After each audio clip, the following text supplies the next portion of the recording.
Okay, now I'm here. This was more like 8 minutes. Wanted to get something to eat real quick. I'm probably gonna be streaming for a while. Let's see. Hey, Electric Essence, if you are still here. There we go. Give me 1 second.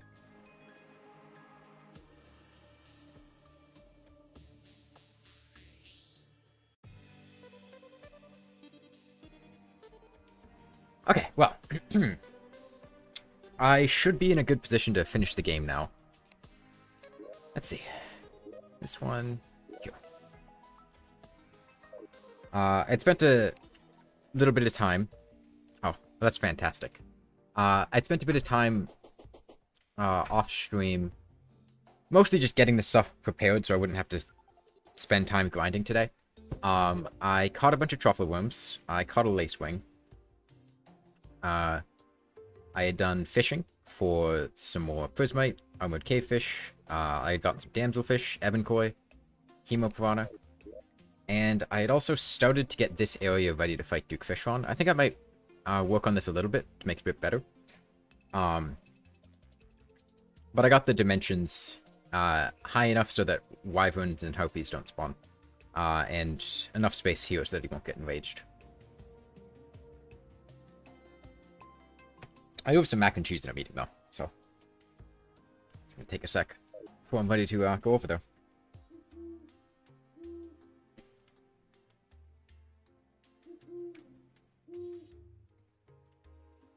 Yeah, the plan for today is kill Duke Fishron to get a tsunami, and that might take a few attempts, which is why I have a bunch of truffle worms. Once I kill him the first time, everything after that should go a lot faster, unless I get like a Tempest Staff, because I can just use whatever weapon I get, and then that'll be a lot better than a Dart Pistol. Then after Fishron, probably kill Golem. And then after Golem, probably kill the Empress. And then the Lunatic Cultist. And then just the Pillars and the Moon Lord. I should have my hands on the keyboard in case a solar eclipse happens.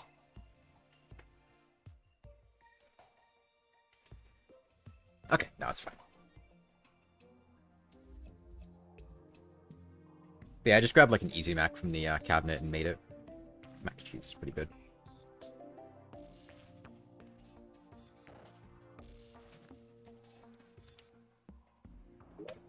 Now, I'm hoping Fishron goes fine. The only thing that's an issue with Fishron is I'm in a situation where I can't really take a hit and keep fighting. If he hits me, I have to recall just because otherwise it's a bit too risky to stick around. Which is awkward because, like, I would have to recall in situations where I would probably be able to kill the boss.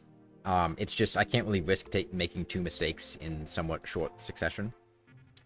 Because then I just die. Fishron should hit for, I think, like 400 or 500 damage, with how much defense and damage reduction and things that I have. Which is survivable. It's just, I can't really risk sticking around for a second hit, if he happens to hit me with one. And also, the main thing that gives me trouble with Fishron is something I've been trying to find a good way to deal with. And I think I have a decent way, which is to make a pillar in the middle of the arena. But it's very specifically the Cthulhu Nados in his second phase, the one that he spawns just before going to his third phase.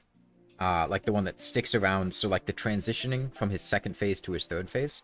Once you get him in his third phase, and you're comfortable, that's fine, but the brief point in time where he's in his third phase and there's still the Sharkrons flying at you from his second phase, that tends to give me the most trouble in the fight.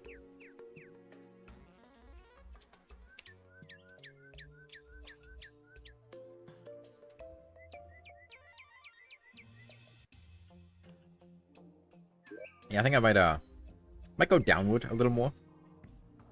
Expand this, give me a little more vertical space. That might help.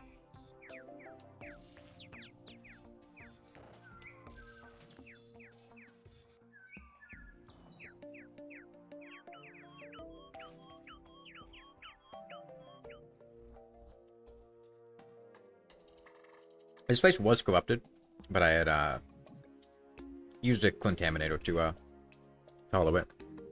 Well, thanks. I'm almost done with the mac and cheese now, so I can get started soon.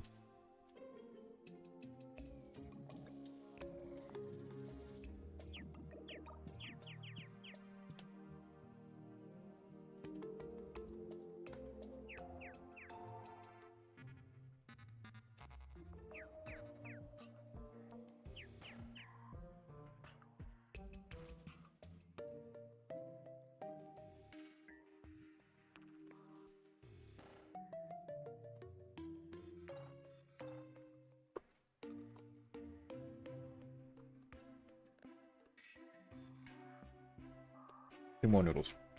Okay.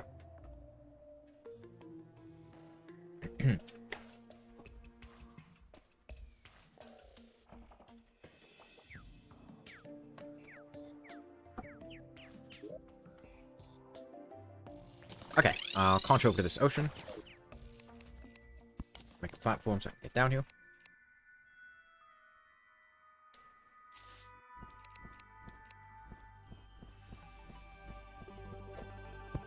Let's see. If I go here to the top, how much space is this? I have a bit more flight time, so I can afford to go down a little bit more. To do that, I should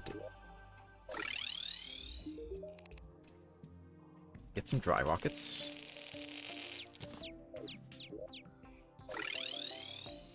And a mining potion. And some food would be nice.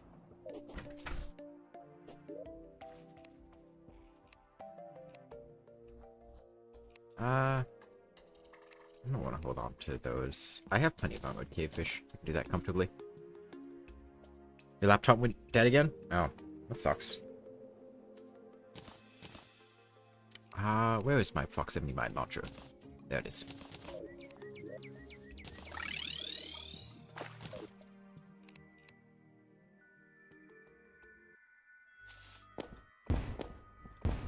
Alright, I'm gonna dry up the ocean a bit. Drop the water level down.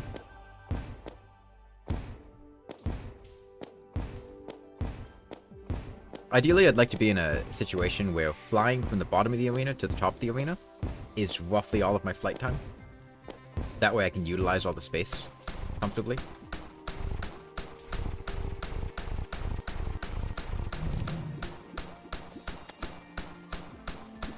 Oh, yo, a sea snail. I can get more purple dye.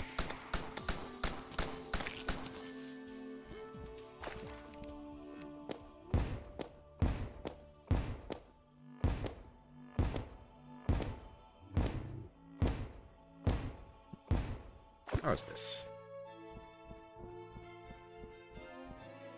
Okay, that's about all the flight time. I think I'll do that depth. Yeah, the really nice thing about the dart pistol, if you didn't know this, it has like infinite piercing at close range, and the way that works is it ends up hitting like 4 or 5 times if you're, or like 2 or 3 times if you're right in front of an enemy. Because it has unique iframes. And then if you're fighting a big enemy, it can then expand and continue to hit, which is really good. But like if I just stand here, it does a lot of point-blank damage.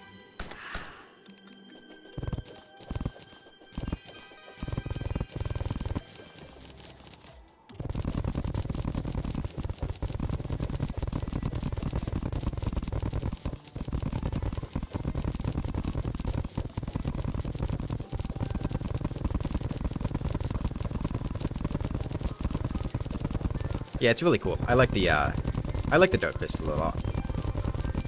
Yeah, the only thing that's unfortunate about Fishron is that I really don't have great damage. Because the dart pistol's good, but he does have like 100,000 something health in For the Worthy. And so it's not so much that the fight itself is particularly difficult, it's more that it's just a very long fight, and I can't really afford to make any mistakes. Or else I have to go home. Hey, Ray.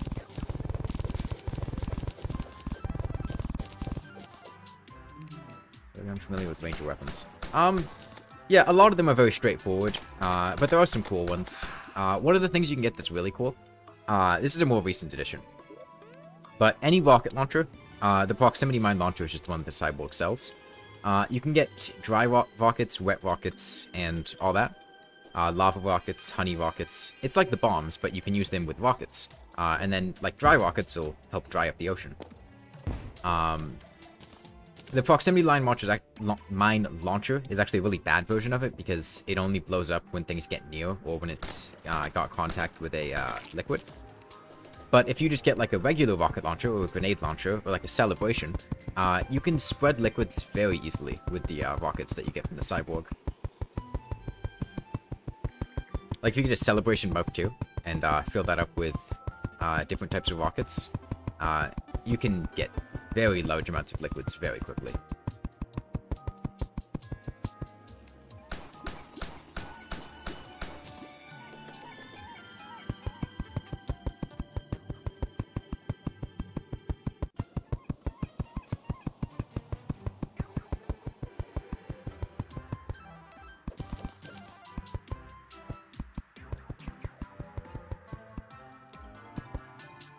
Not fair.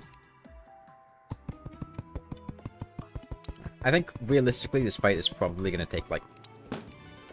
Until I get a flare on or a tsunami. 6-7 minutes, probably. Fishron's really tanky. And you kind of have to keep a level of distance that makes the dart pistol less effective than it would be otherwise. Before I start the fight, though, I should get some buffs. Arena buffs. Where is everything now? Right now, everything's down in the underground jungle.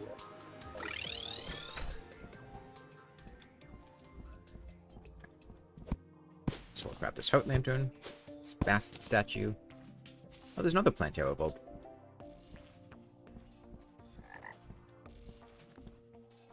This Bast statue.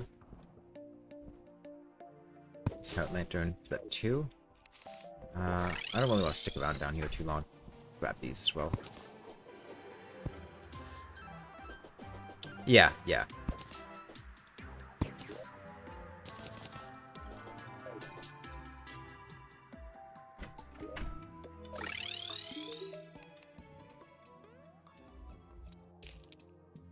Oh, a jungle rose. Oh, whatever.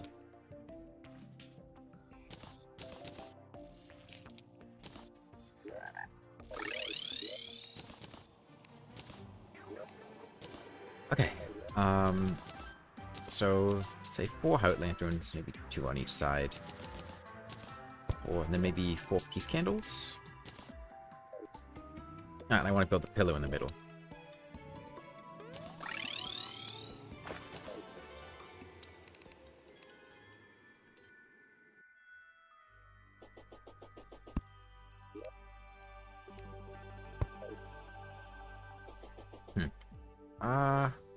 It's not really anywhere good I can put a hook. I know what I can do.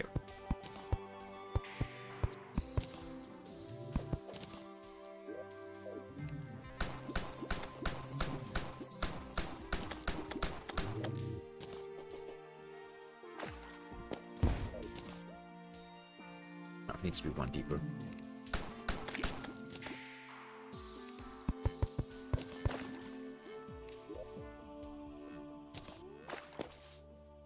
Oh, no. Just hit the proximity mine. Blow up. No. But in the water. There we go.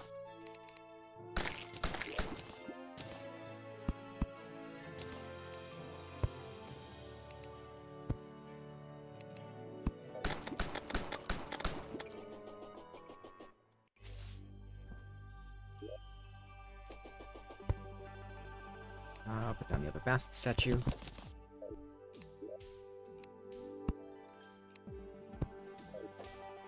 And then I'll put the other buffs up top.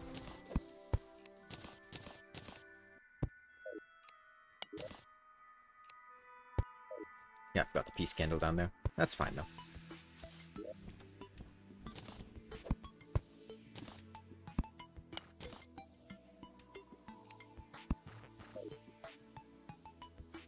I could put down a sunflower, too. Do I care that much? probably should. Well, if I fight during the day, I think it'll be fine. I will cover this with wood, though. Because I think at least a good number of the hollowed enemies actually need hollowed blocks to spawn on. So if I cover this with wood, I think that should prevent some of the hollowed enemies from showing up.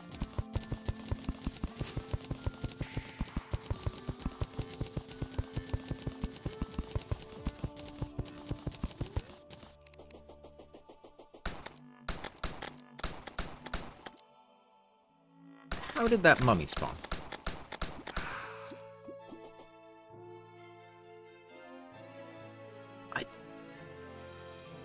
Did it spawn underwater and then jump up here? Did I do this? Huh. The mummies need sand to spawn on. They shouldn't be able to spawn if the surface is covered in wood. I'm gonna try doing this to deal with the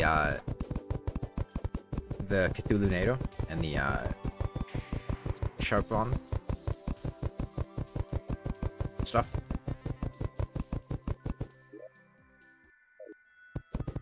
The idea being that I alternate which half of the arena that I'm fighting him in. And as soon as he spawns one of the shark bones, I come to the other side, and then it's over there and it hits the wall, and it doesn't bother me at all. Whether or not that's actually going to work out in execution, I'm not sure, but I'd like to try it. Give it a shot. I should have enough... Yeah, I think the damage is more worth it here. I'm gonna go entirely Ico Darts.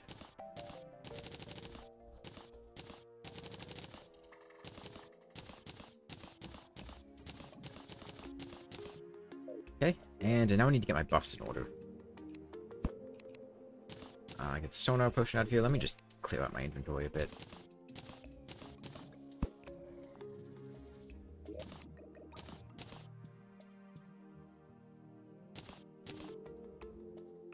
I don't need a voodoo doll. Don't need holy water. Don't need meteor shot. I don't need keys of night anymore.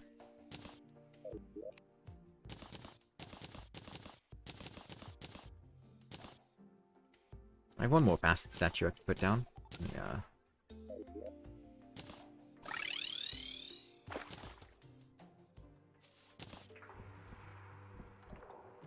Just go ahead and pop this down right here. Right back.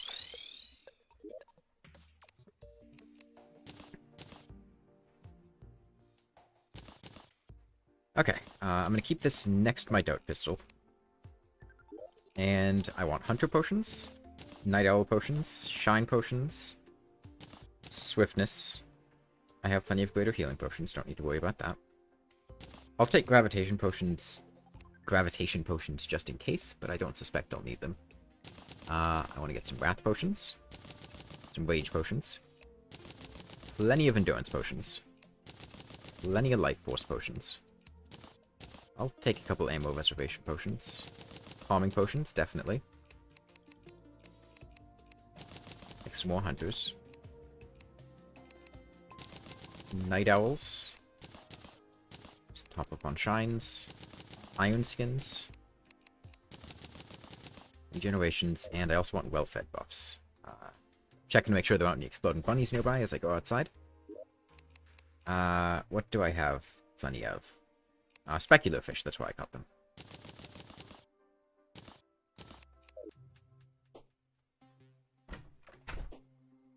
Okay, well, I am going to... How am I doing on ship with one? I need some more.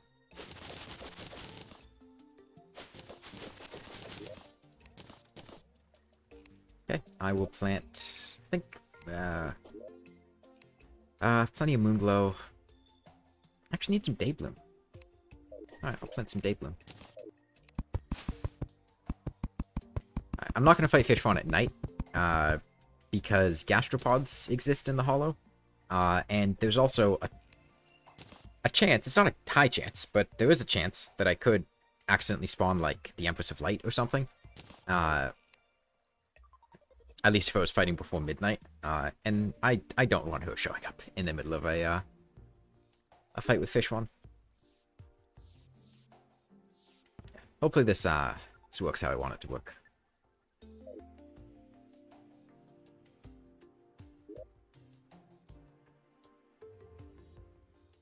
The other thing is, I need to just... When I get to his third phase, I am probably just going to sit here, counting to 3 repeatedly. You can show this to your kids as like a replacement for Sesame Street, teaching them how to count. I really just need to keep a constant focus on how many dashes he's doing, otherwise I'm going to forget because my mind's on other things.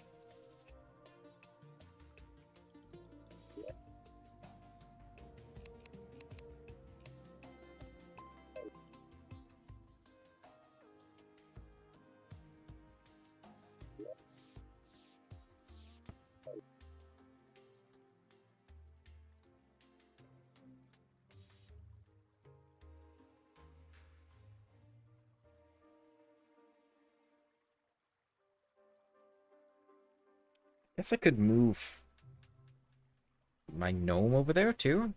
Well, all that matters is where I open the treasure bag. Because I'm thinking about, like, getting wings or something. I think dev sets are affected by luck. Not positive on that one. Okay.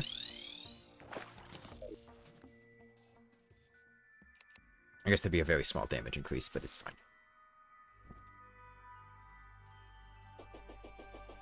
Sure, see how this goes.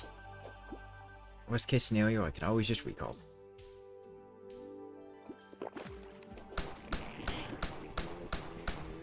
Hey, this is a bad name.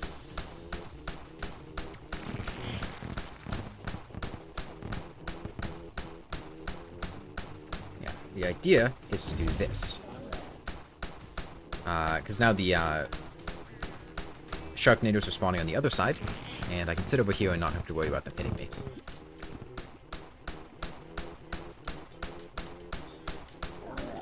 I should cancel one of these buffs, in case I run into buff limit issues. What do I not really care about? Where's Shine? I don't need Shine. It's the middle of the day. There it is. Oh, I also got the Ankh Shield. All I needed was just to... Why not use Chlorophyte with Peter? Because I have the pistol.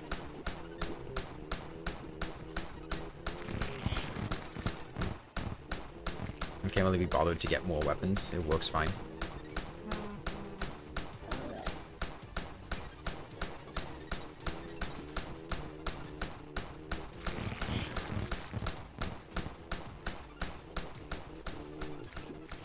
I mean, the shot bow's fine, but it requires better aim.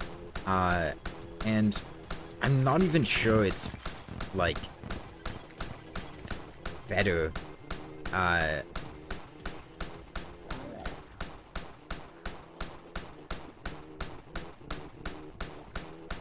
think it would ultimately work out to perform decently similarly. But it would require expending Chlorophyte and using different types of arrows, which I don't really feel like.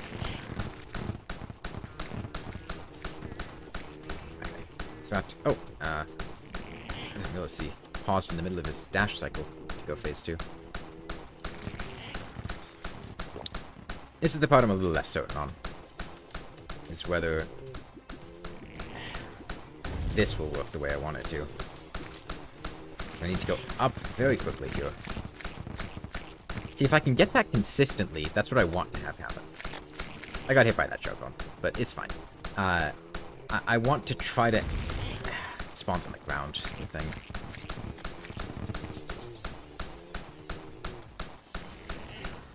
It's really just the one that comes as a... I need to stop looking at chat in the middle of a fight. It's really the one that comes as he's about to go into his second phase, which I think is... God damn it. Fuck off. That is really annoying when that happens.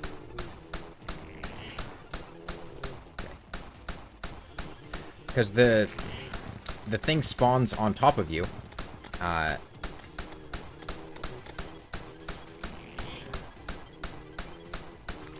See, that's what I want right there. Is, I bait it into hitting the pillar because he spawns it on the other side of the, wall as I'm there. He is summoning Sharknadoes. I'm just managing them.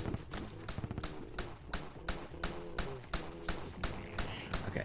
I'd like it if that hit there. And then he goes into his second phase now, please. Thank you.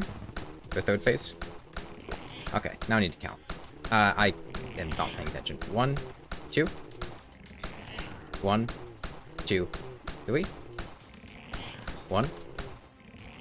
1, 2. 1, 2, 3. 1. 1, 2. 1, 2, 3. 1. 1, 2. 1, 2, 3.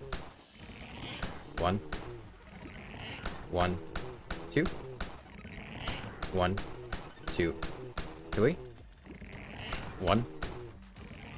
1. Dead. Okay. I'll just open this now. That's not it. I don't have enough mana to use that. I mean, the Razor Blade Typhoon would be... How many Fallen Stars do I have? Yeah, counting from 1 to 3 is difficult. Yeah, I can't. If I had more mana, I could use the Typhoon, but... As is, I can't, so fight him again. Yeah, it's not that the Sharknadoes weren't showing up, it's that I was managing them using that pillar in the middle. I should re-drink my life force before... Well, it's fine, because it'll probably wear off in this first phase. He is summoning the projectiles. So the way it's working is the projectiles don't go through blocks, and he's summoning the Sharknadoes, like right now, they're on the left side. I'm gonna let myself get hit there. They're on the left side of there. So when he's summoning the Sharknadoes, and I'm on the other side of it, they're flying and hitting the wall and just getting destroyed. Like you can see them there. I'm just managing them so that they're not being near me. In his second phase, it's a little more difficult because that's the one that actually homes in directly on you. And the reason that one was giving me trouble in that last fight was specifically because when it hits you, it spawns the tornado directly on top of you, and sometimes that can cause it to just hit you immediately, which caused me to break my hollowed armor once or twice.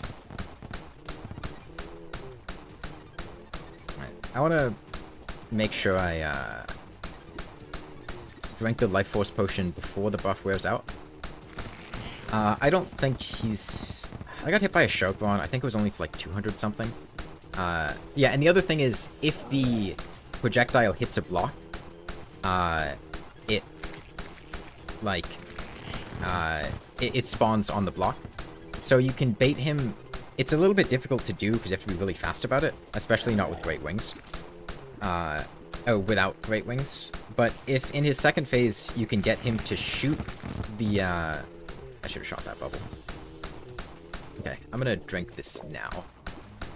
Because otherwise the buff will wear out and then I'll have to regenerate the 100 health. But if you keep it so it's there the whole time, you don't have to worry about that. You can bait him into shooting the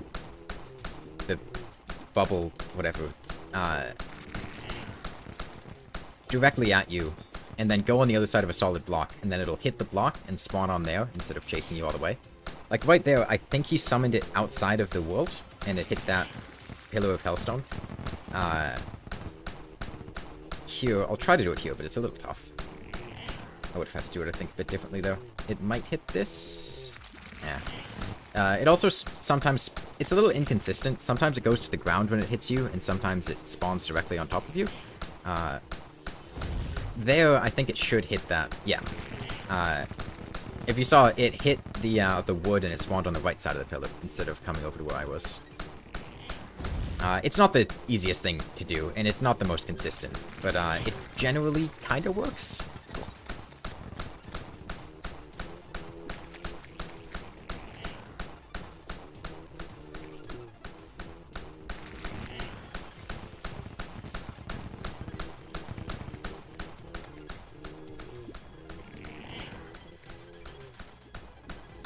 Oh, it's still up there.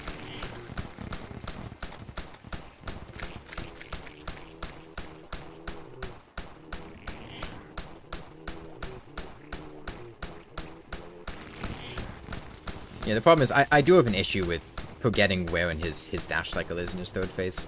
I'd really like it if... No, don't do that.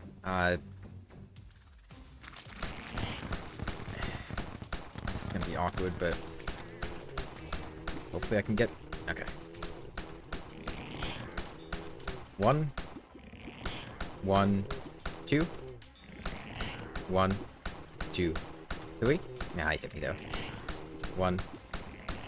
1, 2. He's at a weird angle. 1, 2, 3. 1. 1, 2. 1, 2, 3. 1. 1, 2. 1, 2, 3. 1. 1, 2. 1, 2, 3. 1. 1, 2. 1, 2, 3. Yeah, hit me again. 1. 1, 2. 1, 2, 3. 1 dead? No. There we go. He seemed to be acting a little weird though. Okay, yeah, okay. Yeah.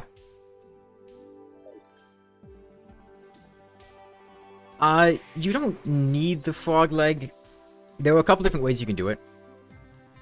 The frog leg helps. Right now, I have, the horseshoe and the frog leg, which gives me 80% ascension speed, which makes it a lot easier to do.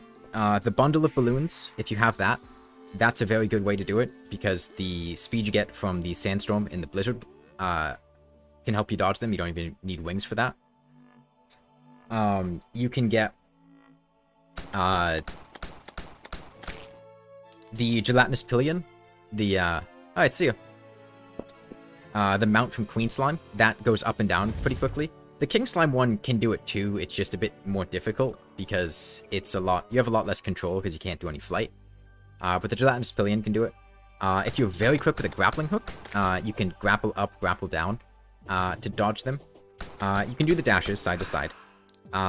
And with a better pair of wings, that has better ascension speed, you can do it. Like, this is faster ascension.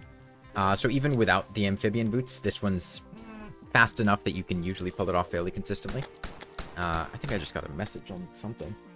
Oh, I'm just saying. I'm gonna do a conspiracy draft this weekend. Okay, but Fishron wings are really good. I kind of like the way the butterfly ones look, though. And the tsunami was the main reason I did this. Okay, I'm glad that only took 2 kills, because I didn't want to have to sit there for forever grinding him. It really sucks having to just kill Fishron a bunch to try to get a tsunami. I don't need to take these off. Okay, well, I got a Razor Blade Typhoon. I don't think I'm going to use those, though. I'll keep the, well, I can sell my old weapons now. Because the tsunami just kind of supplants everything. Okay, sell this. Keep 1 relic. I want to keep 1 shrimpy truffle. You know, that's not bad, but it's going to disorient me. Maybe I'll keep the dart pistol, just so I can use crystal darts to play around with some stuff. Invasions and whatnot. But I'll take the darts out. I don't need exploding bullets anymore.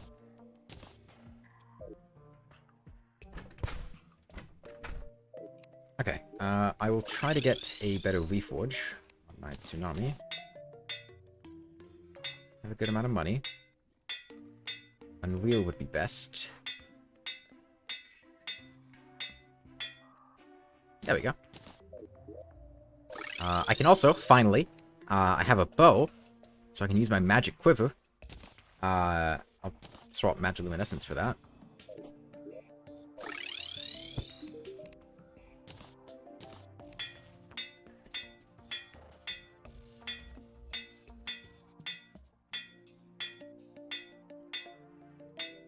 Just like, oh, there we go. Oh, and I also have Fishron wings now. Those are kind of expensive, huh? That's fine. Okay, I gotta buy arrows now.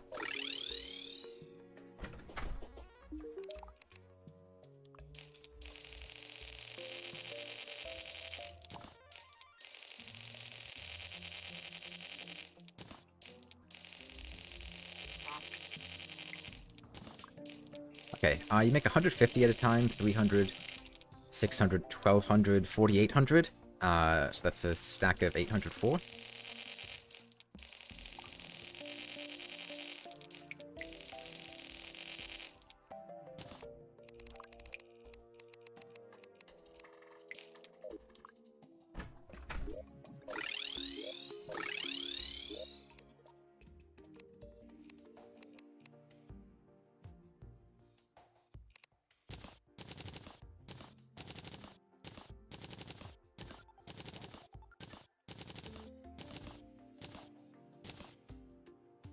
Okay.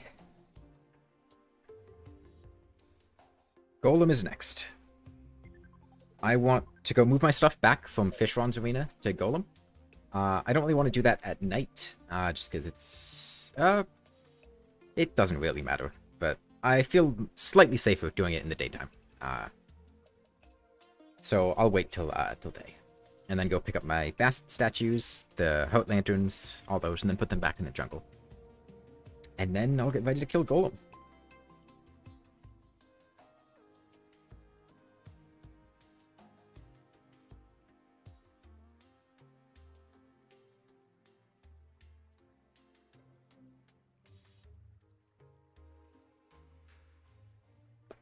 Once I kill Golem, I feel pretty confident in things going well. Because at that point, I can get beetle armor. And even in For the Worthy, beetle armor lets you survive pretty much anything. And it's pretty much class agnostic, because, like, beetle armor doesn't buff damage, like, at all. It's not even a melee set, like, it just doesn't affect, like, you get, like, 6% damage and, like, a little bit of crit chance, but it's basically just, defense. The shell, at least. It's mostly the 45% damage reduction and whatnot.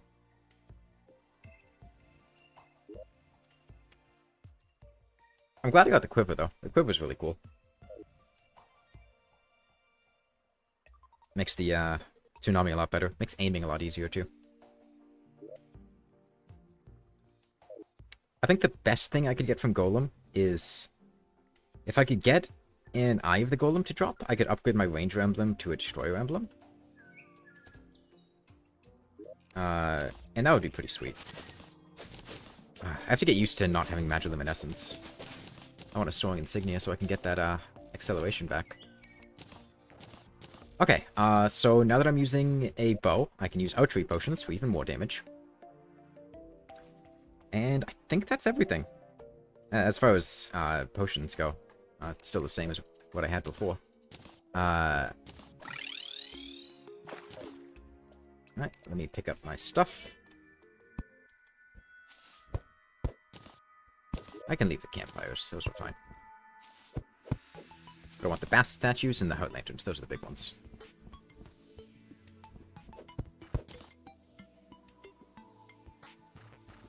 Yeah, I think, I like this strategy of having the pillar in the middle for Fishron. I think it makes managing those, the flying sharks a lot easier. I just need to play around with it a bit to try to figure out exactly how to set it up so it works the best. It's something I had noticed just, like... I think when I was doing the beating the game without light, I just noticed it was something that worked, and I got to play around with it here, and it works really well. I can just put these here.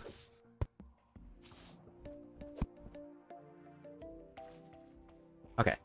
So if you've never seen For the Worthy Golem before, he is very dangerous.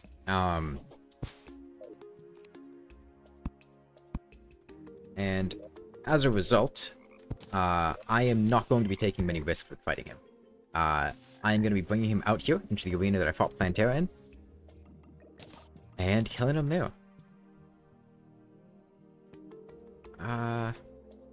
What else? The Bass statues, that's right.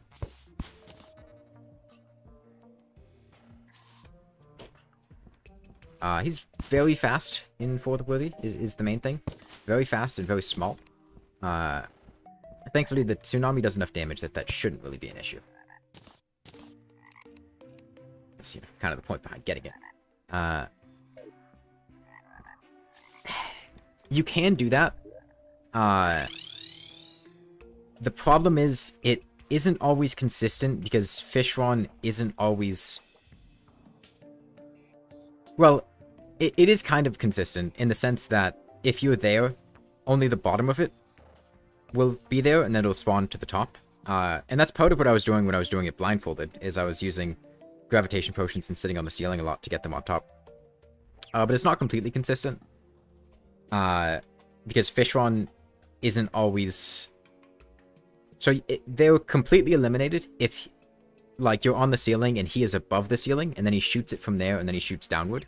It'll just hit the ceiling, spawn on top of the ceiling, and then it won't hit you at all.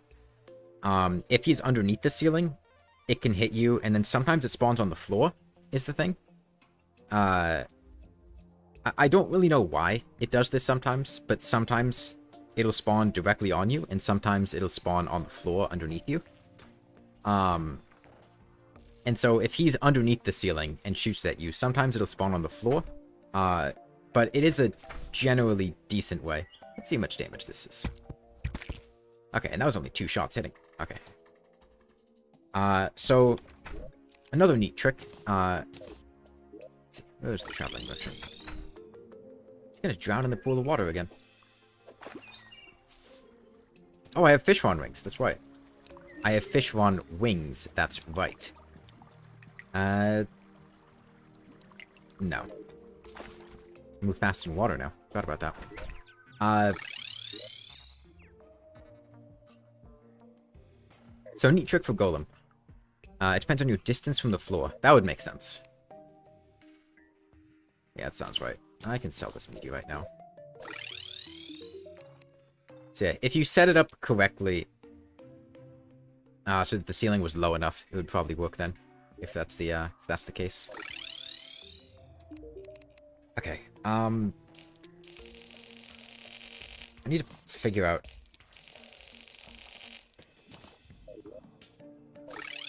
Where's the guide? Because I don't remember this crafting recipe. See here? 10 iron bows, 10 wire, 50 actuators. Okay.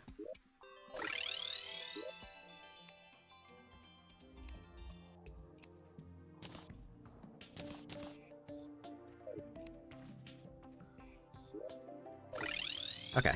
So the easy way to get into the temple. I will just... Oh wait, this activates actuators, doesn't place actuators. So there are a couple things. Firstly, if you go into the temple, get a grand design. To just get rid of all the wires. Is hoiking yourself considered to exploit? It's more work. Hoiking upward, I think, is more work than just, like, doing this.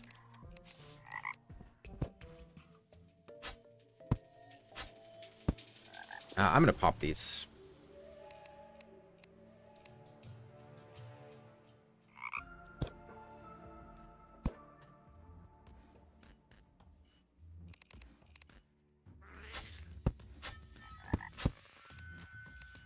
It's free wires, and it also gets rid of the traps. Interesting. I can't actuate the blocks directly underneath that chest. Like 2 underneath it. Okay, I'm gonna... kill this hornet.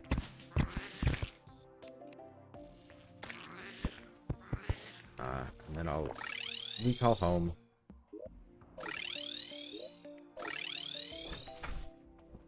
Okay, I need to get rid of some of these. That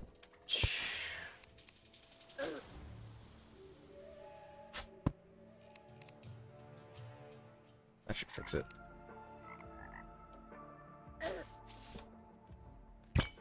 There we go. Yeah, that's what I was concerned about. It's that right there. Okay, I will light this place up a bit.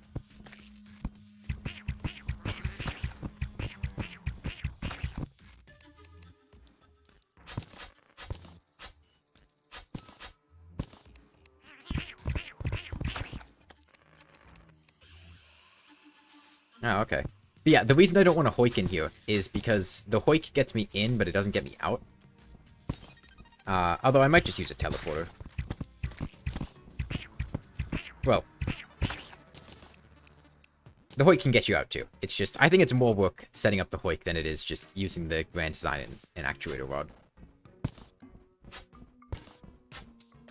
Okay, I don't really need to cut these wires. They're already gone.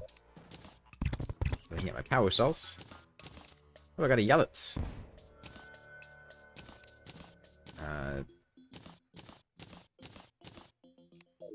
I don't need to really loot these very intensely. Alright, I'll block this off. And yeah, I think I will go get a teleporter. You can also use a teleporter to teleport in. That works too. Directly under trees. Hold on.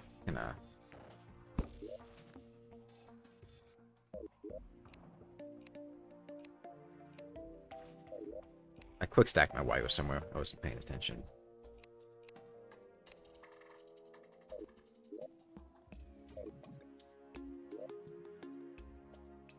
What the hell's my wire?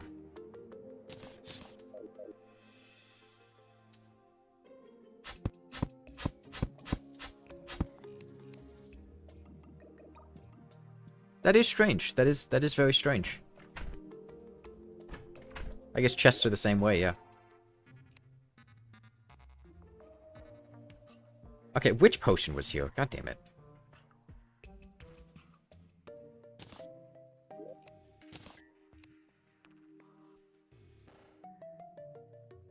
Iron Skin, Regen, Swiftness, Night Owl Shine, Wrath, Rage, Endurance, Calming, Well-Fed, Archery. That was the ammo reservations. Okay, I don't need ammo reservation potions.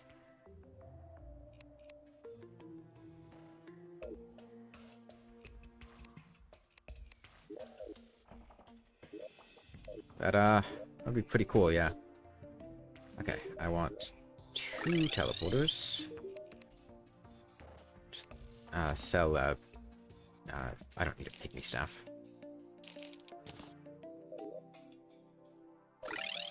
Okay, and then a pressure plate.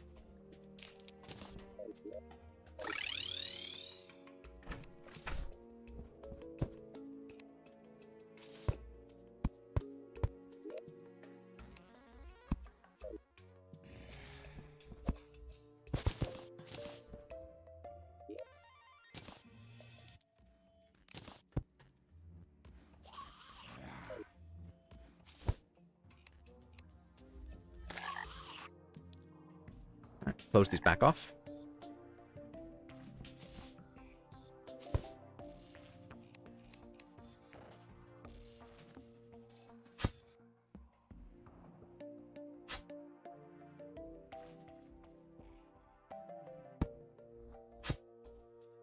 I should get a switch.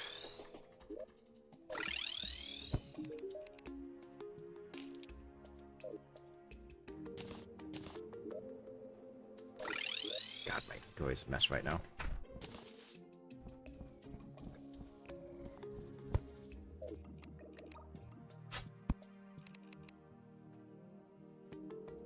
Right, did I put down the switch? Oh. Put it down in the wrong spot, I see.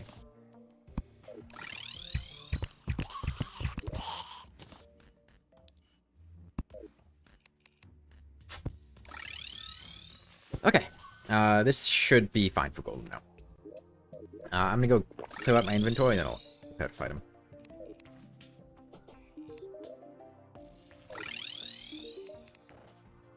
I don't need these, don't need these, don't need this. I don't need solar tablet fragments. I don't care if they don't have a value. I can put my... Okay, I will just buy a piggy bank to dump stuff in it.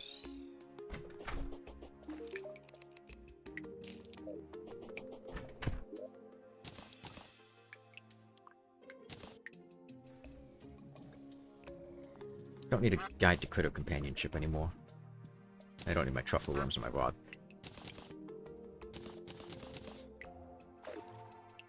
So, like, if I was playing off-stream, this would probably be a lot more organized. It's mostly just, like, I don't want to spend a ton of time organizing my chests, so there's a rough organization system going on here. But then I give up, because I don't want to spend too much time making more chests. 20 to 30 golf chests. Do you need to do golf to buy golf chests, or does he sell them by default?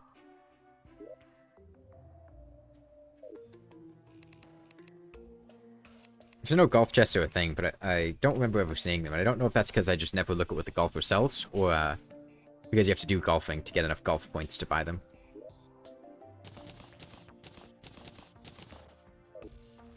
Okay, I will sleep to make sure there's not a blood moon. Because a blood moon would be very bad in the jungle. You do need to do golf? Yeah, I have done very little golf. But I know he sells like the golf cart mount. I know he sells a lot of golf related things.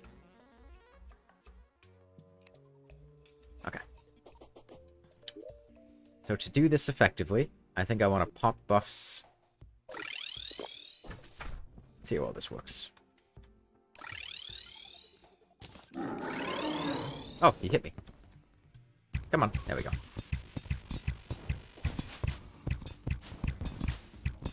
Ah, there were thorns down here. I should have thought about that one. Bad skeleton outro. It's really what I didn't want to have happen, is random enemies showing up. Because it's possible that a tortoise could show up, and that is a very, very, very bad thing if that were to happen. So...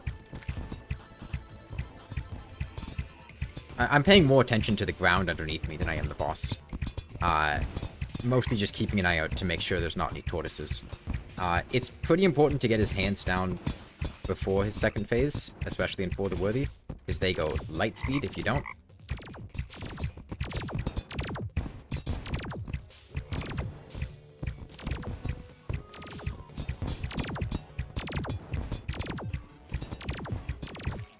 That fist hit me. Okay, I really need to make sure I go kill that hand.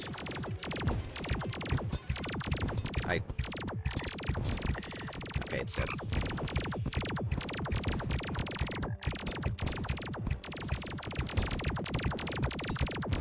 I want to do your second phase, please.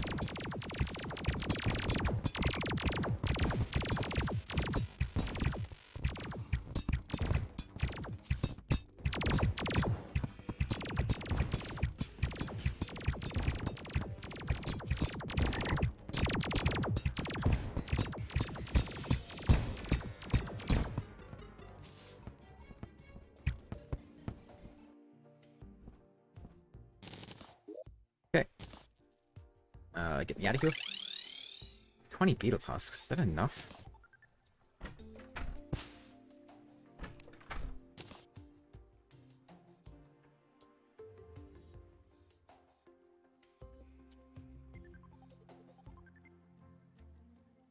Oh damn, that's a long time to 7 months, damn. Yeah, the problem is fighting in that chamber, I think it's just a really bad idea. At least it can go okay depending on RNG, but you're really leaving yourself open to RNG and just world gen in the first place, because if you get a bad room to spawn in, you really need to expand it with actuators or take him somewhere else in order to fight him comfortably, because like I've had some tiny rooms, and I think if you're on a small world, even with the temple being bigger, it's totally plausible that you could have a room that's just way too cramped to fight Golem in, at least in For the Worthy. Yeah, having more space makes it significantly easier to avoid the head, and also his jumps in the second phase. But I should have those beat, yes. So now, total leggings, total scale mail, total helmet, beetle leggings, beetle shell, yes, shell, beetle helmet, 45% damage reduction and 114 defense.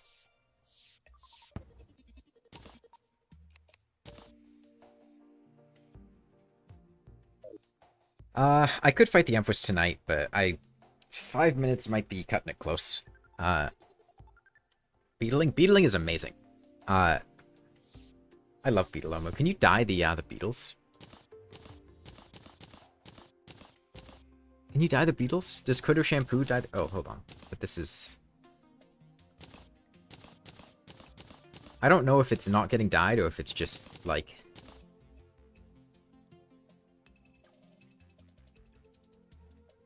Yeah, defense is weird, because on the one hand, like, you just can't tank effectively, and, like, even with... The main reason I'm going for tons of defense is just... Yeah, no. Beetle armor is pretty insane. Yeah, I love it. And it also regenerates so fast. It's really great. Hollowed armor is weird. I think I might switch to hollowed armor for the pillars, at least some of them. I'll have to think about it. So right now, in order to instantly kill me, an attack would need to deal like over 1200 damage, which I don't think anything outside of Dungeon Guardian and Enraged Empress of Light can do.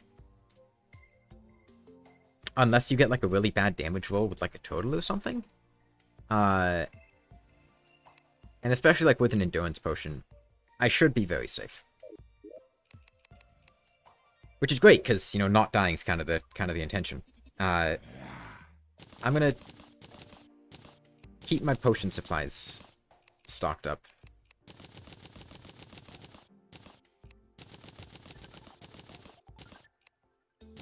Might as well make some ammo reservations.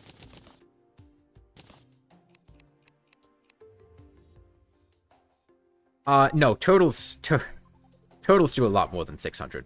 I think totals do 600 in Master Mode. And I think that goes up to 800 for the Worthy, and then an extra 33% on top of that.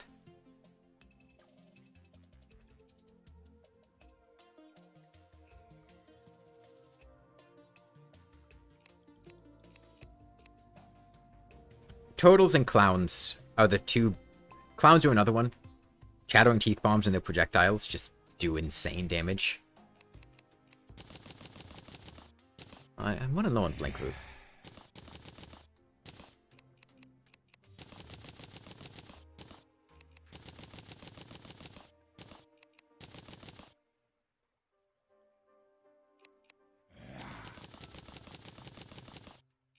Okay, Empress of Light would be next. Oh, I need more Archery Potions. That's the other one. But I used the last of my Daybloom. Shit. Just plant a bunch of Daybloom here. Yeah, the really nice thing about Beetle is just that I don't have to be paranoid walking around, because I can just comfortably take, like, anything. I'm pretty sure, I'm not going to test it, but I'm pretty sure I can even take an Exploding Bunny.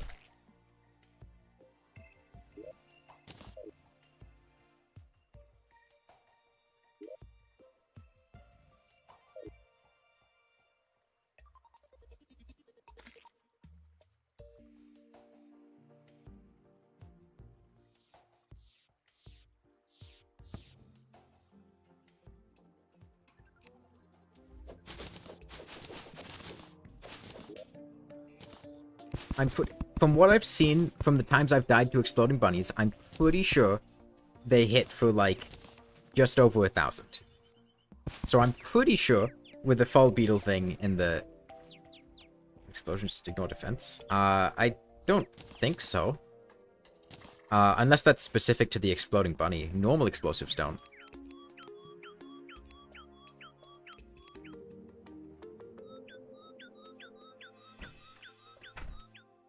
Like, I've dropped bombs and taken, like, 1 damage, because I have enough defense to negate the explosion.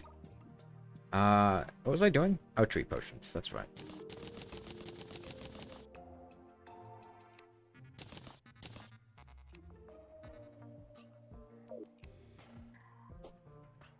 Okay, tonight I would like to fight, actually no, I want to wait until it's raining, and then I want to fight the Empress. Yeah, like if I, where's the Demolitionist?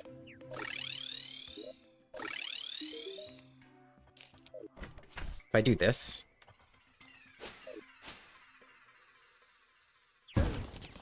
does 2 damage.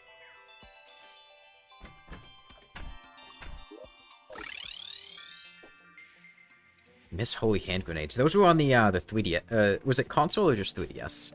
I think they're still on the 3DS, but they'd gotten nixed from the other console versions. I didn't play the console version, so I don't know those console exclusives, but I know what you're talking about. I've heard about them.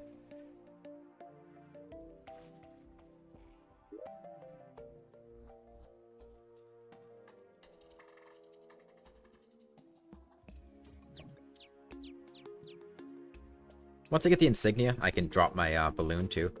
That's nice. And I can switch back to lightning boots for some extra speed. That's nice. Or something else. I just don't think I have many accessories that are good. The scariest thing was still the pillars. Played on mobile with them. Okay, yeah, I think they were in the older mobile version. And then, I think 1.3 is when they got rid of all the console exclusives.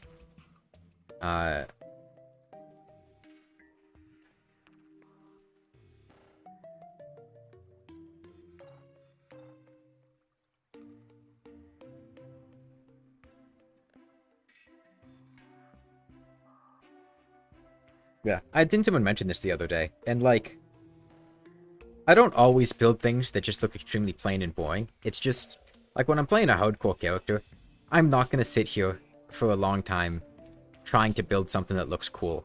Because, like,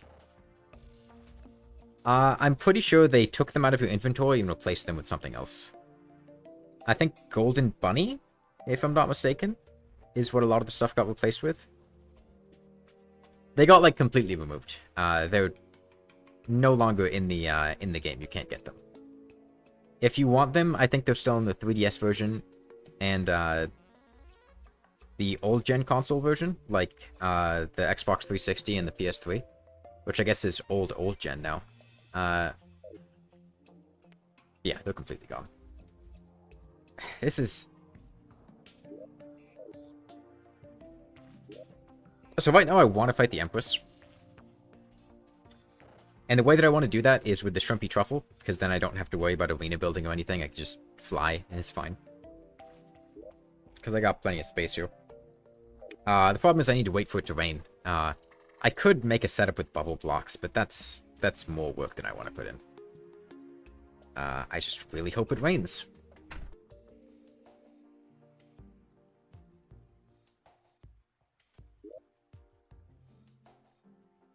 I can turn off.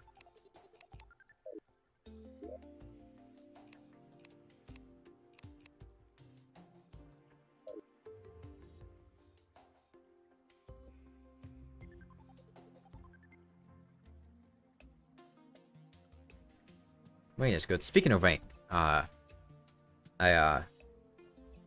really excited for Rain World's DLC, Downpour, because I like that game a lot. Yeah, I did plenty of preparation beforehand, and by plenty of preparation, I mean I fished, and I collected truffle worms, and that was really about it. Just solely for the intention, solely for the sake of being able to just go fight boss after boss today, and not having to... You know, I might just fight Empress over here. That seems better, because then I can recall if things go badly. Not that I expect them to. And it's also more open, and I've got the NPC up there, so wyverns don't spawn. It's a bit more cramped over here.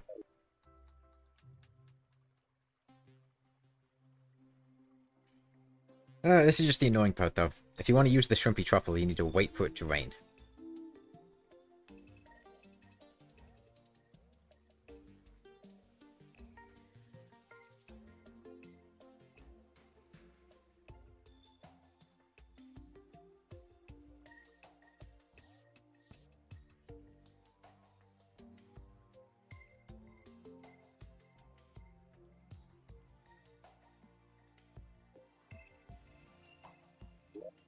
Oh yeah, I had a second goblin invasion happen when I was fishing earlier today.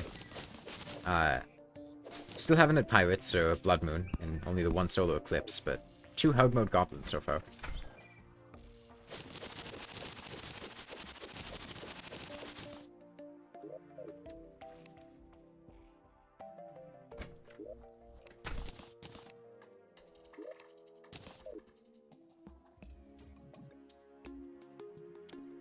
I wish there was a way to force it to rain. That would make the shrimpy truffle a lot easier to use.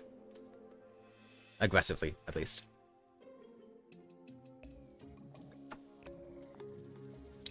But yeah, the alternative, I could, like, fight the Moon Lord and use the truffle to dodge him, but I don't feel as comfortable with the truffle, with that level of mobility. I don't feel comfortable enough with the truffle giving me the level of control that I want, to be able to do the Moon Lord. Compared to the soaring insignia, which is, a lot more versatile. I got a heat gun. Heat ray, sorry. Oh, and I got a pick saw, too. Nice. I didn't even look at what I got from Golem. I can get my hollowed helmet out of here, too.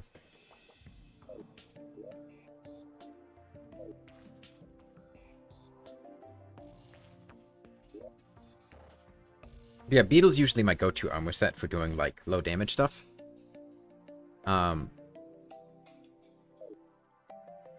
Just select Shrimpy Truffle because of those conditions. Yeah, it is a little annoying having to work around that. If you want, you can use bubble blocks and liquids, and, like, set things up so that you fly through liquids as you're flying, and then you keep getting wet. And then you don't have to worry for it to rain. It's just that takes more setup than I feel like doing. The broom is nice, just the consistency though is pretty good. In general, I would much rather have an insignia and a pair of wings than any mount. Just because mounts tend to have... They're not as easy to control. And the other problem with the broom is it requires farming Pumpkin Moon. Which I don't want to do.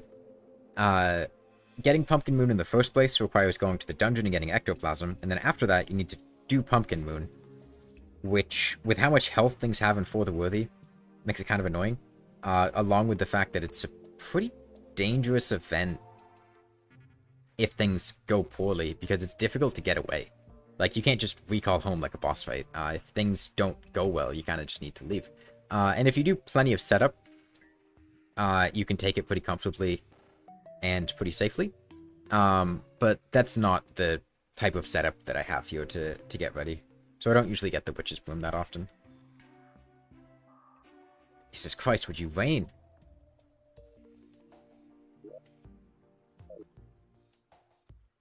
I mean... Let me think about this. I have Magiluminescence. I have a big arena. I'll probably just be fine to fight her with Magiluminescence. Also, I'm kind of bored of waiting. Do 727 through solar armor. Well, solar armor is only 30% damage reduction, not 45%.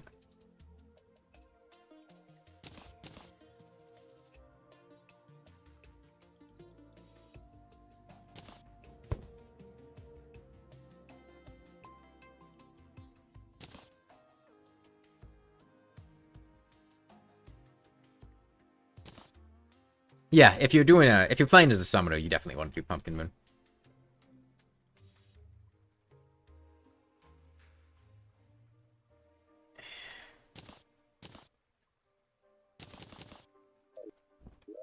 Oh god, that ascent speed.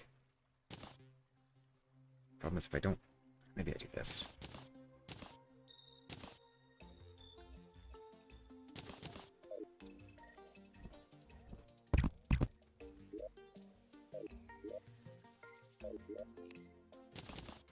Alright.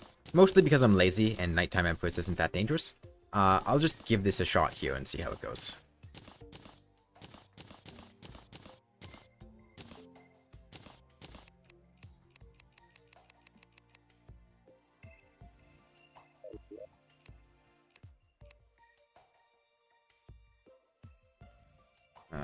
I want to get my Contaminator.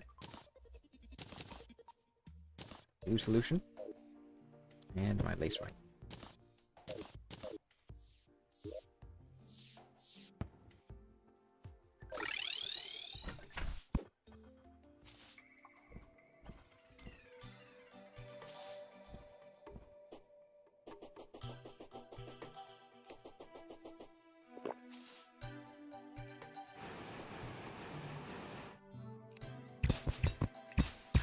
Got enough for the hollow? Yeah, it is. Okay. I'm more than ready to recall if things go poorly and I need a bit more mobility, but I just kind of want to test and get a feel for things. I don't really like...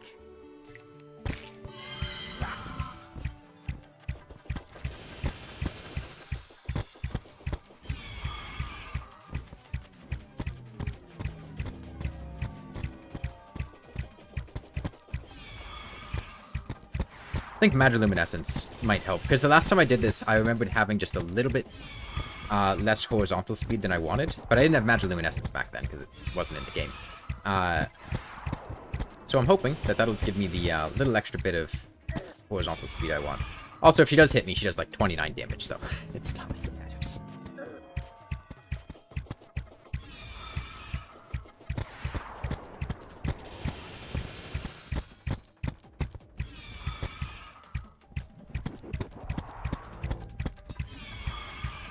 Something got hit, probably a possessed armor. Yeah.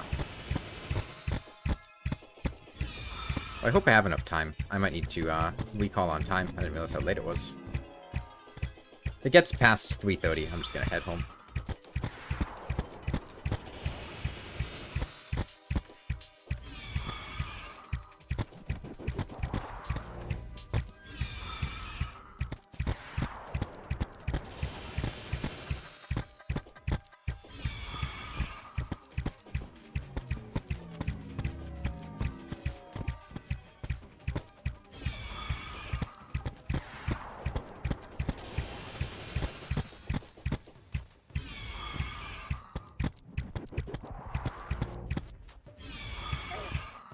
She actually hit me, though.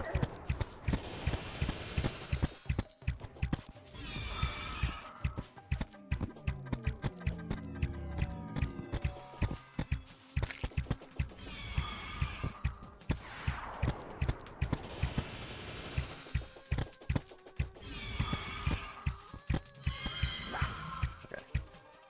Please get those away. Stop.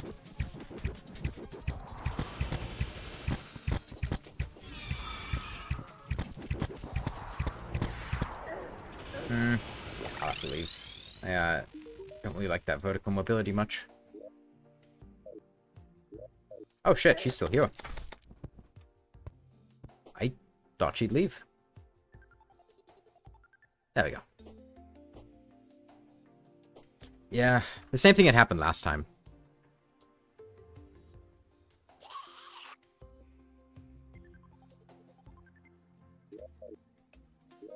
I think I would have had to go home for time anyway. So phase 1's fine, it's just the phase 2, the lowered cooldown between her attacks, really doesn't give you much space for, dodging on foot. Phase 1 is fine, though. So yeah, I think I will just sleep for, some rain. I will need to catch another Lace Wing, though, if that was my only one. I want the guide to Kudo... Does the guide to Kudo companionship stop you from killing a lace ring? I hope it does. Not that I plan to kill one, but... At least, not yet. Yeah, this will be a lot smoother if I can just get a, whatever. A vein for truffle.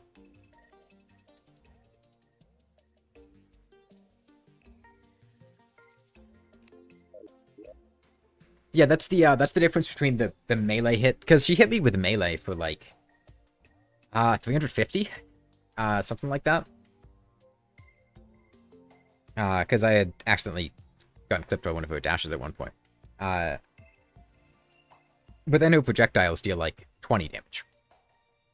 The 33% in fourth worthy is a pretty big thing.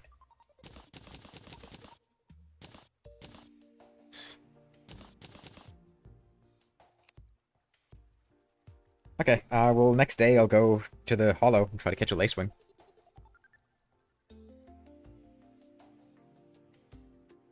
Oh, it does stop him killing Lacewing. Okay. Yeah, I really... If it actually stopped you from killing exploding bunnies, I would probably have it on hand more. I had one for truffle worms, which helps a lot. Especially because truffle worms can't get killed by enemies now. So you can just kill the enemies nearby and then run in and catch some truffle worms. Catch some truffle worms, and that's really cool.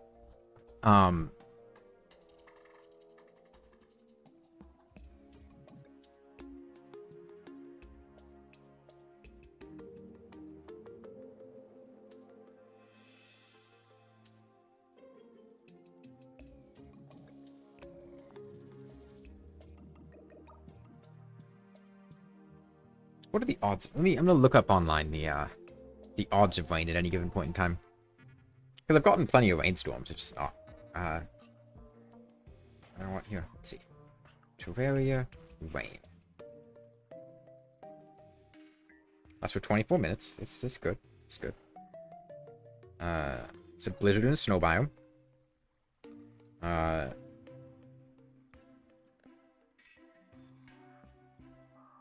Does it mention odds anywhere?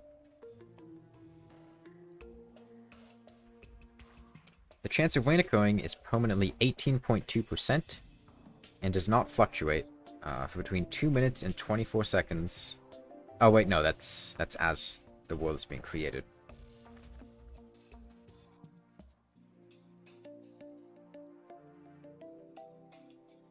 Actual chances for rain and blizzard fluctuate irregularly between 1 in 475,200 and 1 in 345,600 per game tick.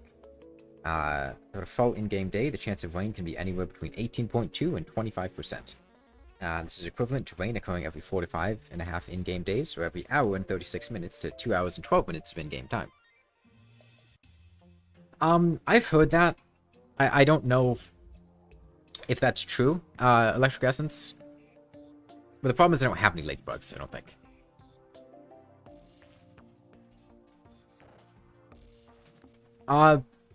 I mean, you might as well... there's no way of knowing when the patch is going to drop. It could be tomorrow, it could be like a month or two from now.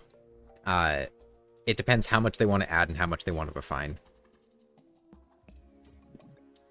Okay, so it looks like it's, you know, roughly a 1 in 5 chance of rain occurring every day. So it shouldn't, hopefully, I say that now, be too awful trying to sleep for a rain.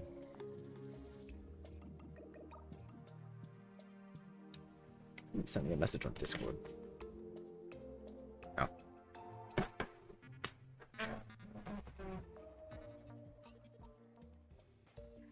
And once I kill the Empress, I can just go straight to the cultist, and then straight to the pillars and everything. I think this gear is fine. Once I get the insignia, I can ditch the balloon. I can go back to lightning boots. Probably just rock those. I might, just to be safe, play around with fighting the Moonlord itself. I might move my house somewhere so that I can recall to the nurse, heal, and get out if things get bad. And then after that, maybe like a teleporter? So if I reach the edge of the world, for the worthy isn't a mode. Yeah,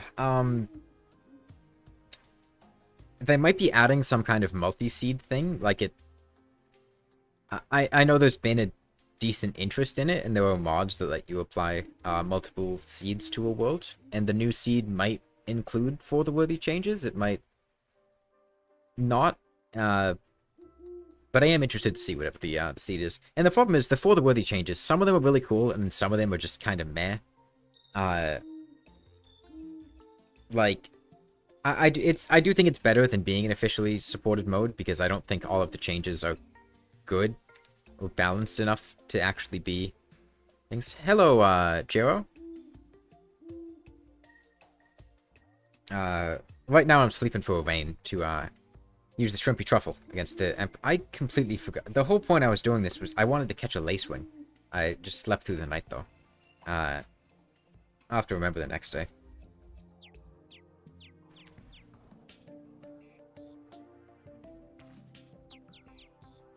Is Terraria... Yeah, this is vanilla.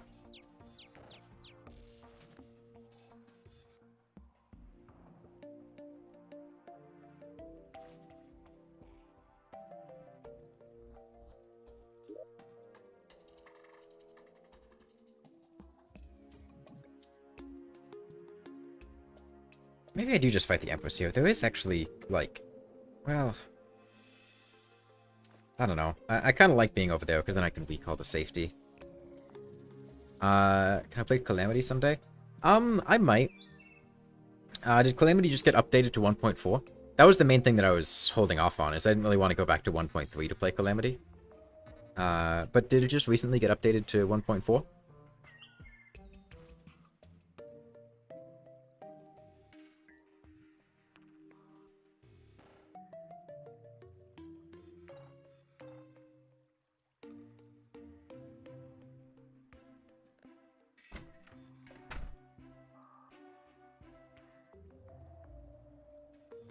I'd be down to play it if it got updated to 1.4. Not like right now. I'd have to... I want to finish this first. And have some other stuff I want, but I'd be interested. Do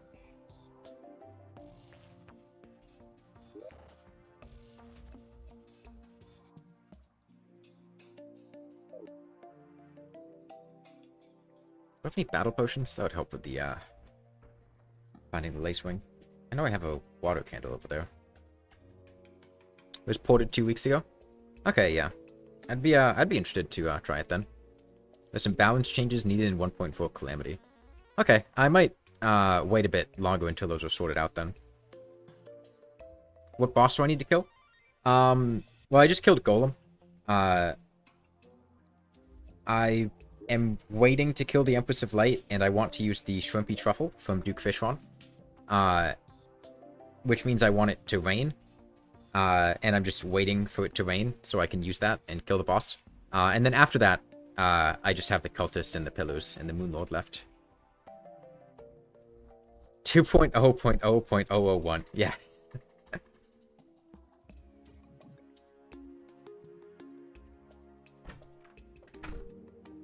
Okay, so the risky play would be, if there's a Blood Moon tonight, I could just go to the Hollow. And, like, with Beetle Armor, even a Clown's probably not going to kill me. And if I got a Hunter Potion... Yeah. Oh, it is a Blood Moon. Okay, I will totally do that.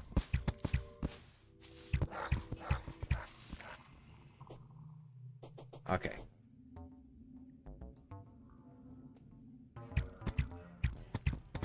Better a Blood Moon than an Eclipse.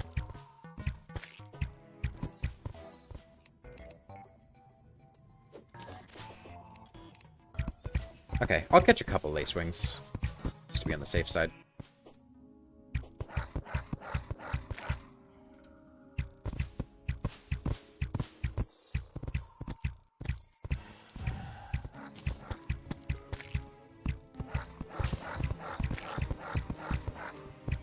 By the way, this is the first Blood Moon that's happened the entire game.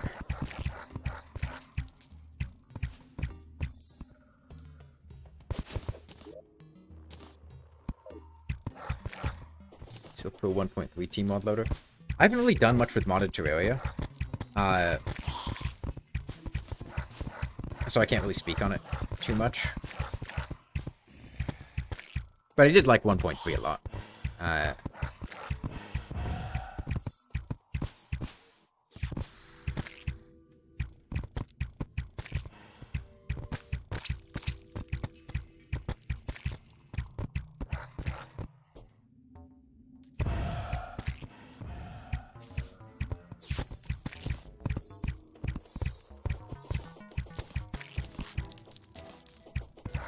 The tsunami is so good.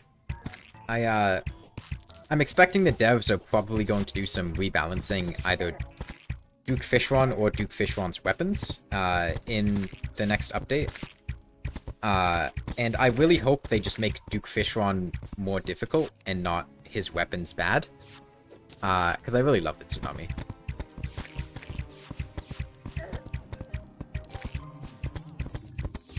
There's another lace wing.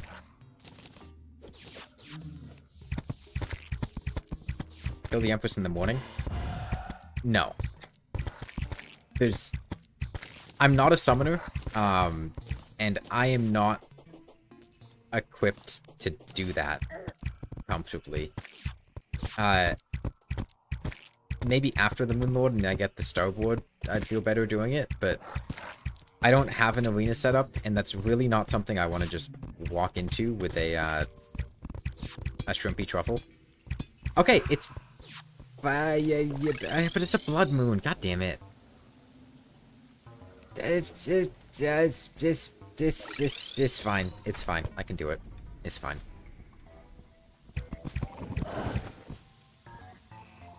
I'm gonna regret this decision. It only lasts for 24 minutes, is the problem. What the fuck is...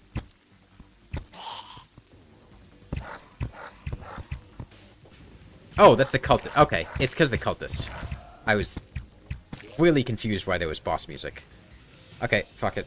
I'll, What are you doing? Oh, right. Right.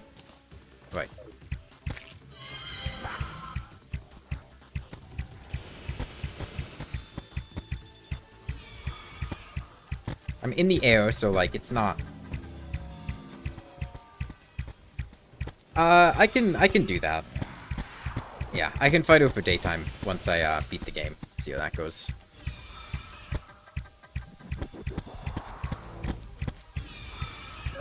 Oh, I'm too busy looking at chat. I need to remember I need to drop down during that. Also, I think I'm not wearing, yeah, I don't need to... Well, it doesn't really matter.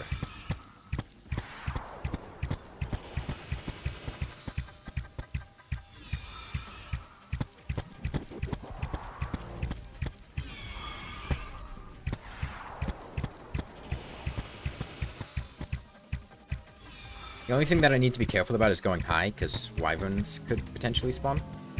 Not that I can't outrun a wyvern, or kill it quickly with a tsunami. But they are a potential threat.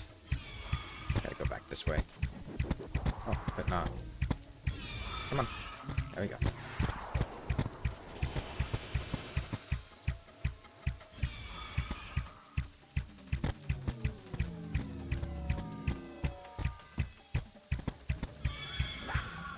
I feel much more comfortable dodging this now.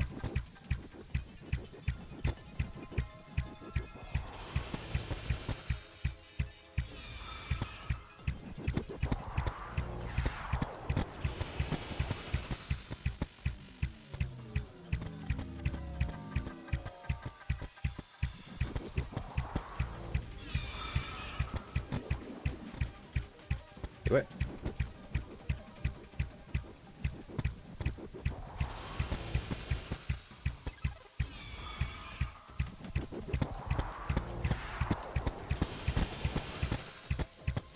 Bad Nimbus. Get out of here.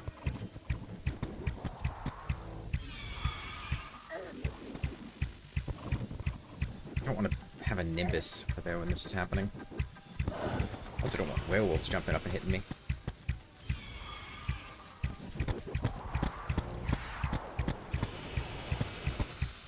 The Blood Moon is making this a bit more difficult than it needs to be.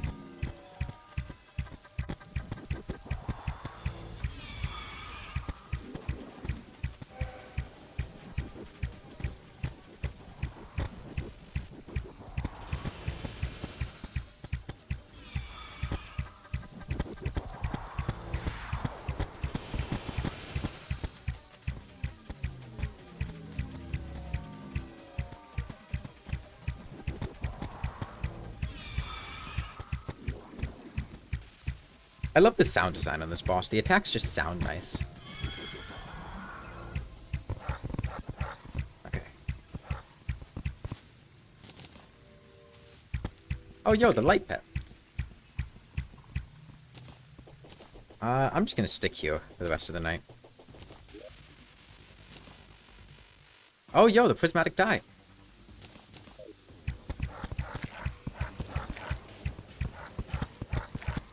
Oh, the night glow, too. I think I can't even shoot the night glow, right? How does this look?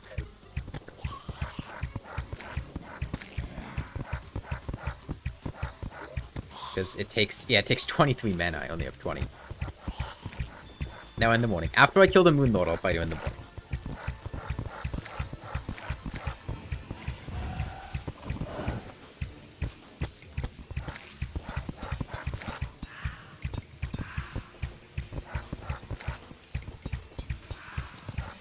Yo, rainbow slime. Get over here.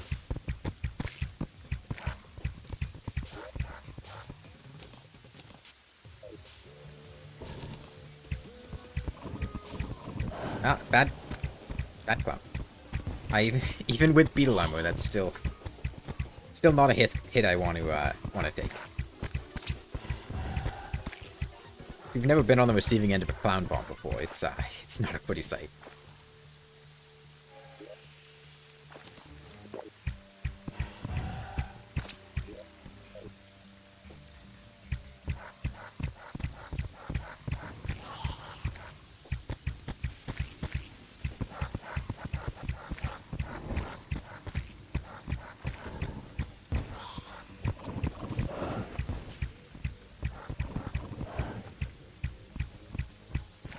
Do I finish the game? Yeah, that's the plan. Because at this point, I just have, just these fellas down here. Really about all that's left. Well, and then, you know, the Moon Lord and everything.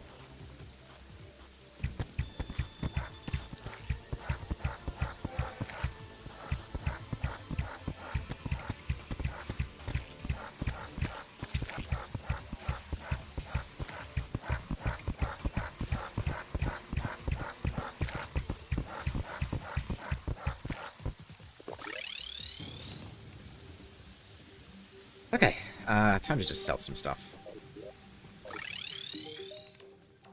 I don't need my... Oh, a Mimic dropped it. I don't need these. I don't need a Night Glow. Prismatic Die is kind of cool, though.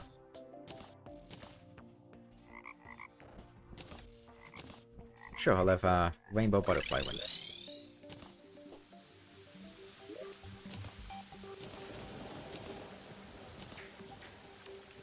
Get this out of here. Magic Luminescence out of here.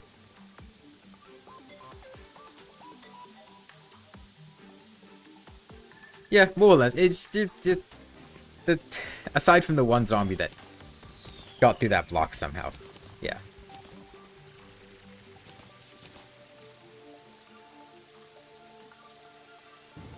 Oh, right, I can reforge the insignia.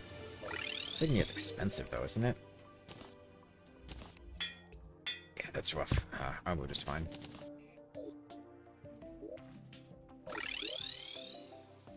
Okay, Cultist? So there'll probably be a pillar here, here, here, and here. That's fine. Let me pause the game and think. Is there anything else that I want to do before I start the pillars? I don't think there is. Okay.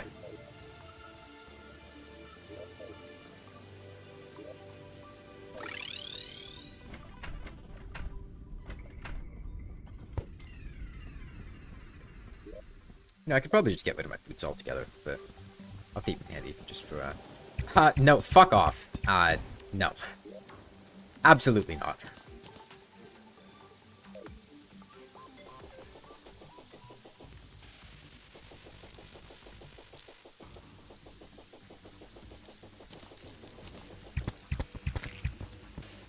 Yeah, sure. I'll just now.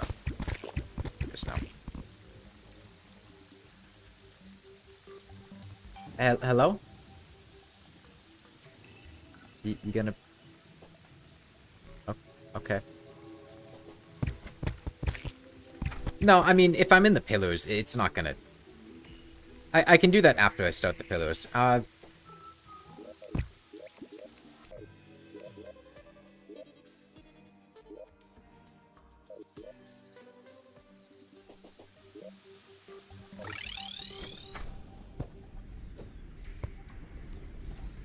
This exact same thing happened the last time I did Worthy.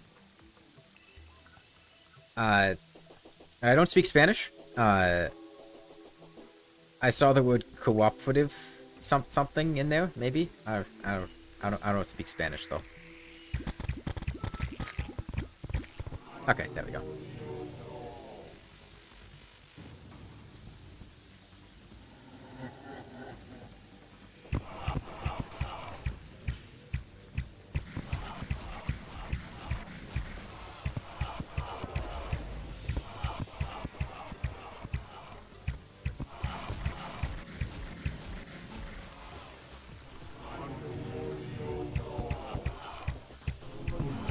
I'll take a look at what you said in a sec. Will I open the server for co-op mode? No, I don't think I will. I might do some co-op stuff, but probably not like just a world that I do, becoming co-op. Opening it up.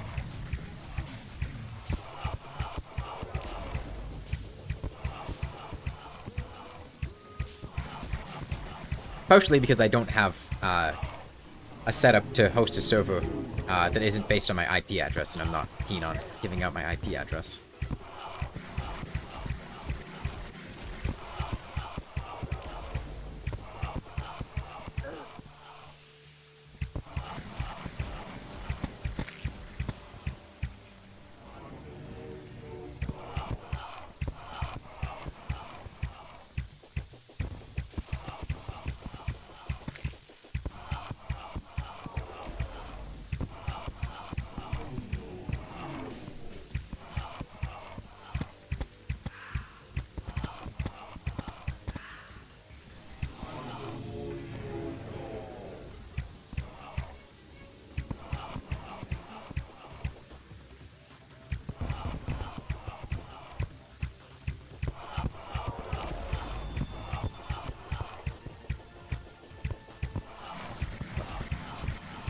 I got really disoriented there, because I think the, one of the arrows from the tsunami threw me off. No, hit it. Thank you.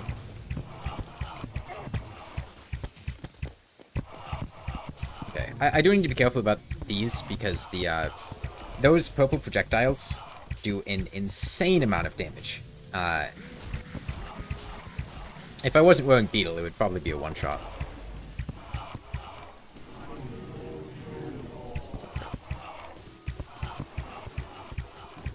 Okay. I think I'm gonna be in range of a pillar spawning, so I want to get on the ground.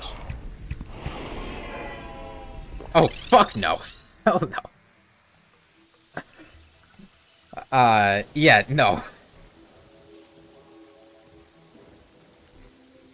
Half a second and there was already a crawl to beat on me.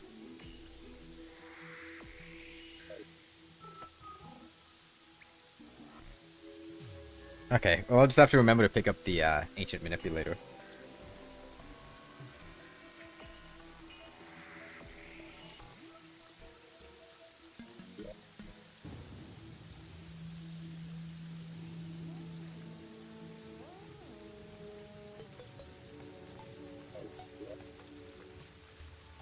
Okay, so for pillars, I think chlorophyte arrows are probably going to be my best bet. Let me make some more. Yeah, I was ready to recall because I was concerned I was going to be on top of a pillar. I didn't think I would be right on top of the solar pillar, and I didn't think it would be right there with that many things on me, but that's what ended up happening. Okay. Guess I'll go for Stardust first, because it's right here.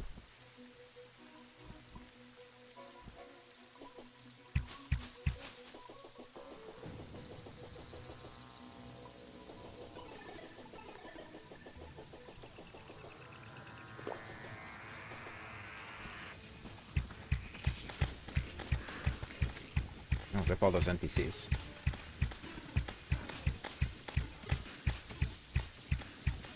Okay, I'd like to get some cells. There we go.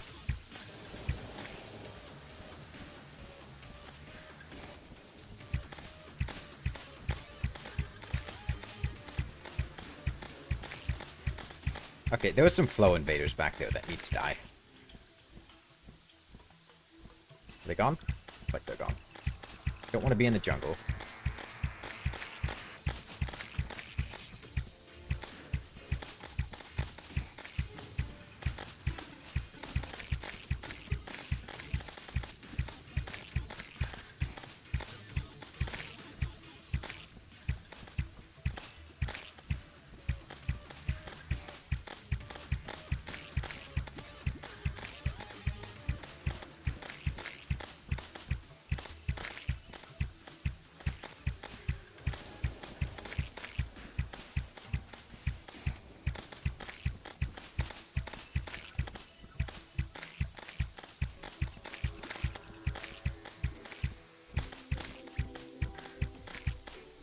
Anything nearby?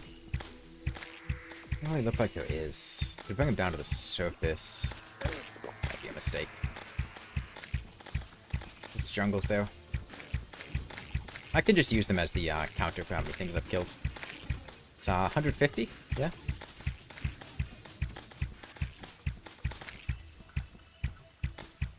I'd like the banner, I just don't have the infrastructure to take advantage of it.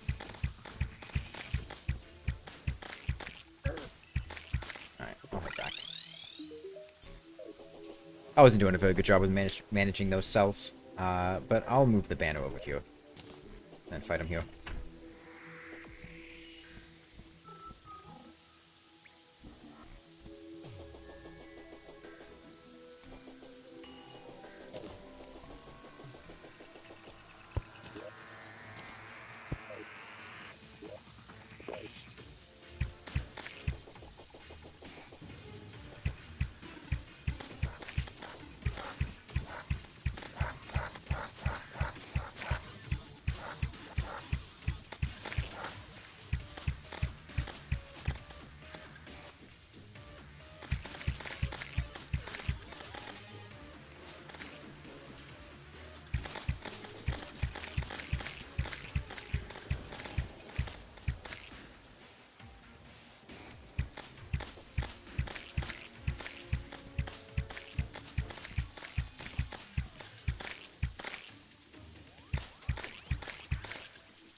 I think I can just kill them all now.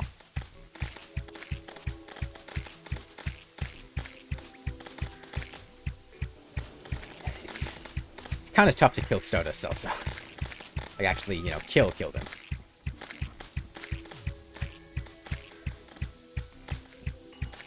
Okay, well they're all gone, so I'll just...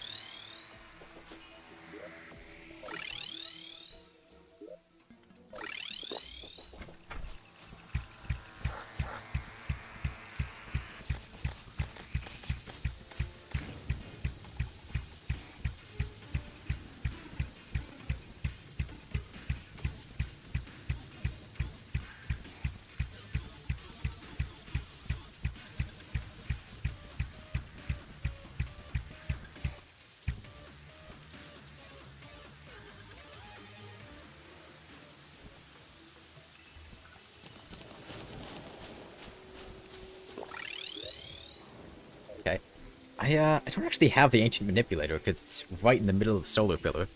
So pillar weapons aren't really even an option. Although the dragon would be nice.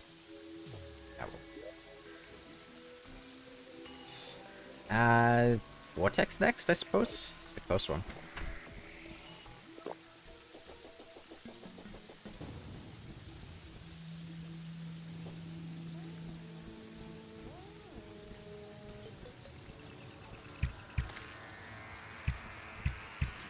This is not a great spot, I don't think.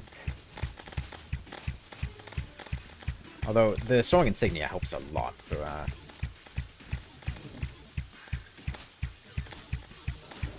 Okay, I want to get somewhere that's close enough to the ground that I can actually take advantage of my, glorified arrows. Maybe this desert area?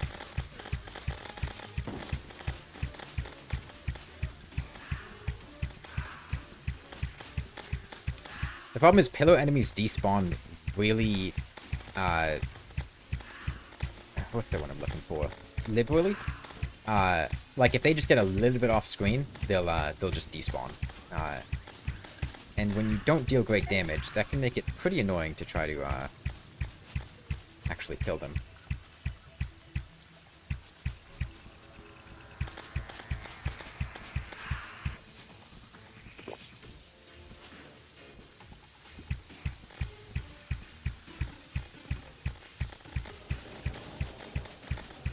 Especially with something like Chlorophyte, which is kind of a spam an area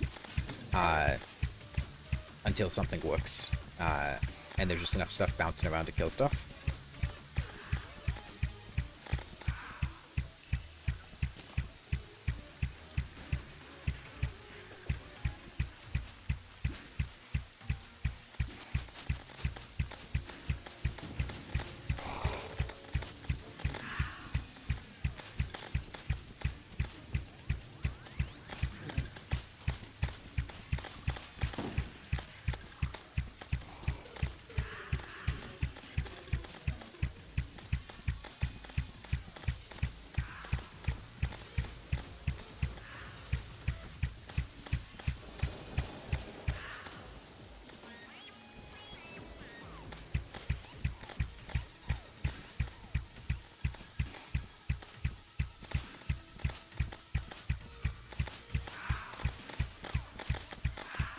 Yeah, if you don't know how the Vortex Pillar works, because I didn't know this for a while, I just never really paid attention to it. But alien hornets spawn boxed with platforms. Yeah, it would probably be more effective. The Vortex Pillar is really easy to... You can just, like, make a hole in the ground and shoot out of it, right? To cheese it. But yeah, if you don't know how the Vortex Pillar works, alien hornets spawn in, and then they mature into alien queens, and when the alien queens die, they drop alien larvae, which grows into a hornet, which then goes into queens.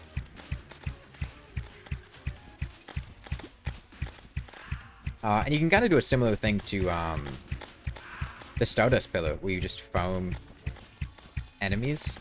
The queens are a bit more dangerous than Stardust cells, though.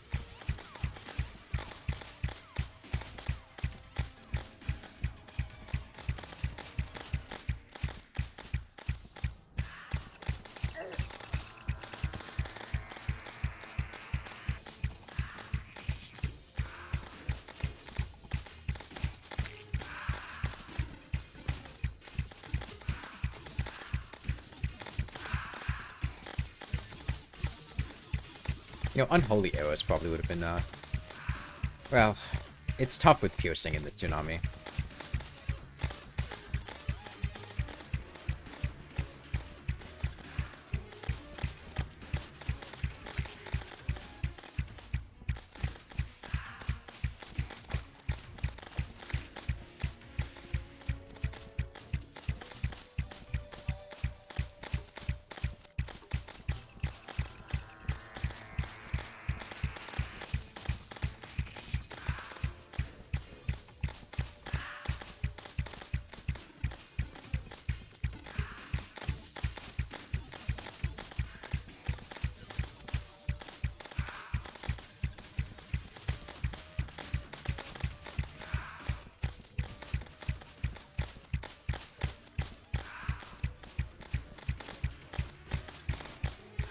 Probably one of the few places I would rather have Eventide. Yeah, Eventide would be really good now.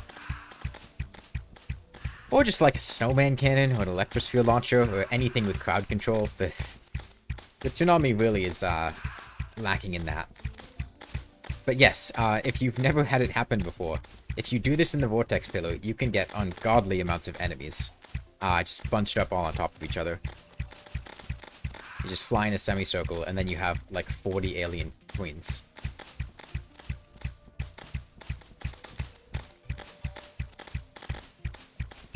I do think Unholy would have been a better call, but I don't want to go back now, because then my foam's going to go away. The alien queens are all going to die. Jester's arrows would have been good, too. Just anything with crowd control.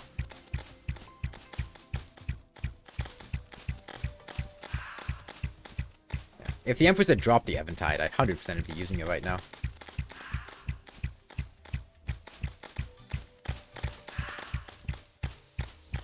On the bright side, I am pretty close to... Okay, actually, those fallen stars are really awesome, because they fell down and killed some alien queens. So I'm gonna get a banner, and I really want to put that banner down. I just don't know how to put that banner down safely. I have my house. Maybe... The problem is if I can't get far away, because if I go any further off screen, they're gonna start despawning. And that's really bad.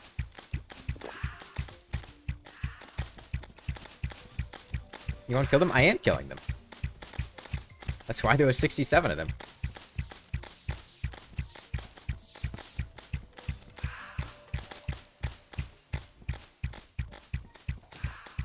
And now that I got the banner, that's going to speed things up a lot. I just need to figure out how to get that down. I think I just put it in my house. I think that that's the play.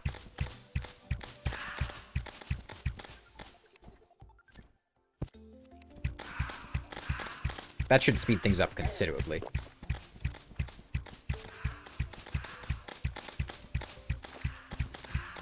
Oh no, a hornet got in there.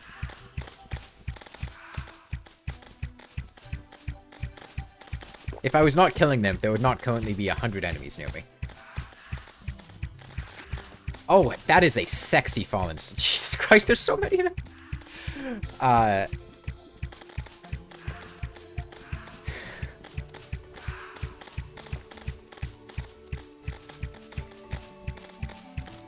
A fallen star fell down with double damage, and just killed... It's gonna do it again.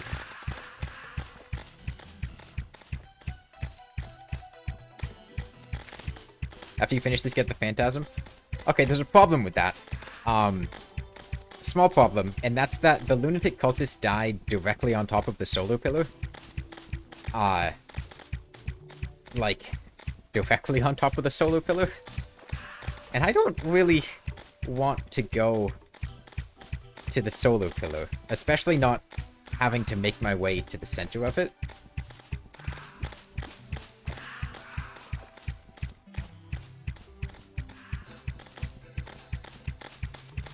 Like, Lunatic Cultist died, I had half a second to recall out before I died to the solar pillar enemies.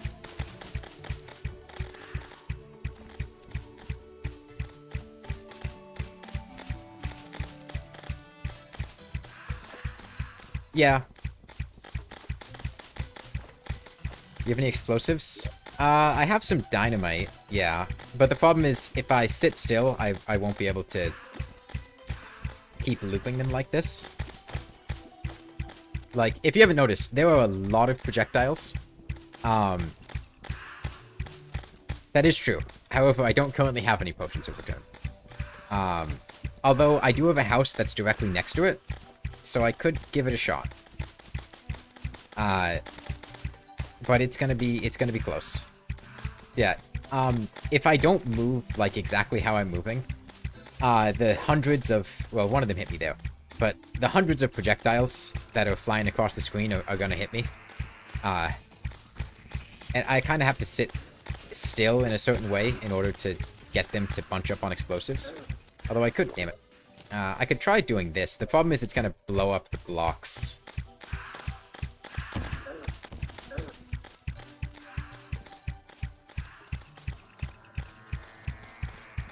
Yeah, I don't think it's worth trying to use the dynamite. Because the other problem is it blows up the blocks, and then I can't, they won't bunch up as much.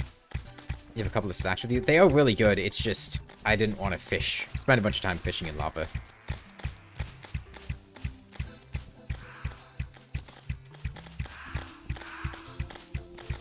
Yeah.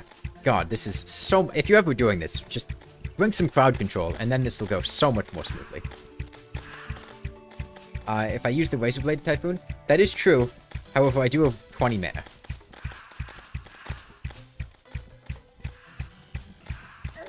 Well, that's not true, random nobody. You can check the kill counter up there. The pillar's pretty much dead. Actually, the shields are down, because a couple of them weren't queens.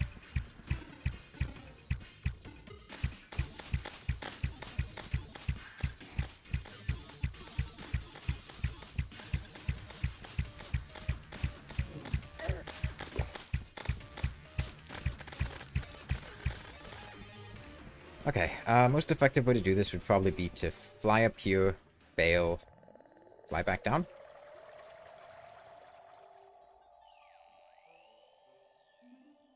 Fishing is cool, yeah.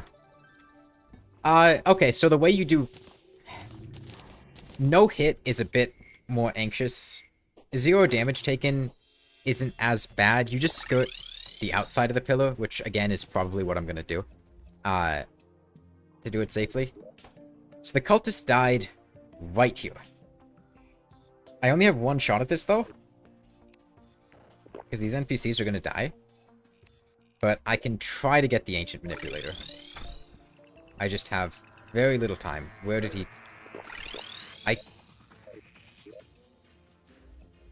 Did anyone see the...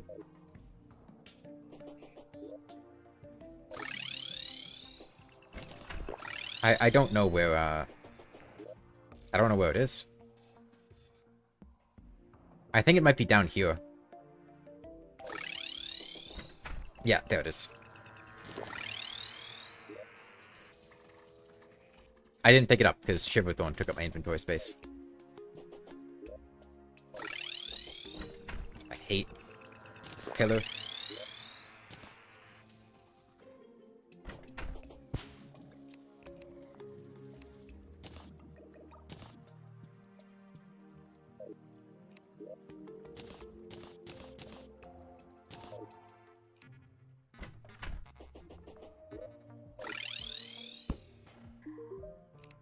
Yeah, when you don't have when you have projectiles, sorry, when you have things that don't get reflected, the solar pillar is a lot less intimidating.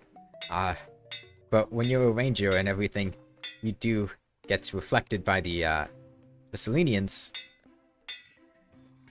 Yeah, I got it. Godly, I think, is effectively like the same as Unreal. Because the, I don't think the Phantasm gets affected by... Where is the Traveling Merchant? Is he right here? No. Oh, he's over there. I don't know why I care, but I'll check.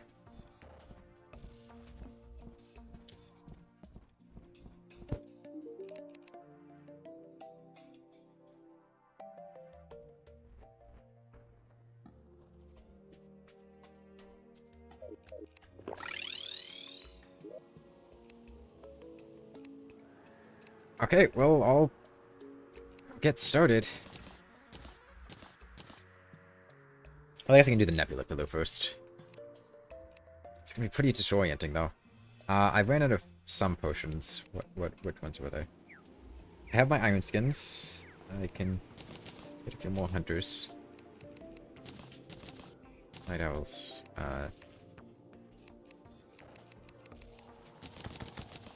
Regens. I have the Shines.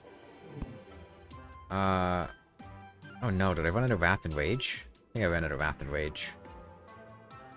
It's annoying.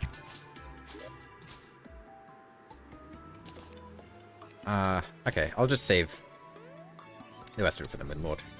The Wrath and Rages, I don't need those now.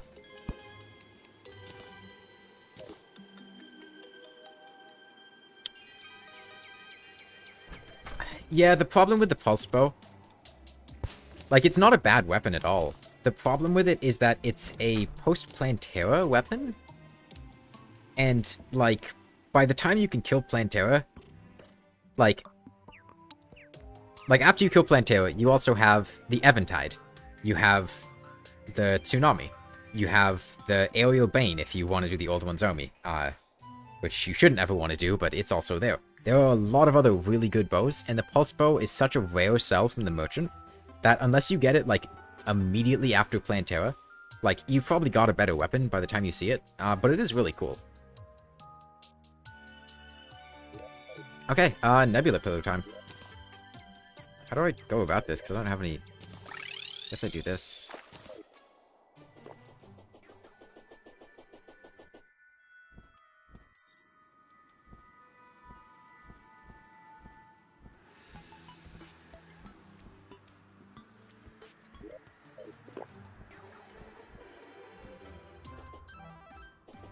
Okay, the only thing I need to look out for is brain sucklers. That's the main thing.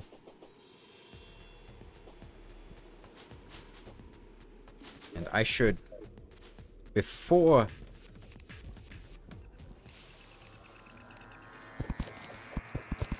Alright, I'm gonna put some spaces here for banners. Maybe I do it down here.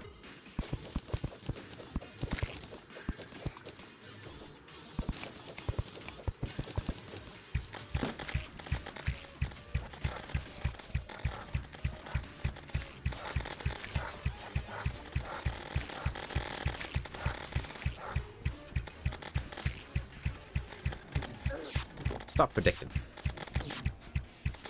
There. Oh, Chlorophyte arrows are so bad for this. For the Nebula Floaters, specifically. Nebula Floaters, their teleporting, goes into overdrive if you're hitting them with homing attacks, like Chlorophyte bullets or Chlorophyte arrows. And that makes them a mess to do with something like this. Oh, God.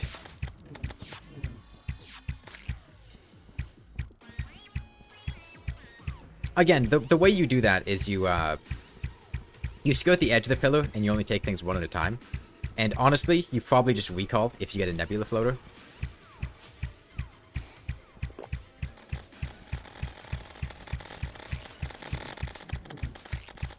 But they are not nearly as bad if you don't have homing attacks.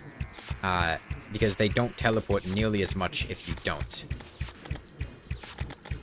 But I do have homing, which makes them such a nightmare. Because, like, the whole screen is just flooded with Chlorophyte arrows. It's...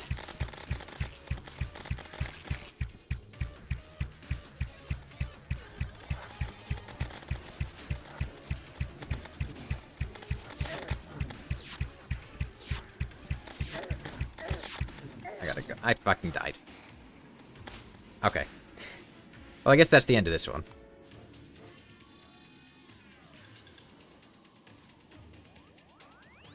I was getting too greedy, though. I'm not too unhappy with that, though. It was mostly just a way to mess around. This was less so a serious attempt for trying to do it hardcore, and more a way for me to get back into streaming. Yeah, the Nebula Floaters were a mistake. The Nebula Floaters were a mistake. I think the Chlorophyte... I think the Phantasm, ultimately, was the mistake. The last time I did this, I didn't use the Phantasm. I thought it would be fine, but it really disrupts my ability to react to things. And in that situation, I think it was really messing with my ability to dodge. At least the Nebula Floaters, because it was spamming a lot of arrows around in ways that I couldn't really predict.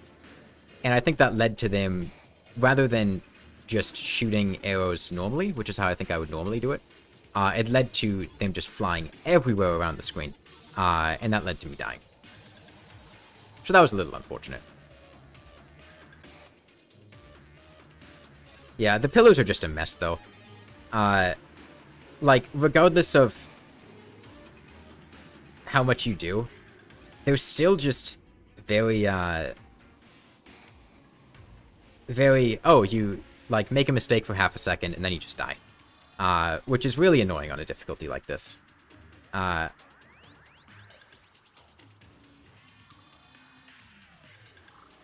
Nebula's the scariest. I shouldn't have been using chlorophyte arrows. I didn't last time. And there was a good reason I didn't last time. I just wasn't really thinking as much now, because just being on stream and not wanting to take time. The way you do that safely is you skirt the edge of the pillar. I'll do an example with another character. Let's see. I have a weapon that works.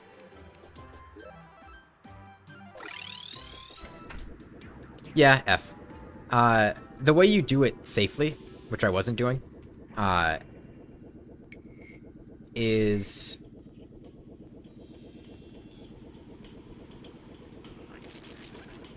And I think the reason I wasn't doing this is because it was on stream, and I didn't want to, like, spend an hour doing the pillars. But the way you should do it is...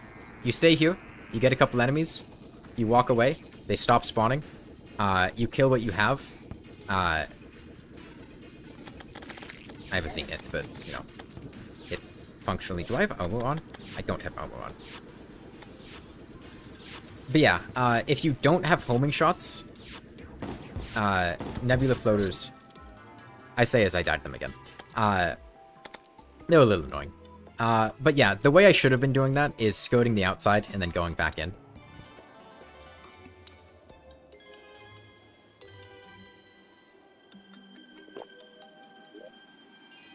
But it's fine.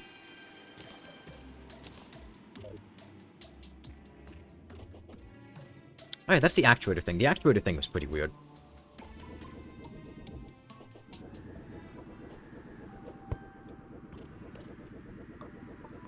It's an unfortunate way to die, though. But it just kind of is the pillars to be like that. Now the question is, what do I do now? Because,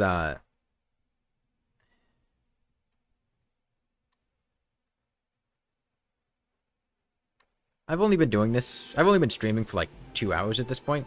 I don't really feel like doing another run, because the point of doing the hardcore stuff wasn't to beat it, because I've already done it in the past. It was more just a way to get back into streaming and get comfortable with things. So I can keep streaming, I just don't know... I don't really have an idea for what to do, because you know, the plan was just to not die, and then finish the game.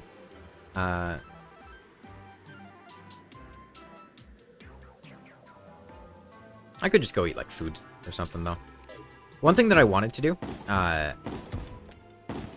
I can't do now,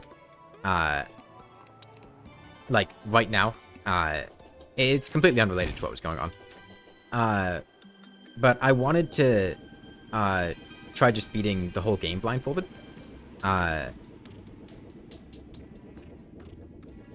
Like, start to finish, with, like, somebody talking me through and telling me what's going on.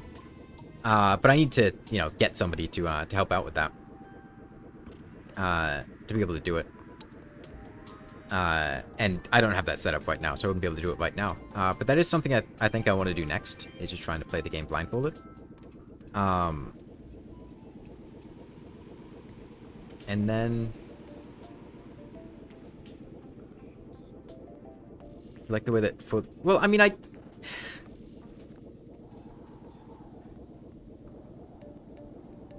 Yeah, I mean, it's... When you compare it to, like, one... Okay, you know what? I'll do a 1 HP... I'll do a couple of 1 HP runs just to showcase what playing the game like that is for. Let me change the title. That's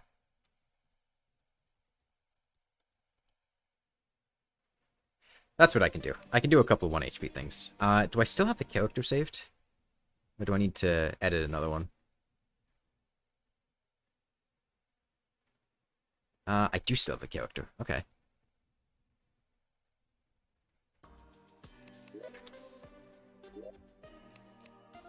So unfortunately, rip this world.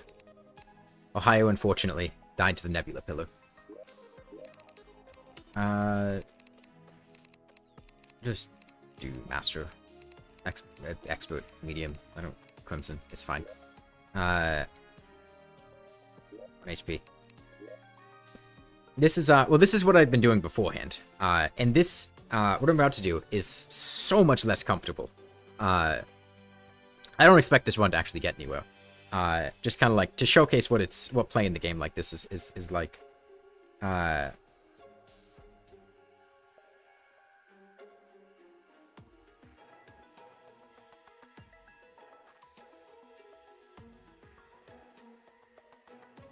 Yeah, like I'm not upset with the run dying because I didn't really care if the run went well or not. It was just trying to.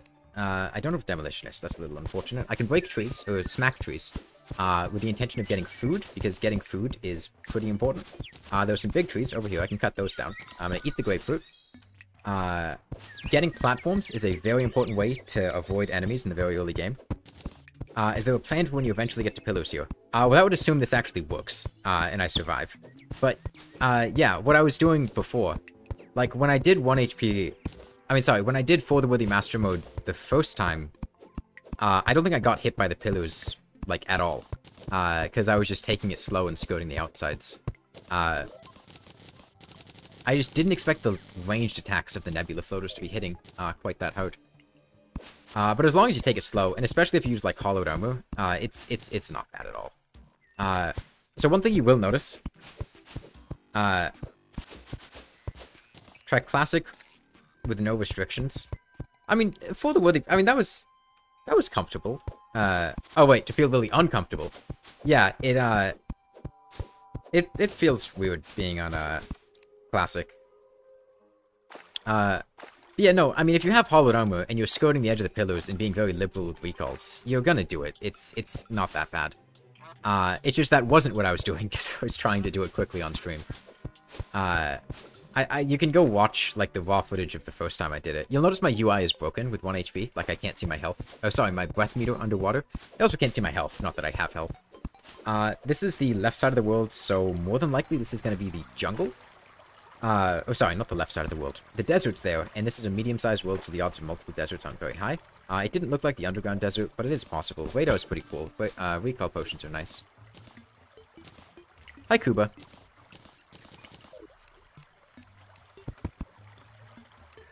I am much more happy that the run died, like, at the pillars or something, and not, like, to a clown or an exploding bunny. Like, at least that's not just some random enemy.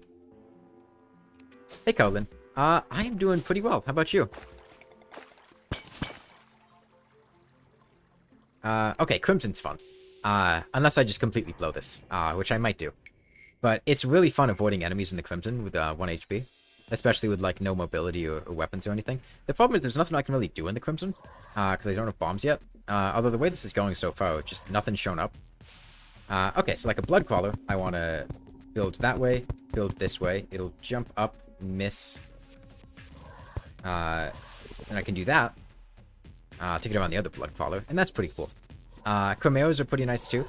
Face monsters go pretty similarly to blood crawlers, but you need to go a bit higher. I'm about to be in a rough spot because of the... yeah.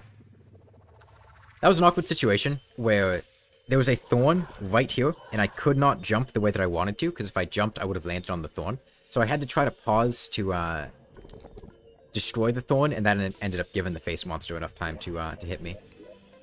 But the real 1 HP experience isn't doing that. It's dying, and then copy-pasting the player again. And then just doing it again. HP 2.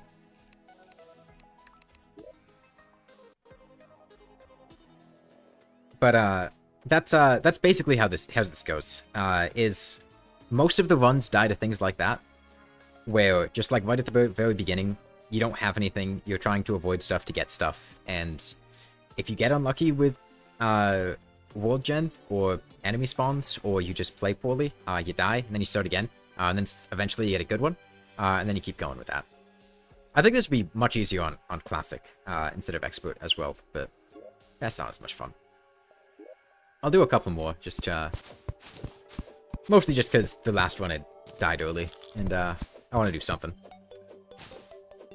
Sunflowers are really cool in For the Worthy Seeds, because you can sell them to get money right away from the Demolitionist, and then you can use that to Get some bombs to blow up trees. You can go straight to the corruption area.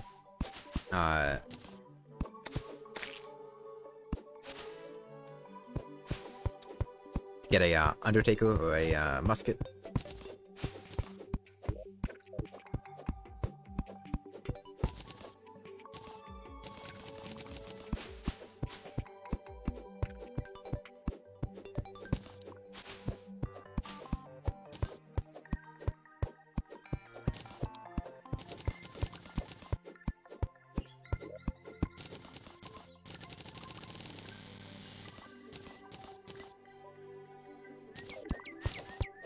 Yeah, getting food right away is really important for dodging stuff like this. Because that tiny little extra speed buff is really big for outrunning vultures, for really just outrunning everything. Ideally, I'd like to get to the snow biome right away. The desert's not as nice, but the desert might have a pyramid in it. And if I can get to the jungle... Jungle's good to be in. If you don't know how to avoid vultures, you just walk at them. This is a little bit of an awkward spot for the pool of water, so I'm going to pull the vultures this way, and then go back here. I can deal with these vultures now or later. I should deal with them now. So vultures are completely unable to go through platforms, so if you just put some platforms above you like this, I want to jump up, but I don't know if,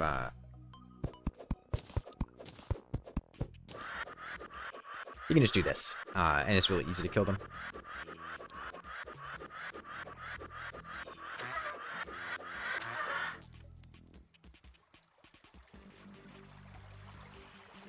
So I want to go underground here. Problem is, it's basically that right there. That slime that showed up in the darkness makes it next to impossible to be able to go down in the dark like that safely. You know, on the surface I can find surface chests and stuff, and those might have torches in them. And I could kill a slime. I just don't think it's worth killing a slime, really. Because you can just find torches in pots and chests pretty consistently. So that's what I'm hoping here. Is hopefully... Yeah, they dropped a torch. Good. There's a chest here. Best case scenario... wooden boomerang? Wait, that was fine. Actually, glow sticks. Glow sticks would be the best case scenario. Glow sticks are really awesome. I do need to be very careful about fall damage. And traps. Those are the two main things that'll kill me underground.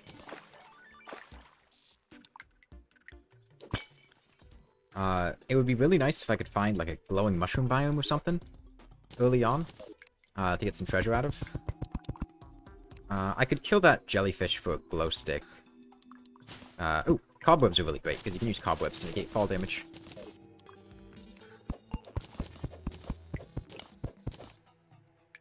But this is kind of the edge of this cave, which is a bit unfortunate, because, I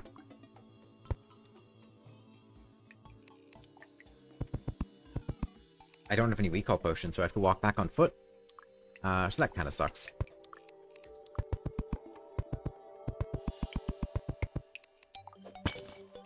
Although it might go this way. That would be pretty cool.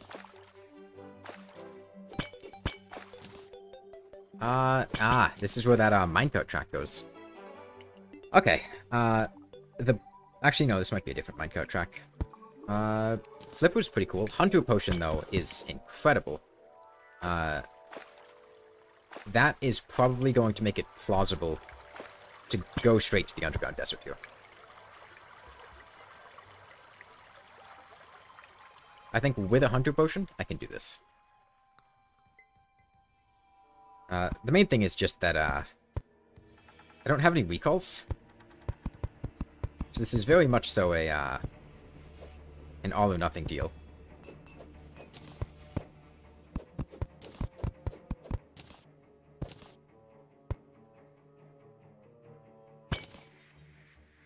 Alright, we'll see you, electric essence.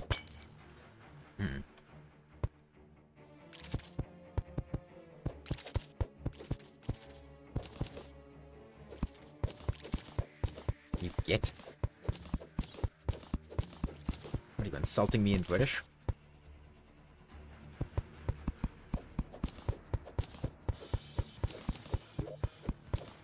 Ah, okay, I got recall potions. That's pretty good.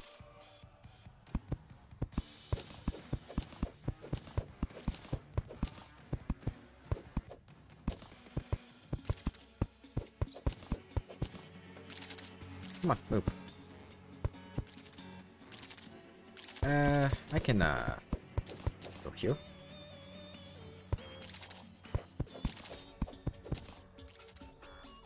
I don't save and quit, generally. If I wanted to do that, I probably would have turned auto pause on for the pillars, and the second I got into danger with the last thing, I would have just saved and quit to go back to spawn. I don't really like abusing save and quits. Wasn't really any way to deal with that safely, unfortunately.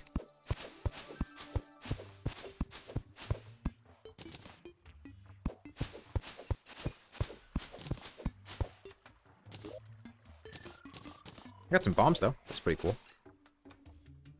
Hey, Chonky.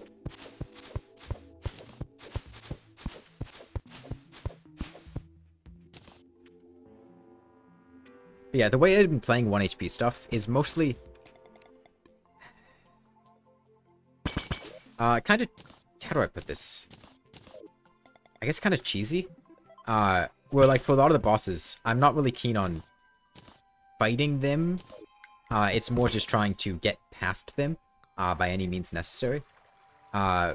Mostly because, like, I feel comfortable fighting the bosses normally, and I'd feel comfortable getting hit by them, being able to try it several times, but in a vacuum, it's, not quite as safe. Getting enough, silk to make a bed would be really awesome, because they'll let me sleep through, This is a little awkward. I have some throwing knives, that's cool. I can't go in the water because of the jellyfish.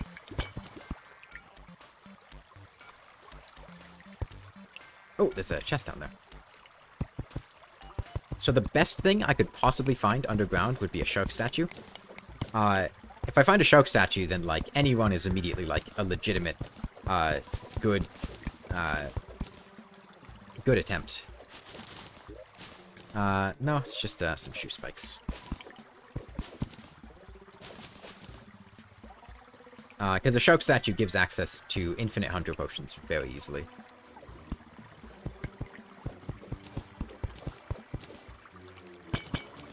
Gotta be very wary about traps. Life crystals, while I can't use them, do still have some usefulness because they can get sold for a lot of money. I think this will be enough cobwebs to put me over a bed.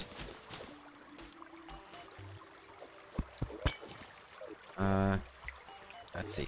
Okay, I think best thing to do right now would be to go to the right and try to find the snow biome and get underground there for the night. Because I don't really want to be on the surface. I have enough silk that I could make a bed, and I could use that bed to sleep for the night. But I don't really want to deal with zombies and demon eyes and whatnot.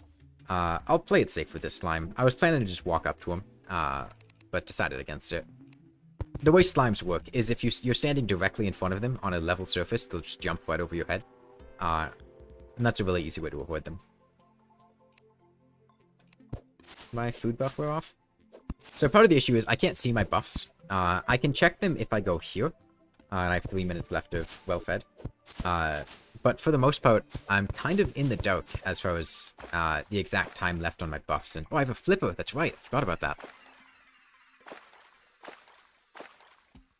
So the best thing I could find right now is some Shiverthorn.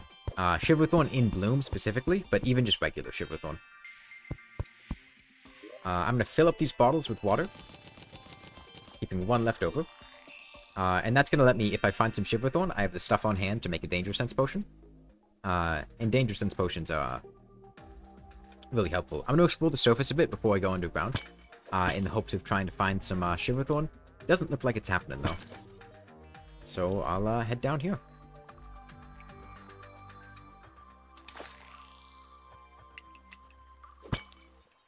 Would have been nice to, oh, That was exactly what I was hoping for.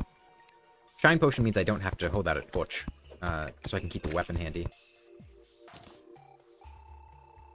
It also makes it a bit easier to spot for traps.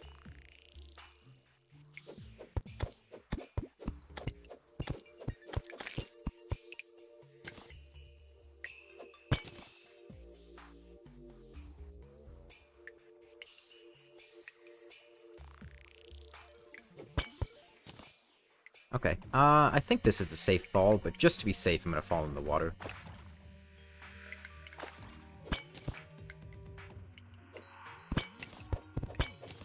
Yeah. The nice thing about finding all these, life crystals is it's gonna be a good amount of money. And, that's gonna...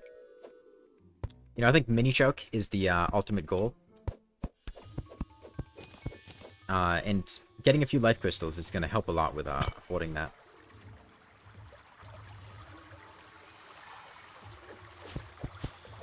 Fortunately, I have not found any Shiverthorn yet. There should be a safe fall. Just want to skirt it, go there. There was an alternative path I could have gone up there, but it looks like there's a place to go over here, and that could be pretty helpful, if this is an actual cave. Let's see, there's a trap down there. If I pick up that trap, I'll be able to,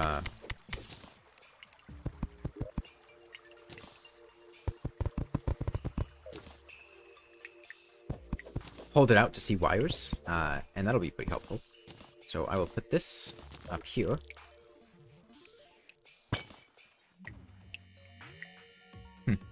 Yeah, unfortunately it seems like this is a dead end. So I'm gonna have to go backtrack a little bit to go back to,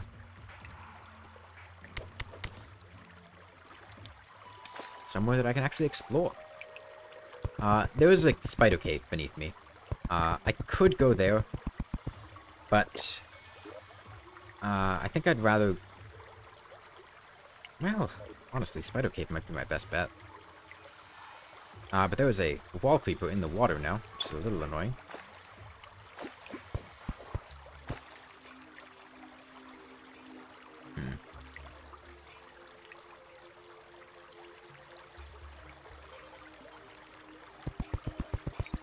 I think this is one of the annoying things that can happen, is you want to be able to... A good start largely consists of being able to get somewhere quickly, and get treasure. And right now I'm kind of being stonewalled by just not having things exist. Places to go, mainly. There was an alternative path down into the snow biome, I think, on the surface. There was another cave up there, so I think I might head up there and see if I can get underground there. I don't have my Hunter Potion anymore, which is going to make this a little tricky to pull off. But it should be doable, as long as I'm a bit cautious.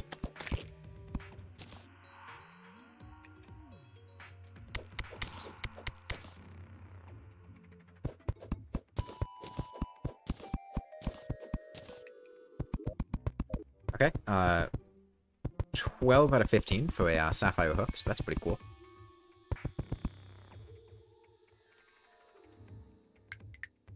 I don't want to spend very much time on the surface, though. Just because of how dangerous it is.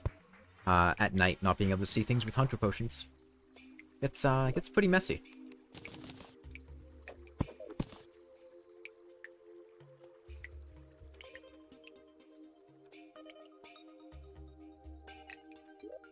Alright, where's my last rope coil? There it is. I think the best thing I could find out of the snow biome right away, aside from the Shiverthorn that I'm here for, would probably be... Oh, come down. Maybe I need to give him a little push. Push in the other direction, though, not on top of me. There we go. An Ice Blade would be really cool. Because generating light on every swing is a very useful tool. Especially for exploring in situations like this. This is going to break this.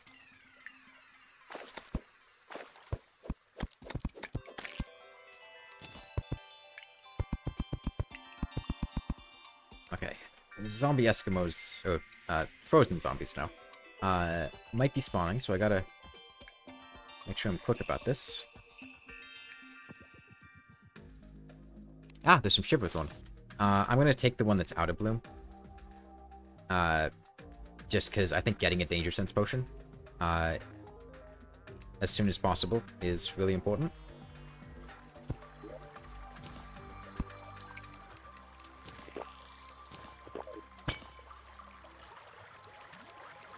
Okay, now I don't have to be very cautious. Well, for traps. I still need to watch out for enemies, though. With any luck... I'll play it safe and rope down. Normally, I think I would just jump.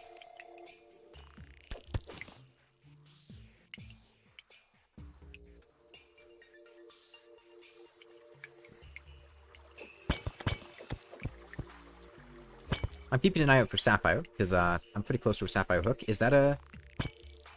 No, it's just some cobwebs. Thought it might have been a house. Where is that pressure plate? It's over there.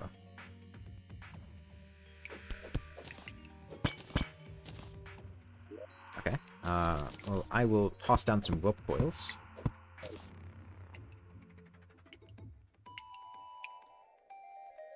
There's some diamond there. But there's some sapphire. Brings me to 14, which is almost all the way there.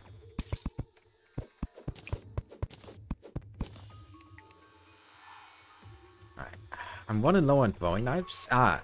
Slippery ice. I'm running low on throwing knives, which means I should be cautious about what I choose to fight. My food buff had worn off, if you noticed I was running a bit slower.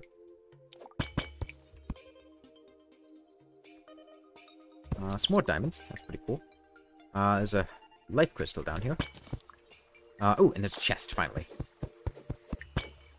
Long enough. There's a bat, which is concerning, but I can deal with.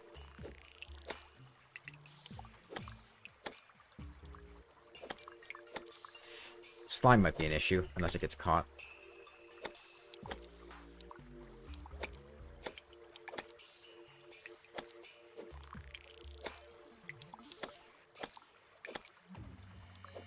Honestly, the crit is kind of scary.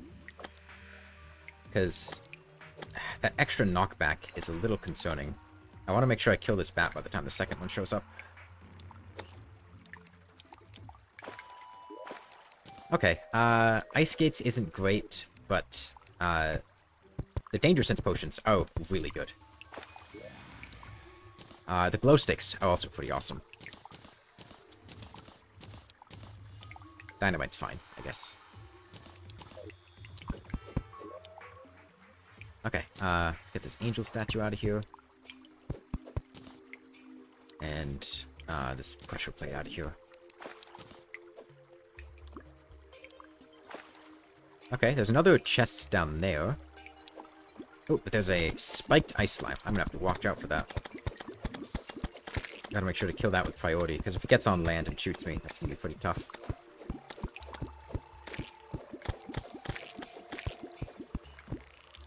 Gotta be careful nothing spawns above me.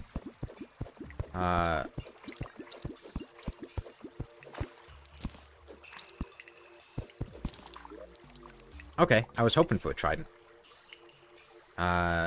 I need to figure out what to get out of here. I don't need healing potions.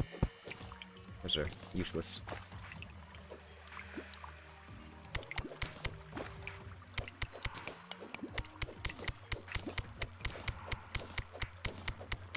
So I don't really want to leave until I get some Shiverthorn seeds.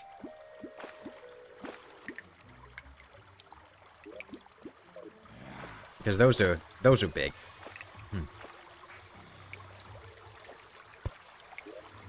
I have some shurikens, don't I? Maybe not.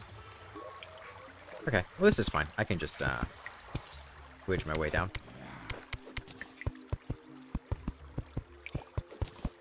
Unfortunately, I still don't really have enough weapons to be able to comfortably fight any of these, and I'd rather not waste my the few throwing knives that I do have.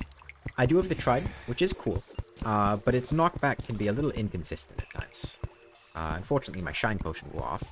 But on the bright side, that does mean that it's likely daytime, just because of when I had taken it. So I think ideal situation is I come pick up these two life crystals. I pick up that sapphire over on the left to make a sapphire hook. I head back home. I make some houses. I get the merchant. And some other NPCs.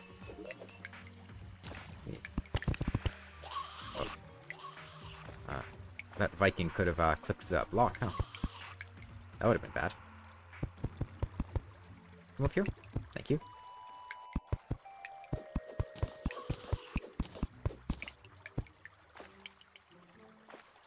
Oh, well, thank you, Chonky. Okay.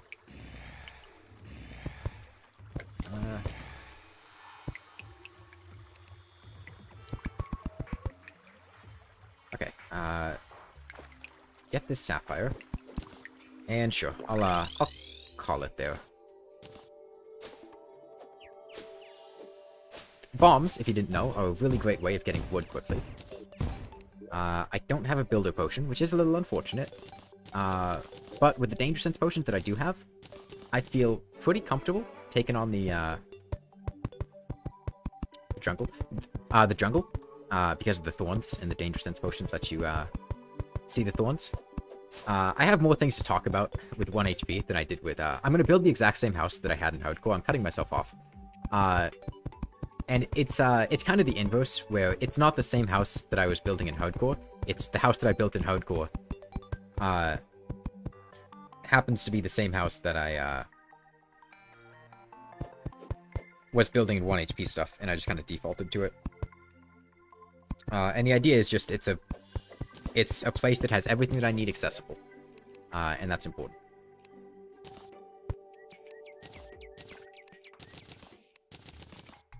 Okay, I gotta empty out my inventory a bit though, because it's pretty cluttered right now. I'll put you down. Me. I actually haven't found very many chests. I'm just gonna put some things in here temporarily, so I can get the stuff I need for the houses. Door, door, door, door. Got some torches. I'm gonna put this torch here because my bed's gonna be there. I'm gonna put down these walls, and now I need to try to figure out what side of the world the Crimson's gonna be on. And that can be a bit tricky.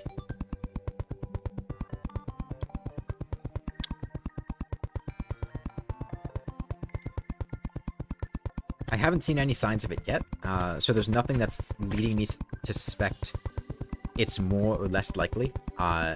So I think I'm going to head to the right and explore past the snow biome, because I know the jungle's to the left, and I know ultimately my goal is going to be to go to the jungle to try to pick up some loot. But for the time being, 1, 2, 3, 4, 5, 6. 6. Let me get some chests down. And in my far left chest, this is typically where I keep my ores and bows and metals and things like that. I'm going to put an anvil down, make myself a sapphire hook. Because getting a hook is a really awesome thing. The trident has a knockback penalty too. That's a little unfortunate. And I'm going to sort the rest of my gemstones. I typically sort them by rarity. So like within a tier, like amethyst, topaz, sapphire, emerald, ruby, diamond. The lower rarity one there, or not rarity, the less powerful one on top, the more powerful one on the bottom. I am going to disable this as a valid house, because I think I would rather have an Ohm Stealer than a Demolitionist. I am just going to clear out some space, though. Put potions in here, or things that function as potions, like well-fed buffs. Potion ingredients in here. Keep the gel on hand. Daybloom in there. Daybloom seeds in there. I'm going to put blocks. I want that to be here. Keep the ice mirror handy. Keep the glow sticks handy. I guess I'll keep the trident on hand. I'll keep the cobwebs on hand, and the torches can go in here. Acorns can go in the trash, and I'll keep the dynamite. And now I'm gonna get... Oh, wait, I have some more things here I need to sort. Tin, gold, chests can go in the furniture. Actually, I can put it down. That's a better play. Okay, and then I'll take night owls and my well-fed buffs. And I guess the danger sense potions too, in case I get in any dangerous situations and want to have them on hand. And now I'm going to go to the right. Know what build I'm going to do? Probably Star Cannon, Wall, Cheese Mech Bosses, ranged weapons. That was a little close. I don't think I have a well-fed buff right now. I should fix that. I was a bit slower than I was expecting. Probably just ranged weapons. Yeah, I mean, definitely Mini Shark. The speed that you're able to do things, and the knockback it provides is really good.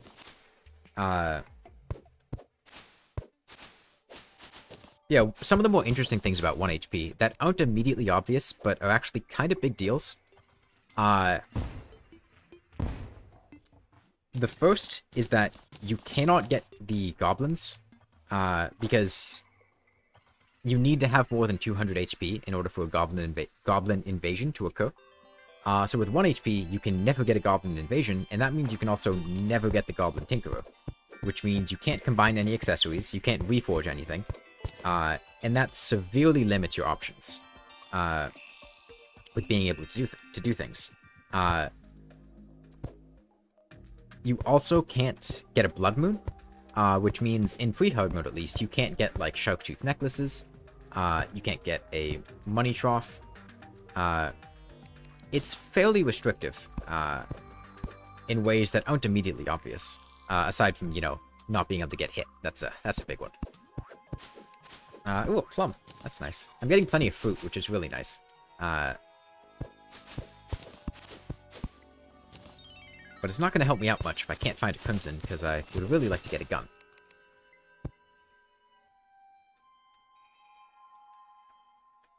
I'm keeping an eye out under the sand to try to look for deserts, but I'm actually going to throw a bomb here to do a pyramid check. And I'm going to look at the light that it lets off. I didn't see anything down there, though. It kind of feels like there might be a crimson here. No. Must have just been some weird lighting. I might need to deal with this vulture. Yeah, it looks like I'm going to need to deal with it. No. Bad vulture. You swept around a little too much. And I didn't, I missed a spot. The platform. I can use the trident, right? Yeah. I haven't really gotten very lucky at all with this world so far. Normally, I would like to get, you know, a good amount of chests and things, and I really haven't found very much. I need to be cautious around these slimes. I'm going to wait for this slime to pass through. And now I can get going. Because I want to go down here to try to look for a surface chest. Ah, there's finally a crimson. Okay. I didn't play this very well. I was thinking about too many things. But it's fine, because I can, block off this... Oh! You got clipped inside a block. This is a little awkward. I might just dig through. It's gonna be slow, but... At this point, with how slow I had taken things, I'm gonna drink a, I'm gonna drink my potions. And start heading this way. It's, so the danger sense potions aren't very good at spotting the thorns on the surface. Like, if you look right here, in the daylight, it's not actually very obvious that the thorns are there because everything's red, and they're just glowing red. Like the color they already are. Hey, Octonite. I got some shurikens, which is nice, because... Oh, I got some grenades, too. Grenades are a very risky thing. On the one hand, they're very powerful. On the other hand, it is extremely easy to kill yourself with a grenade.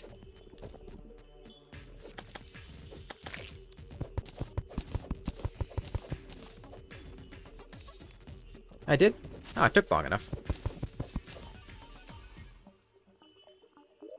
That's nice. I checked earlier today, and I think I was at 497. So I think it happened during this stream, so that's nice.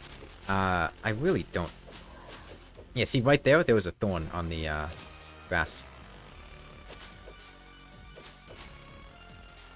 Gotta be pretty careful with the thorns. I think the danger sense did help, though. It did let me spot a thorn that was sparkling a little bit behind the tree. Now that I know that thorns can be behind trees, it let me see those and destroy them. So the idea here is I want to get an Undertaker. This is a little awkward. I would have preferred if these blood crawlers weren't here yet. Them being here means I need to take this a little slowly. Or at least...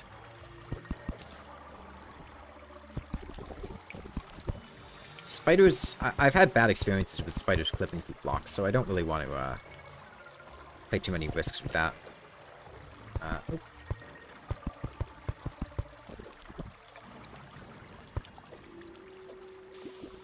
Okay, I have some sticky bombs. Oh, I have sticky dynamite. That'll be a good way to do this.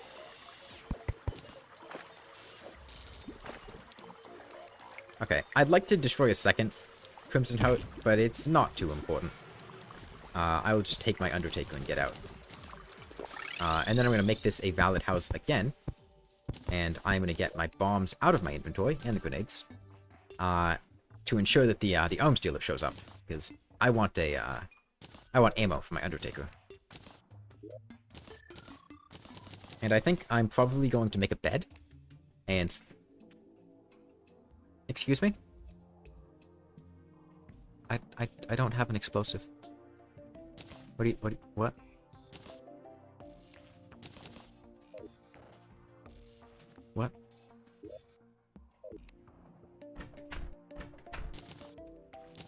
You can't do that. That's not fair. I'm gonna build another house for the demolitionist here, and hopefully he'll move in by nighttime.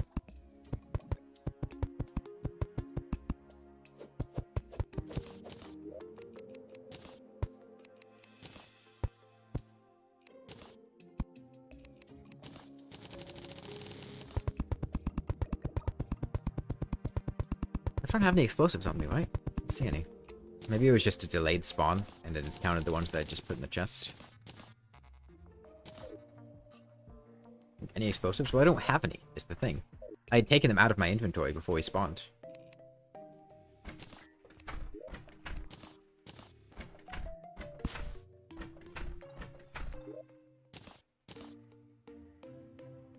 Even if they're in your chest, that's... dumb.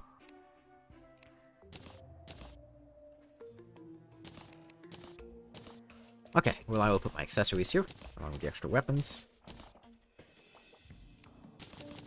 Iron skin potions are useless, but I'm still going to keep them in the potion chest. Okay, well. As is, I'm going to be getting the best prices from the merchant. So I'm going to go to the merchant, sell my life crystals. I don't have enough money to get a mini shark yet, but I do have 13 gold, and that's most of the way there. I will buy a mining helmet, because that's pretty cool. As soon as it becomes nighttime, I'm going to buy a bunch of glow sticks from him, because glow sticks are really important. But for now, I'll get a bug net, a bunch of torches. I have an anvil already. And I'm going to buy a bunch of ammo from the arms dealer. Musket balls. And with this, I should be pretty well equipped to go to the jungle, as long as I have my danger sense potions.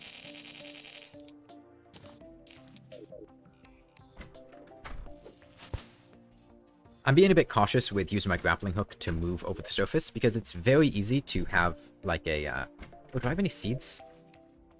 I have deathweed seeds. Do I have any stone?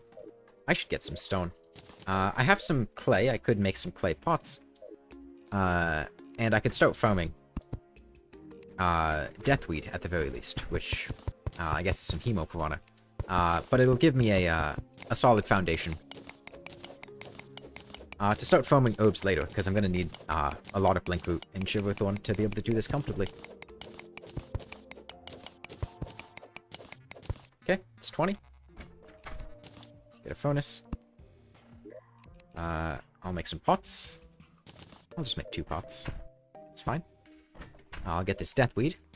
plant the deathweed here. And I'm also going to make a chain, make a sawmill. Sawmill down. Make a loom. Take 35 silk.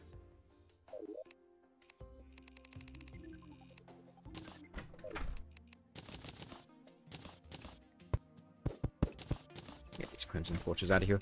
And then make a bed. And this is going to let me sleep through the night, which I want to do because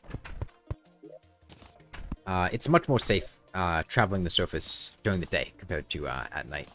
So I'll put my clay back in here, take my bombs back on my person. I want to go to the merchant before daytime, though, because he sells glow sticks at night, and I want to get a bunch of glow sticks. Yeah. Okay, well, I'll sleep and prepare to go to the jungle.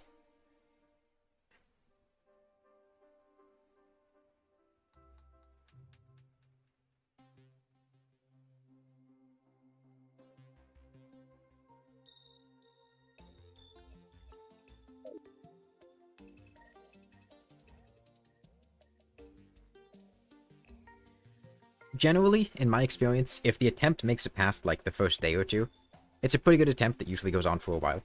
Because that tends to be when I'm doing the riskiest of plays. And once you get a solid foundation, it's a lot less risky to try to do things.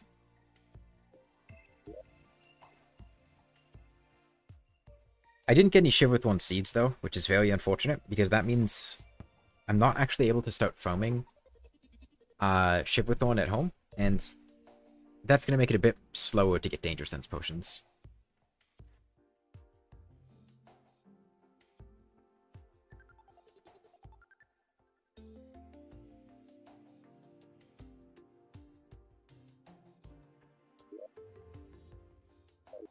I wish time passed faster when you were in a bed.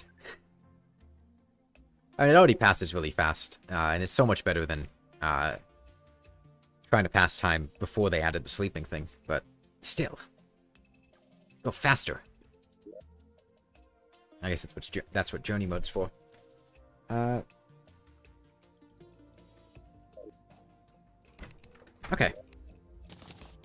Well, I'm gonna get all of this stuff. Oh, a mining potion. That's a pretty good find, too. And should be all set to go. I'm gonna keep smacking trees in the hopes of getting, well, I could get some money. I could get a eucalyptus sap. The sugar glider's pretty cute. And mostly I could get more fruit to keep getting more well-fed buffs. Because if you didn't know, well-fed buffs increase your mining speed. And stacking that with a mining potion, even with a copper pickaxe, can let you mine stuff decently fast. Oh, there's also a gold coin here that I missed from when I smacked a tree earlier.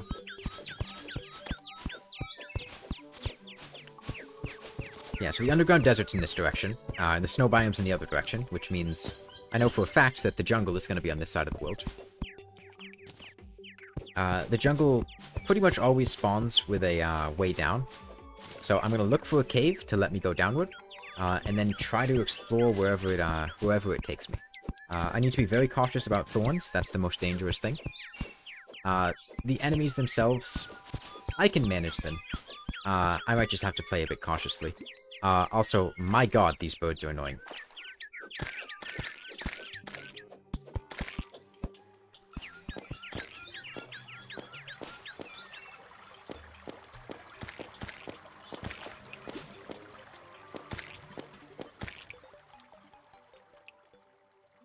Okay. Well, a Staff of Rebirth would be phenomenal. That's probably the biggest benefit that I could get. I did just completely destroy the local ecosystem. But it's not a big deal. It'll regrow. Yeah, a Staff of Regrowth, giving me extra herb harvests, and, let's see. Oh, I already went down here. Where is this? Yes, I came here earlier. Just didn't notice it. And especially getting seeds when out of bloom, that's probably the biggest deal. Because that means I don't have to wait for finding a Shiver Thorn that's in bloom. And it makes it significantly easier to start planting them yourself. And as soon as you can start planting things, like, it's just kind of an explosive growth thing.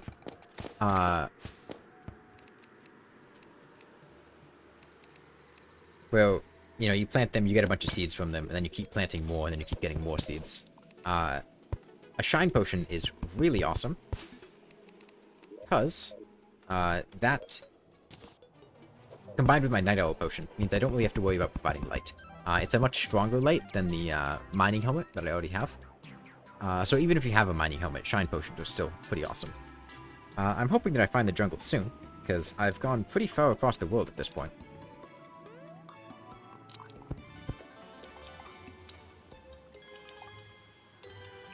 Okay, living trees are a pretty dangerous place, specifically because of gnomes. Gnomes are a very dangerous enemy when they kill you in one hit. And they can make it a bit of a challenge surviving, especially if you're in the dark down here. I got more danger sense potions though, so that's really cool. I'm gonna check down here, but I'm gonna keep the way lit, so I can see if there are any gnomes above me. Oftentimes chests will spawn at the bottom of living trees, but it doesn't look like any did. But I will check over here, make sure there's nothing. Don't see anything. And now, when I'm going back up, I can see if there's a gnome above me, and if there is, I can block it off with wood before it gets to me. But it looks like I'm lucky, and I didn't get any gnome spawns. But there is still more living tree over here that I'd like to explore. Another Night Owl Potion, that's good. And there's another chest down here with an umbrella in it.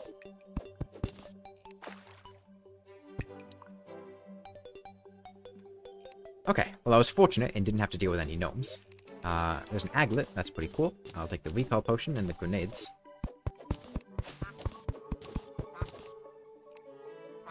Okay, how is my well-fed buff? About to run out. I'm gonna take this grapefruit. Who are you? Where am I? Where am I? How did I get here? You don't remember?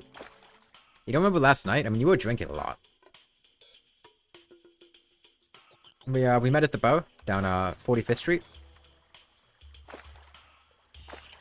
I can't keep this up because I need to actually pay attention. Because I do need to remember, I do die in one hit. I'll just kill these snatchers. It's safer. I could just avoid them, but it is just... Safety's a big thing.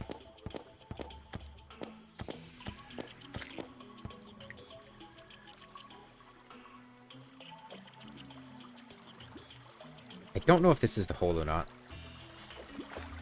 Is this the hole? I think this is the hole. Yeah, this looks like the hole.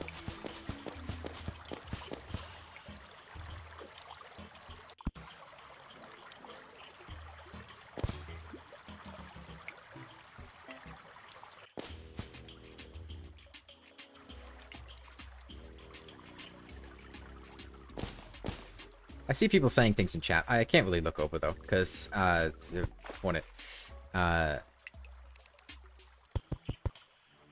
yes, this is the hole. This is the legendary hole. As opposed to just, you know, a hole. This is the hole. Maneater. If I can kill that Maneater, I can safely mine over to that. I really don't like the fact that I hear a hornet shooting. I know where it is. But I'm still concerned that there's one just off screen. Get up here, Maneater. Okay, do I have dynamite? I don't have dynamite.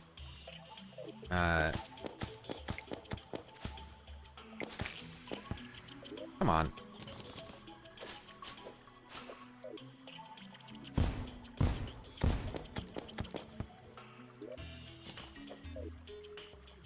Come on. There we go. Okay, hoping for Staff of Regrowth. Boomstick would be really cool too.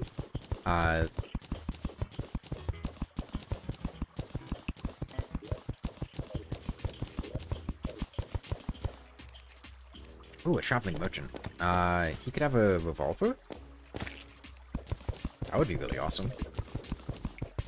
I don't think I'm going to go back just yet. I'm going to try to explore a little bit more. You just noticed the stream title? Oh, thanks. Yeah, it was hardcore. It was hardcore for the Worthy Master mode. And then, oh, it's a boomstick. Nice. And then I died to the Nebula Pillar. And I switched over to do this because I wanted to, I didn't want to end the stream. I wanted to do something. But I didn't want to start another hardcore one. Well, I guess I did start another hardcore one. I didn't want to start another, for the Worthy hardcore one. The boomstick is great. The only problem with the boomstick is it can be a little inconsistent with the knockback and the spread and everything. And that can potentially be problematic when you can't afford to get hit by anything.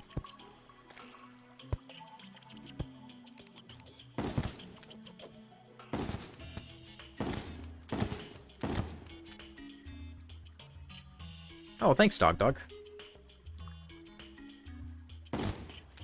Okay, one more good shot. I'm concerned about something falling from above, but I think that platform there should be able to stop the, slime lack beetle. That is a wonderful, I'm just gonna blow this up. A wonderful die that I could get.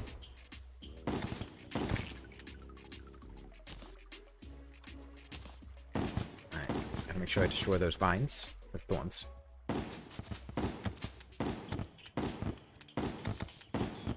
I am really not having good luck with man-eaters, huh? Oh, there's a hornet down there. This might be just time to bail. Check what the traveling merchant has. I got a boomstick. That's nice. But, I mean, I feel like I can do this.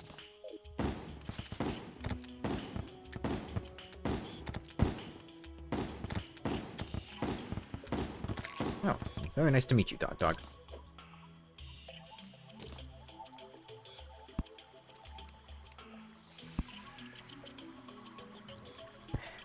This is a very risky play. Okay.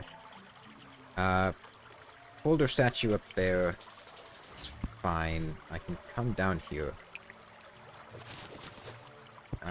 It's flooded, but there's an ivy chest. Staff of regrowth, please. Anklet's still good. I would say that's most of the way to lightning boots, but I can't get lightning boots because I can't combine accessories. Very big issue over there.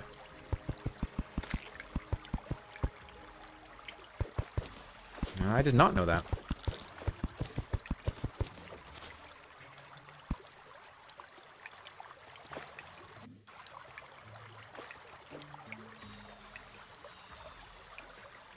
Yeah, bats are something that I would really rather not take on with a boomstick, just because they can be pretty unpredictable with knockback sometimes. So I think the ideal way to do this is to come down here, block this off. Medusa statue's cool. I'll take that. Swap these around. There's a chest, too, with Hermes boots. That is wonderful. Spelunker potion, pretty awesome, too.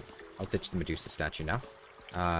I'll ditch the mushrooms, because there's not really too much of value I can get from them. The traveling merchant isn't going to stick around for all that much longer, so I think I'm going to head back now. And what have you got? Lifeform Analyzer, that's pretty cool. I don't like the pretty pink set. Celestial Magnet, if I was playing a mage, I'm sure that'd be awesome. But it'd be pretty difficult to play a mage like this, because I can't see my mana, because setting your HP to 1 breaks the UI. Which is the main reason that I'm not playing a mage. And Summoner is... No. The way summons cause enemies to act unpredictably. No. You happy? Yeah, you're happy. How about you take, step stool, shoe spikes, I'll equip this, put the anklet on, put the living wood wand down there, keep the lifeform analyzer on hand. I don't think I've gotten a fallen star yet, but I can upgrade that wooden boomerang, with a fallen star once I get the chance, and then I can sell that for a bit more money. I have Spelunker potions now. And I have Danger Sense potions. If I can get Hunter potions too, I would feel comfortable taking on the Underground Desert, because I think my ultimate goal is going to be to get the Dune Rider boots. And use those for the Wall of Flesh and whatnot. But I don't have Hunter potions yet, so I think my goal is just going to be to go underground. I think I'll probably save the Spelunker potions. Because I don't have any Moonglow seeds. Let me get my stuff sorted a bit, though. I'll put this in here for now. Blocks in here. Vines. What can I make with vines? That's a lot of stingers.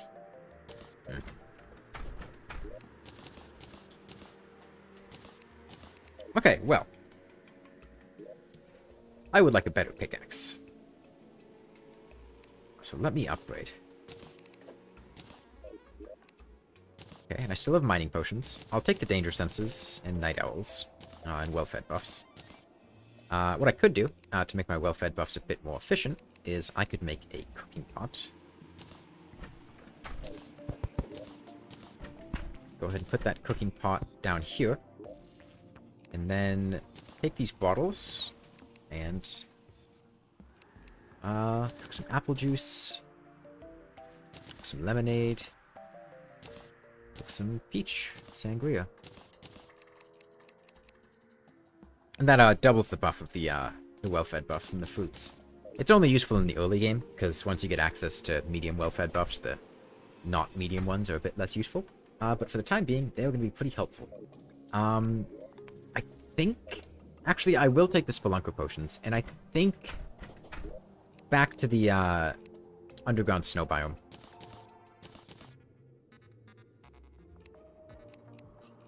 Yeah. I think,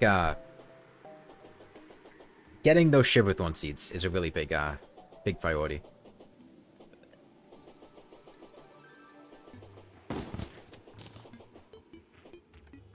If I'd gotten a Staff of Regrowth, that would have helped a lot, but I got a Boomstick, and that's not nothing.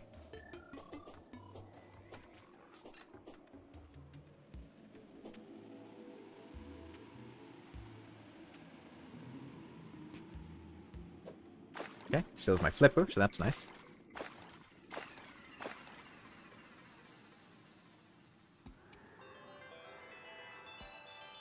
So ideally, now that I have my Lifeform Analyzer, it kind of snowballs into, you know, getting a metal detector is really awesome.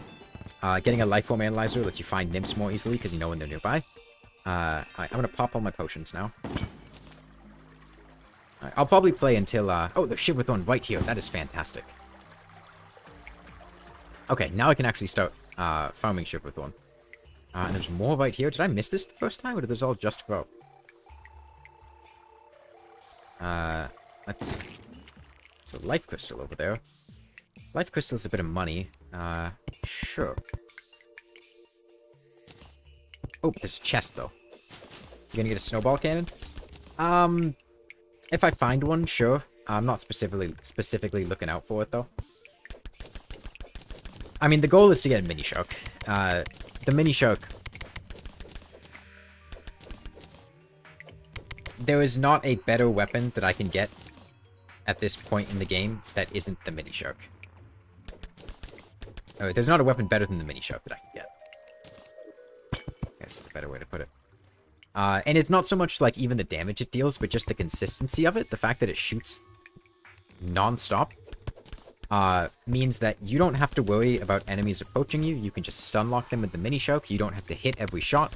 Because the problem with, like, the boomstick is if you miss a shot with the boomstick, you are in trouble. Because it's a while until you can shoot again. And especially if, like, you only hit with, like, the edge of the shot and it causes them to get knocked back weirdly. It can be a pretty dangerous weapon to use when you can't get hit at all. Especially like a slime. Slimes can go flying in the face of a boomstick knockback. I see there's plenty of emerald. There's actually some diamond over there, too. I think I will actually go mine that. Because a diamond hook would be a really nice upgrade. And it's pretty easy to find gemstones. If you ever need to find specific gemstones, it's usually pretty easy to find them in the snow biome.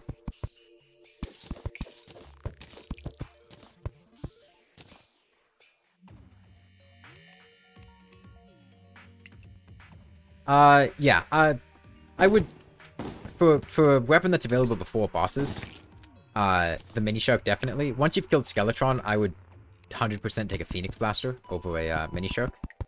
But I'm probably not going to kill Skeletron until hard mode. honestly. Just because there's not really much reason to, because you can get the Star Cannon before killing a boss, and the dungeon's, like, a really dangerous place. And so killing him doesn't really get me that much. Okay, an Extractionator's fine, but another Spelunker Potion's really good. Silt and Slush are pretty dangerous. If you have them flat, you can mine downward like this. But you gotta be really careful about falling Silt and Slush, because that'll instantly kill you too. Where have I not been? Down there was a minecart track, that's right.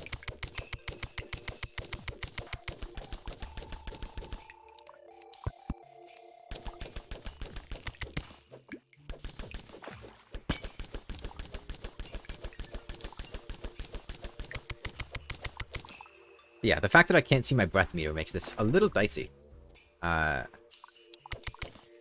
gonna be a bit risky here. That's what I was afraid of.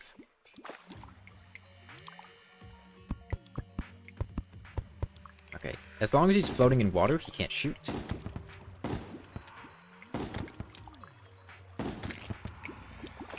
Okay. I have a flipper, so I can swim in water. I'll mine this, send it down. Ah, there's a web slinger. Oh, web's chest, which means there's a web slinger.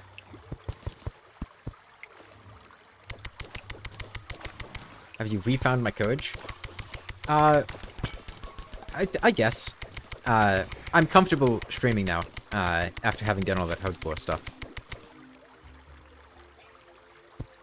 Oh, you did not just call the Phoenix Blaster mid. No, the Phoenix Blaster is incredible. I love the Phoenix Blaster. That's my favorite gun in the game right there. Handgun, sure, but Phoenix Blaster? Phoenix Blaster's great.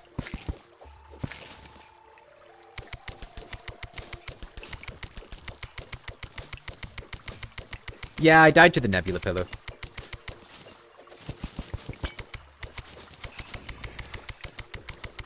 Was being a little reckless, because I didn't want to take forever.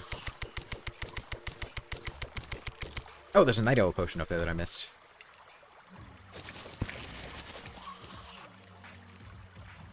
Yeah, I'm not too sad about it, though. It was more, I had mentioned this when it was happening, but it was less a, since I've already done it before, and finished it, it was less like, oh, I'm really trying to do this. You mostly skip it when you do range. I mean, yeah, you've got... I mean, if you go Star Cannon, then the Star Cannon is just OP. And if you're not doing Star Cannon, like, the Hellwing Bow is better against the Wall of Flesh. But I still love the Phoenix Blaster.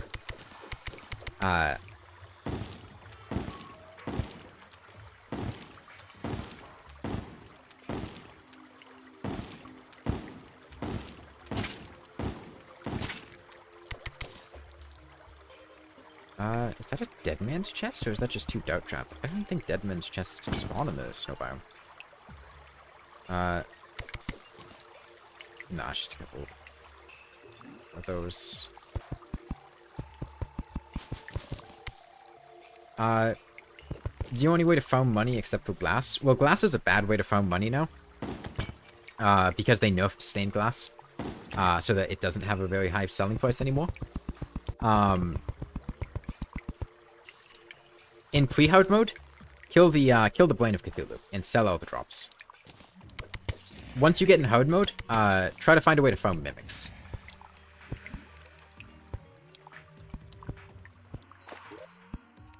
Okay, I do like the Ice Blade a lot. Keep the Trident handy. Ah, okay, this is actually really good. A Drip Blue statue means that I can get the Blood Moon enemy drops outside, because I can't get a Blood Moon, but I can farm them from a Drip Blue statue, potentially. Gravitation Potion is also really good.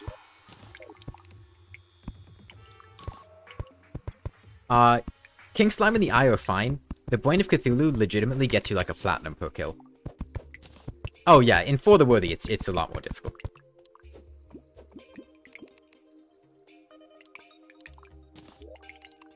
Yo, a fish!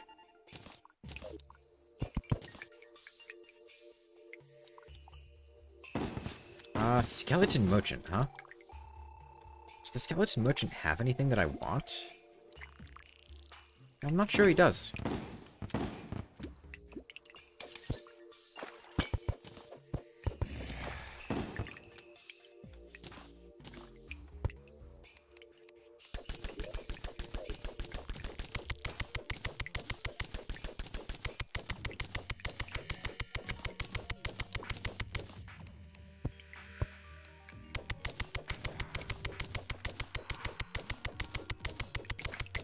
Spelunker glow sticks?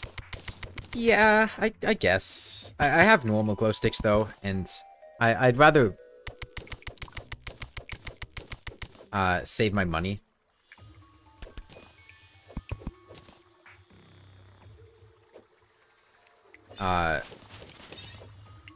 For a mini shark. That's what I'm saving up for. I don't like bats being underneath me.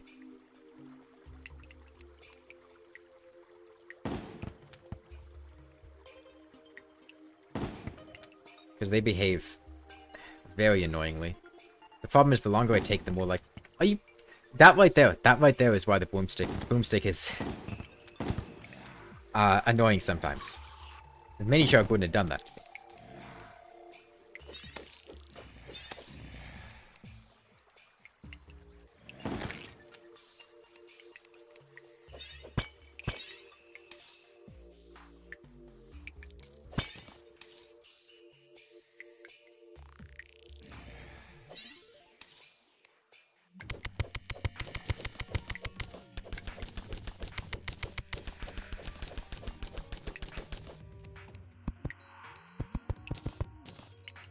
Yeah, you get both sides of the extreme with the boomstick back to back there.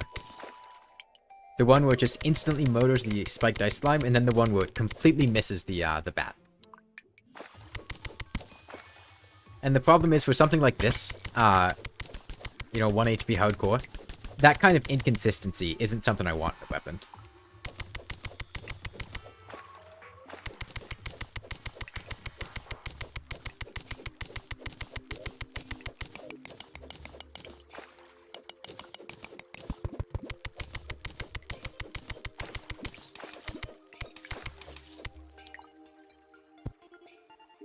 Okay.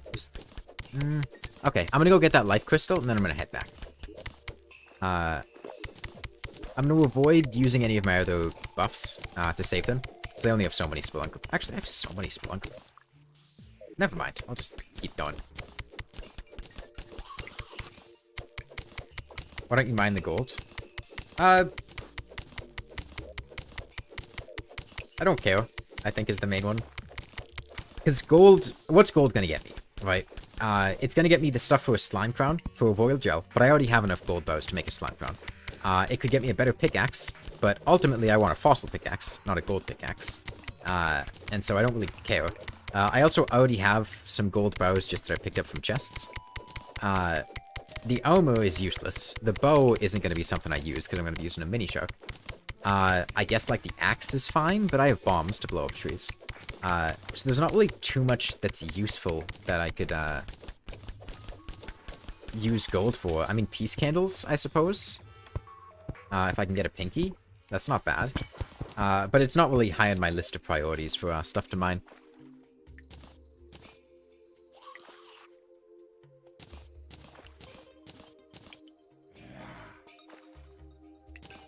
You know, I'm mostly just looking for money, things I can sell for money that are efficient.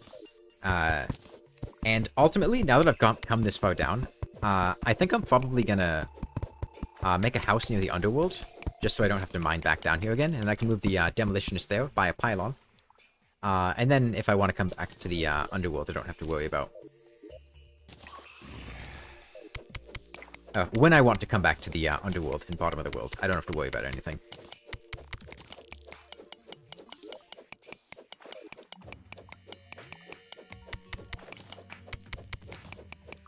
Unfortunately, I lost my mining potion, so mining's become a little bit slower. There is a chest over there, though, and that could potentially have a life crystals for the flex. No, they're for selling. Life crystals are worth a little over a gold each, and I'm trying to get enough money for a mini shark right now.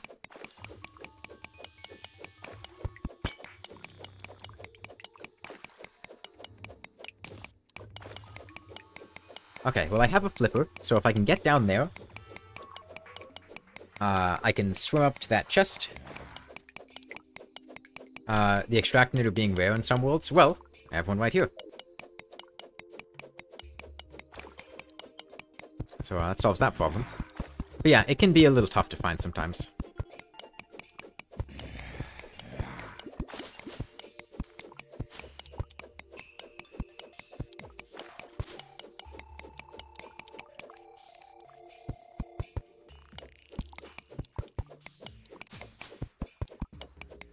Is ice biome safer than regular underground biome?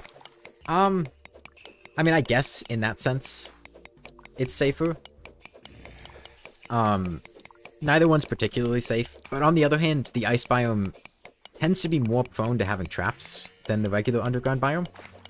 The main reason I was there was to get Shiverthorn seeds.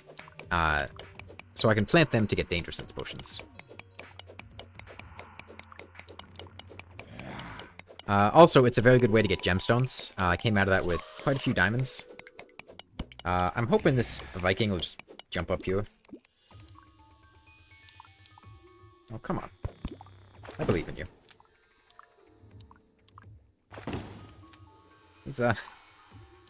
He's having a little bit of trouble. You gonna make it? No? You gonna do the same thing?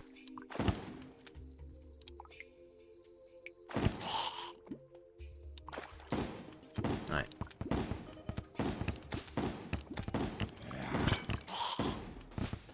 Alright. I gotta be careful. Because again, I can't see my breath meter.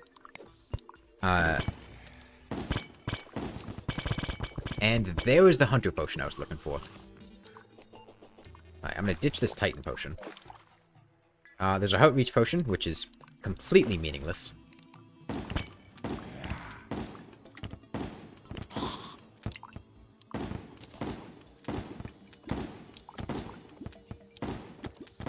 Alright, this is a little tough, because it's, actually a bit dangerous up there. If I can get rid of these slimes, though, I can go up to that, that little nook in the ice biome. Yeah, I think the best find that could be in here would be a lucky horseshoe, or if this happens to count as the lava layer, a lava charm. A lava charm would be fantastic.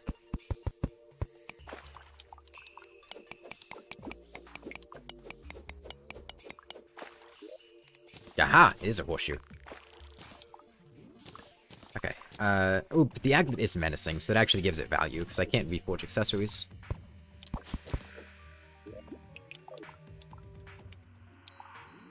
Let me think about this. I'm gonna kill these flinxes. And the reason for that is a flink staff is actually kind of useful for farming statues. Because you can just AFK with a minion. And it's what, 6 for a flink staff? They go flying, though. Let me ditch these Daybloom seeds. Salamander is a pretty threatening enemy, though. Because that spit is not something I want to mess with.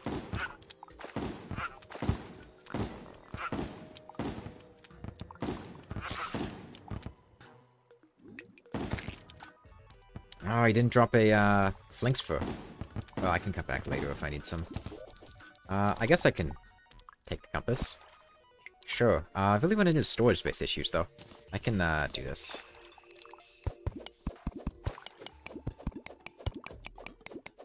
Looks like there's another chest down there. Or another underground cabin. That looks like there's a painting on the wall. Alright, I'm gonna let this water out so it doesn't risk drowning me. The lack of the UI is a pretty big issue. I've mentioned this a few times, but I cannot see my buffs, and I cannot see my mana, and I cannot see my breath meter underwater. And I also wouldn't be able to see my lava meter if I had a lava charm. I don't have a lava charm, though. It'd be cool if I did. Skeleton merchant? Okay. You know, just for the sake of extractionating potentially for a diamond hook, I'll go ahead and get rid of this silt.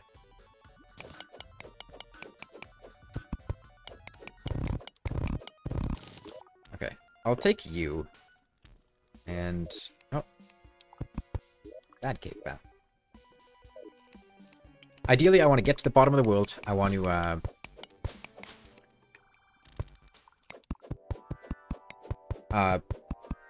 make a house there, and then just have pylon access, so I don't have to come underground mining anymore.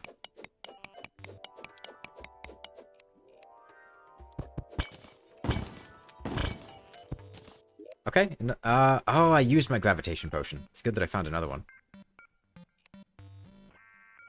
I don't want to ditch the trident in case I have to farm sharks. It's really helpful, though. I don't need a, ice, snow, whatever. So one of the other things I'm looking out for, and it's part of the reason I'm coming to all these houses, is I would very much so like a,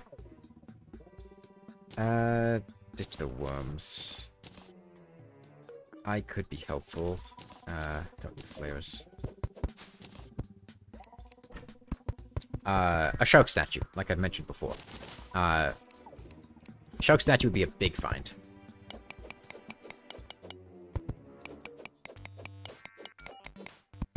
Okay, I really got the worst of the amphibious enemies, huh?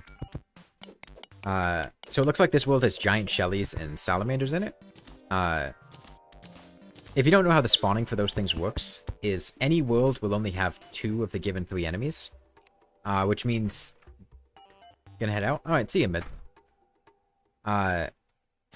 Any world will only have 2 of the 3 given enemies. It'll either have... it'll have 2 of the options between giant shellies, salamanders, and crawdads. And I think definitely crawdads, they just walk on the ground. They don't do anything special. I mean, they deal a lot of damage if they hit you, but they're slow and they just walk on the ground. That's the thing. Crawdads don't do anything. The only thing that makes them, like, special is that they have, contact damage that's very high for the, point in the game that you find them. But they don't really have any special attacks or anything.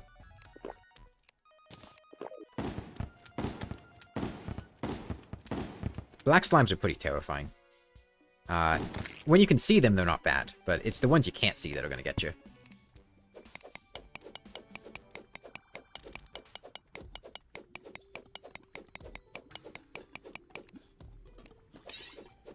Oh, I lost my danger sense potion. Gotta make sure to retake that. Okay, I'm just gonna pop this. Not worry about it. Okay, this could actually be really incredible if this chest right here has the meteorite that I need for a star cannon. It's close to the underworld. It's plausible that it could. And I can also renovate this house. Nah, a bit too high up. No, bad skeleton. Okay, I'm gonna renovate this house. And move my NPCs down here.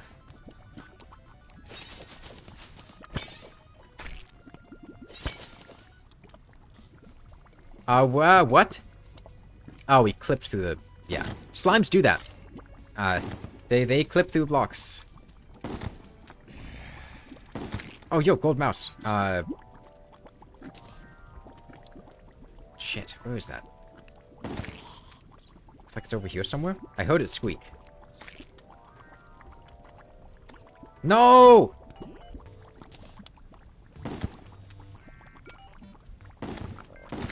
I mean, baby slimes are as bad as mother slimes. I mean, black slimes. But at least you know where they are, generally.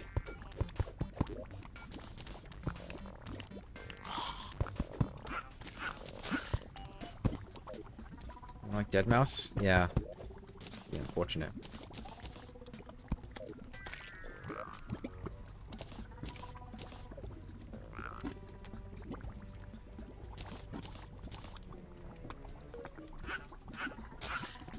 I'll just plop this extractinator down here for now.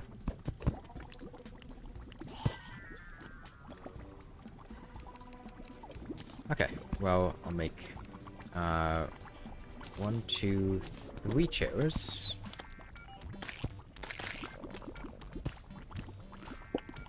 And then 1 more table. No, don't do that. That's the annoying thing with the extractinator, is you can't shift click it to smoke cursor it. Or smoke tool it. Oh, Jesus Christ. Flipper vanity slot. Okay, and then just replace the walls that are missing. This is gonna look ugly as hell, but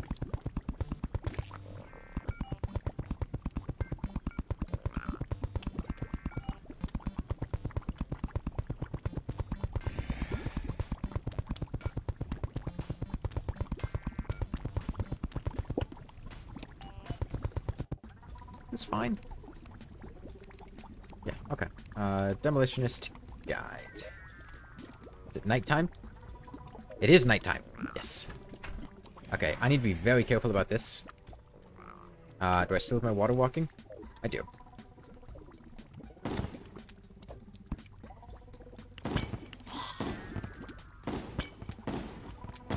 That, again, boomstick. Boomstick.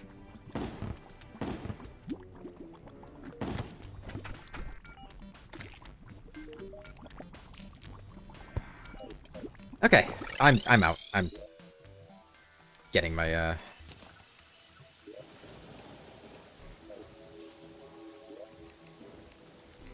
stuff out of my inventory. Okay, well, 6 life crystals, that's 10 gold. I can sell the ice skates. Do I care? I'll sell both ice skates, that's fine. Sell the ice machine. Sell the ice mirror. Sell the other ice mirror. Sell the magic mirror. Think that's enough for a mini show?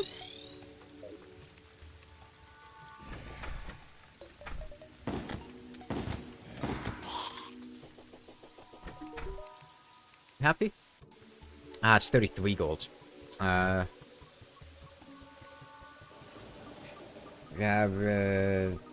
Undertaker. 33.25. It's frozen chests. Mini choke. Bam.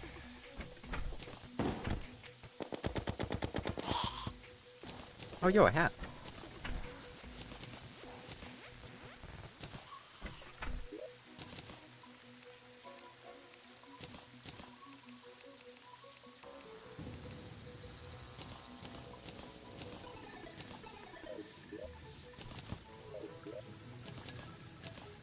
Okay, my accessories in here. I'm gonna go ahead and extractinate my, silken slush.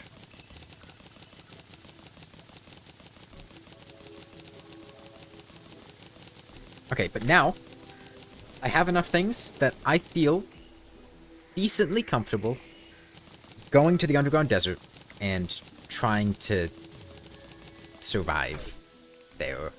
Well, survive's not the word. Mining helmet until destroyer's dead. No, I'm probably gonna get fossil armor for the ammo conservation for the star cannon.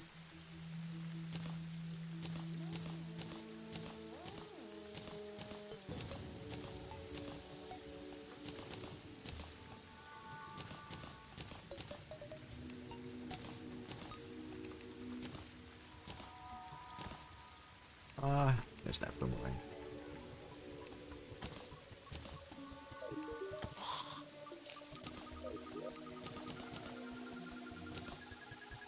Okay, but yeah, this menacing aglet is actually pretty valuable because I can't get the Goblin Tinkerer, and any accessory that has menacing or lucky, I can slap on in situations like when I'm fighting the Destroyer or the Wall of Flesh, and those are going to give me a pretty big damage boost for the Star Cannon. Don't need my trident right now. Okay, so I have Shiverthorn seeds, and at this point in time, I want to plant those, but I don't have enough clay. I don't think, unless I pick some up. Yeah, I don't have enough clay for anything there. So I'm going to keep it safe underground to make sure fallen stars don't hit it. And I'm going to go ahead and plant that Shiverthorn right here. Now, the upside to this is if I had a Staff of Regrowth, I don't, but if I did, I would be able to mine those out of bloom and still get the seeds back. Harvest them. Harvest the bloom. Make some more danger senses just to play it safe. Danger sense, hunter, spelunker, night owl. Well-fed buffs.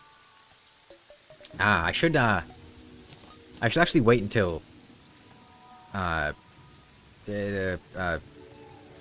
daytime and when the rain stops, and then I should take the hunter potion to make sure I don't die to any harpies, and I should go explore the sky, try to find some sky chests, because I mean, the balloon's not that helpful, and the wings are fine, but the Star Fury would be fantastic. The Star Fury is 100% what I would want. I'm going to use that, well, I'd like to use the Fallen Star to gauge time of day, but unfortunately, I really want it to stop raining, because it's going to be difficult to see projectiles from harpies in the rain.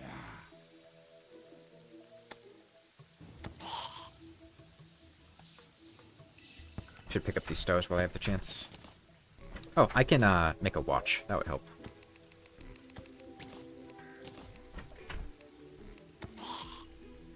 Gold watch. Okay, well at like 4:20, I'll head out and pick up that fallen star. Oh, maybe a bit earlier, because I'm gonna have to kill those zombies.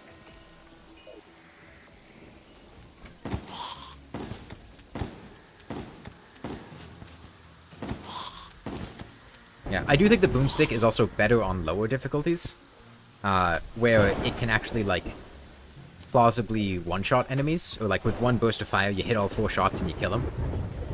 It's a lot worse when you're facing enemies where you just hit them and they don't die from that shot, and then they just get knocked back, and then you have to do that several times. Okay. Looks like the storm's mostly the storm is gone. That is wonderful. Sure, I'll head this way first. I'm going to keep my recall potion on hand, so that if I happen to be in a situation where I think I'm in danger from harpies, I can just recall and not worry about it. I'm also going to get this penguin out of here, because I am looking for movement, and I do not need a penguin throwing me off.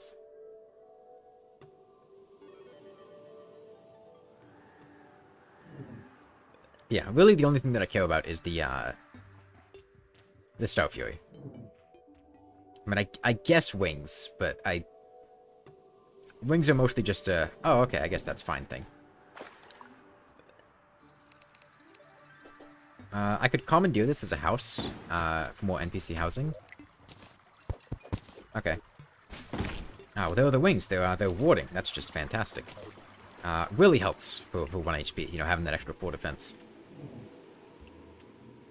I noticed an enemy nearby. It was on the surface, though. That's good. Please give me a Star Fury. There's an enemy nearby. I'm assuming it's a harpy. Okay. Oh, God, but it's heavy. Whatever.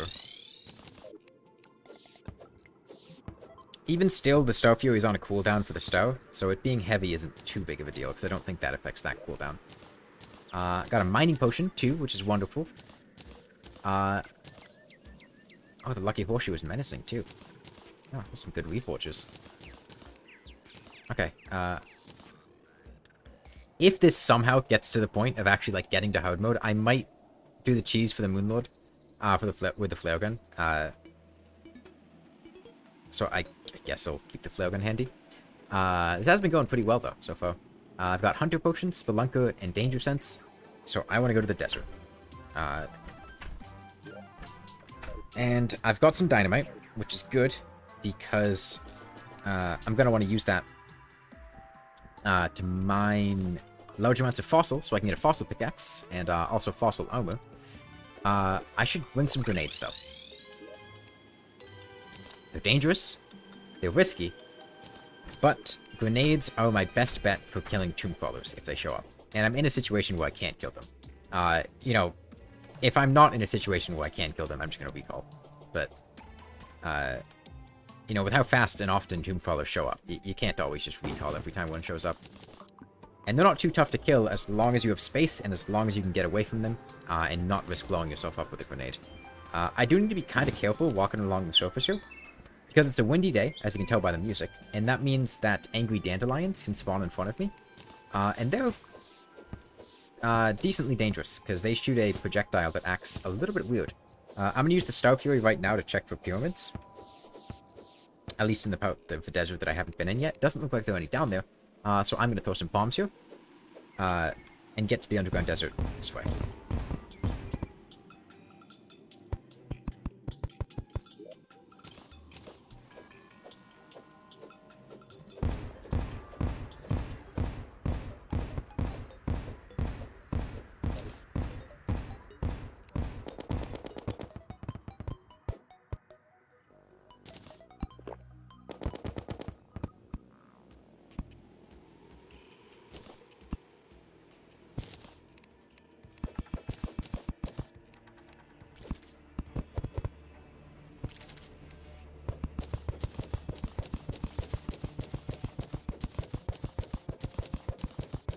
So yeah, like I said, the underground desert, very dangerous, but manageable.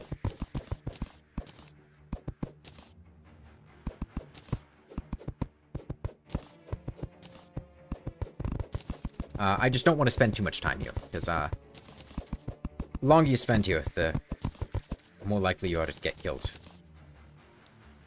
I want Dune Rider boots. I want to get some antlion mandibles for mining potions. I would like a magic conch. That one's optional, but very good. I'm gonna go ahead and block this off up here. Make sure nothing pays me any company.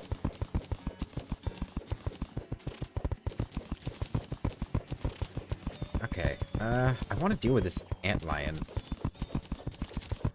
So I can come down here. The problem is I really don't want him to land a shot through a one-block gap. So maybe I just don't deal with him. Maybe I do this.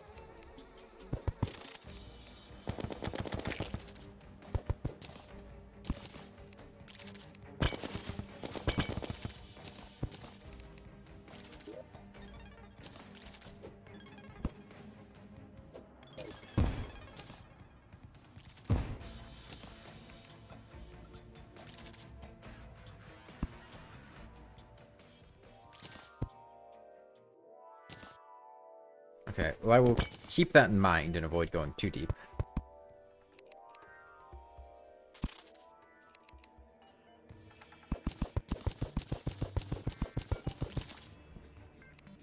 Yeah, no. That's not one of the situations I can deal with tomb crawlers in. Hey, Criddle. So the hardcore for the worthy one might have died at the Nebula Pillar. But I decided to do some 1 HP stuff to finish out the stream. Yo, is that a chest? Do I care? I'm just gonna mug this, so I know it's here. But I'm gonna save my Spelunker potion for later. Okay, I think I might just go back to there, because that seemed like a better place to explore from than here.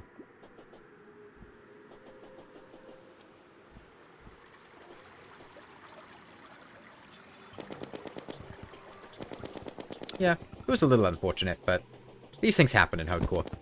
You just kind of get used to it. Yeah, it was... The chlorophyte arrows were the problem, because they teleport when you hit them with homing shots, and god, they were just teleporting non-stop. Well, homing shots makes their teleporting worse.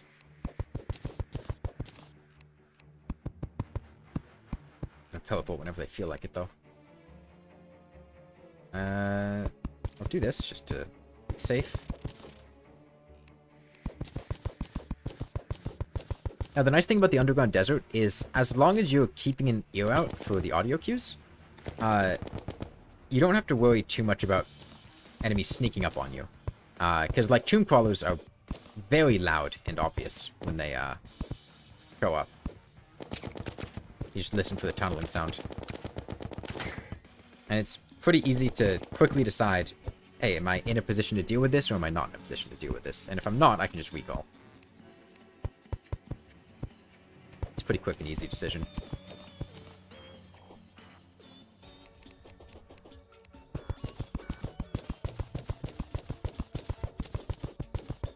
Okay, sounds like the golfer is over there to the right. It would be cool to get him. Not because I want to do golfing. Is he not here? I could have sworn I heard him taking damage. Well, I'm gonna blow up this fossil anyway. This is archaeology the way it was meant to be done.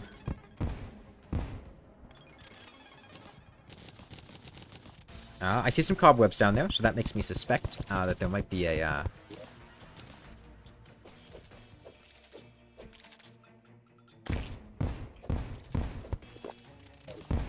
That could have ended poorly. I need to be very careful with grapples. Because it's very easy to clip yourself inside of a block of sand, and then you just die to suffocation. Okay, I do hear the golfer over there. He's probably dead, though.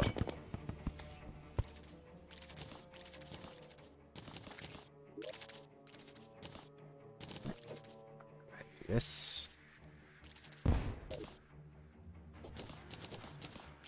Okay, no, it wasn't a underground chest. I have not had very much luck with chests in the desert yet. I haven't found any.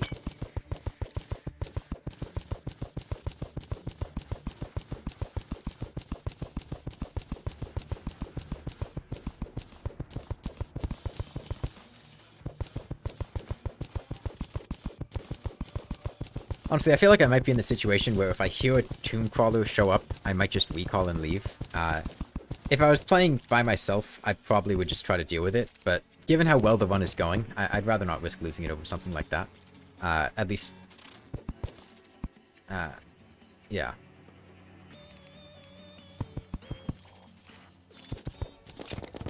Can they fit through one block gaps? Not sure if they can. I'm gonna assume they can, though. Nah, we're fine. Well, you can do that.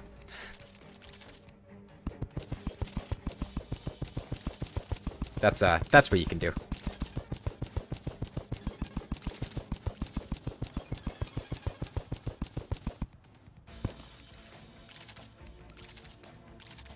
Problem is, it's risky pulling that off, and you run the risk of blowing yourself up or just getting hit by the tomb crawler. Ooh, coin portal, nice. A whip would be nice. A whip would be nice. But the snapthorn, which I think is the most accessible one, takes quite a lot of stingers. And I don't want to go have to farm hornets and stuff. Fortunately, my hunter potion is not long for this world.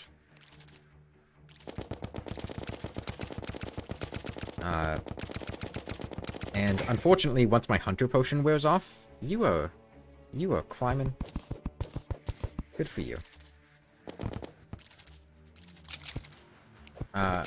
Once my hunter potion wears off, I don't think I can really risk a tomb crawler.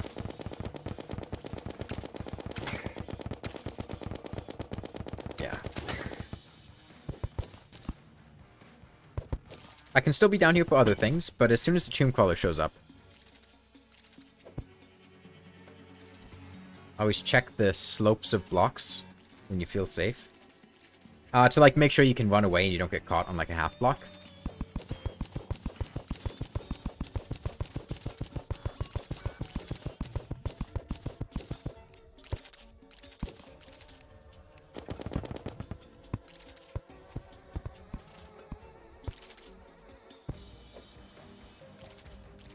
Yeah, yeah. Well, stuff sneaking through gaps is a Even if you check everything, it can still happen sometimes, and it's really annoying when it does. Okay, finally, a chest.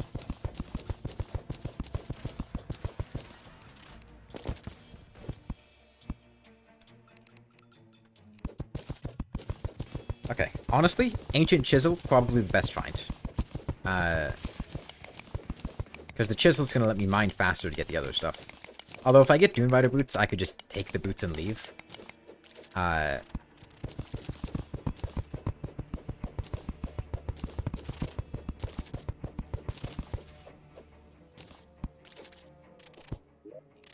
It is a Snake Charmer's Flute. And that was, probably the worst find.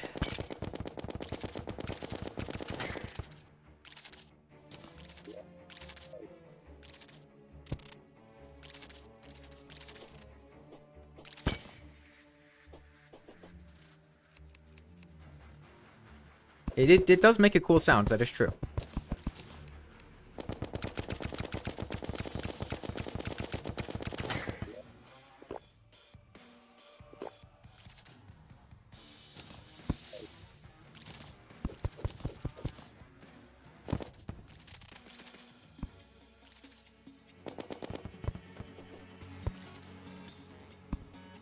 I have the Star Fury. I can just... He's right there.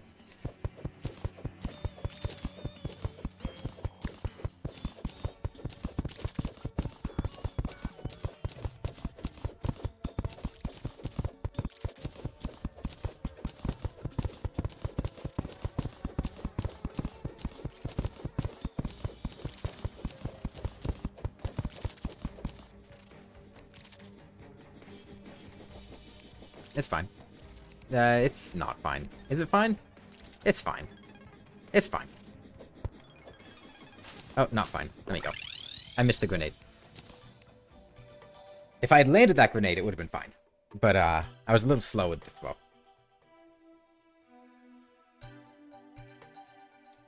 What is the arms dealer doing?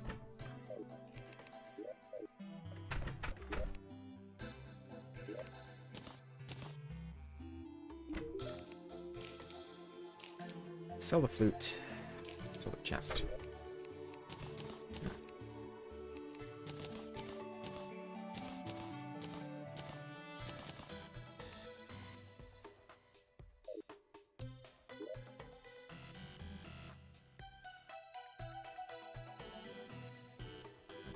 Well, what do I do now? I can go build some houses, pylons. Get those up and running. Let me think about this. A jungle pylon? Well, I want my jungle pylon to be where the temple is. I could go down and explore the jungle more. I think I go regular underground, though, to try to find blink root. Because right now I don't have any blink root growing, and getting some blink root would be really awesome. Because I'm going to need that for hunter potions, I'm going to need that for night owl potions, spelunker potions. There's another big one.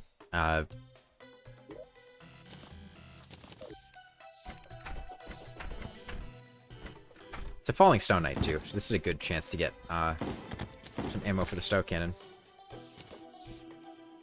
It's also a good chance to get some bait if I can get some enchanted night crawlers.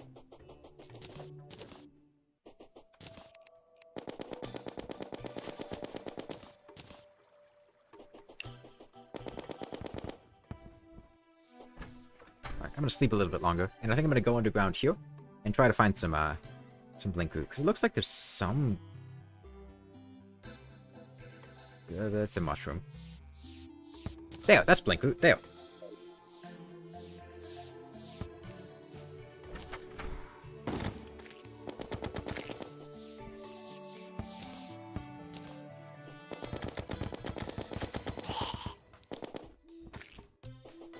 Oh, poor owl. Yeah, I think, from what I remember, around 300 fallen stars was enough for the Wall of Flesh and the Destroyer 3 times, using the Super Star Shooter for the Destroyer. Once you kill them once. Oh no, I do definitely want a conch, because the conch is an integral part of my destroyer strategy.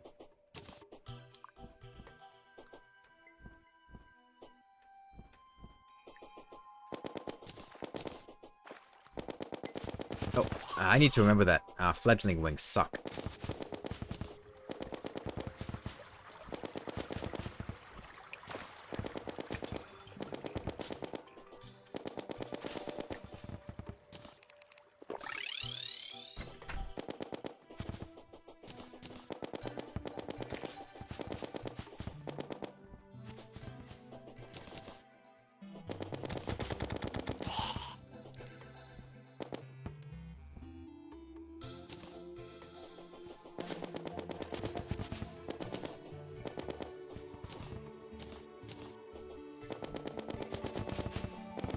Yeah, like, once I get Dune Rider boots, I can...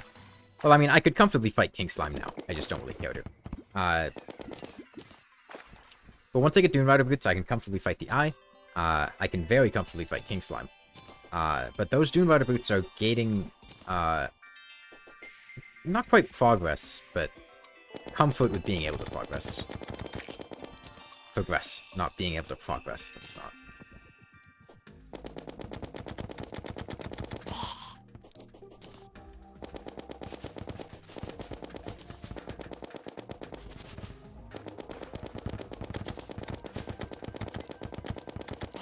Okay, I can do some pyramid checks.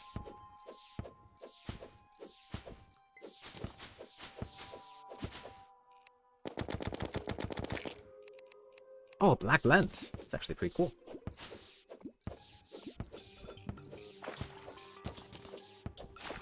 Alright.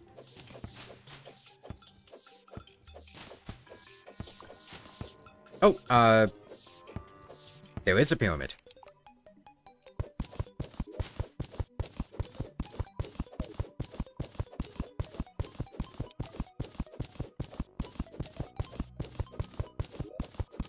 What it's gonna be. I have scarab bombs. I don't have to be digging.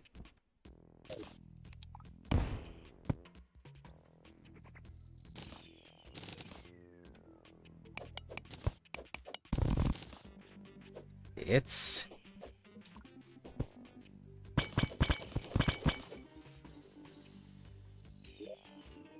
Nice! Robes.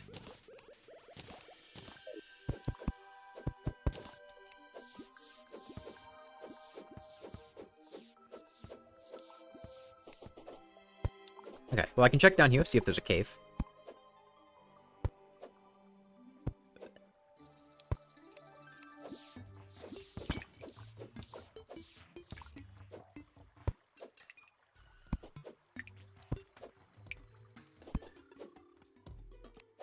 I'm being really cautious with throwing glow sticks in front of me, and that's just... You know, enemies can spawn in front of you as you're running down a path, and I really don't want that to happen.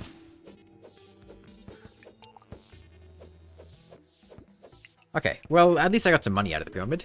That's not nothing.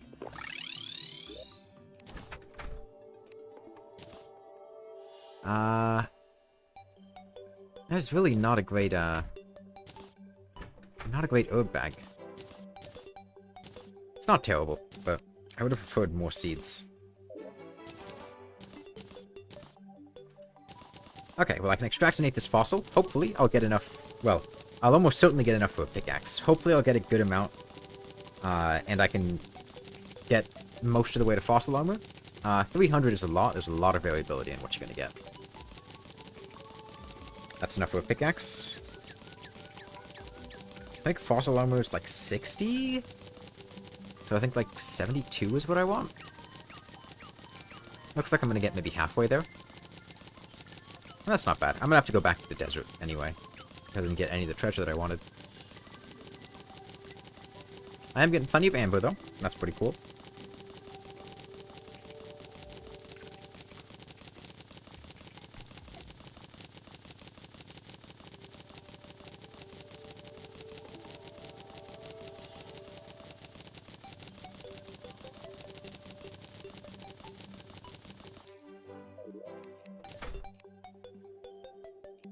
Okay, 20, 25, that's 50, 70? Yeah. No, that's 40. 60. Yeah, I was right. Can't do math.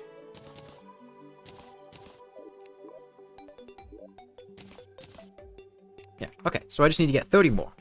So I ended up exactly halfway there. That's pretty cool. I'll keep black lens in here, I guess. I don't know what chest that would fit in. Topaz. I do definitely want Topaz, because Topaz is going to get me a Magiluminescence, and Magiluminescence is awesome. I'm going to buy a pylon from you, though. And I'm going to put that pylon down here.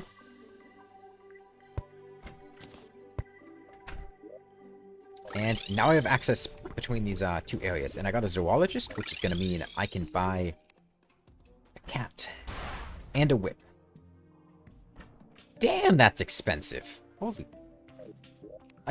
I never buy the leather whip. I didn't realize it costed that much.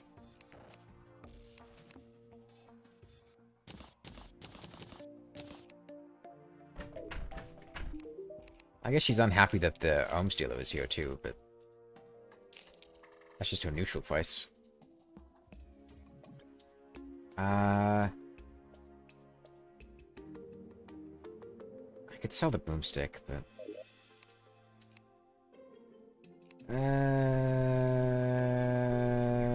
I'll take this so I get a die trader to spawn. I don't want to sell the trident. Umbrella? And second radar? That's probably enough money.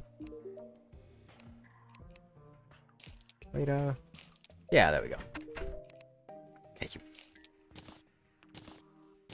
It's a total rip-off, but lets me attack through blocks, and it's really good for clearing, like, thorns and stuff, so I do want it.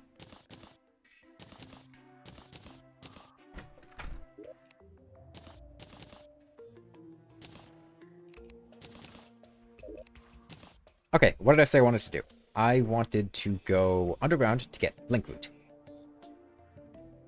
Do I still want to do that, or do I want to try to get a Staff of Regrowth? Because the problem is the staff is going to make it...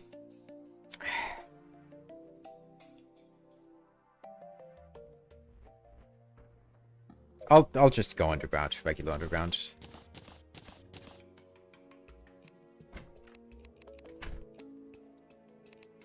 Because I only have one Danger Sense potion. It's not that much. I will smelt some more glass, though.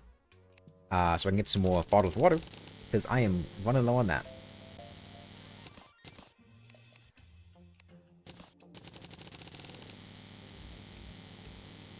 And there's the Die Trader.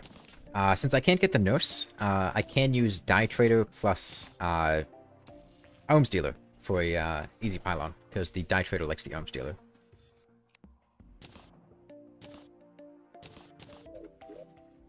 Let's go this way.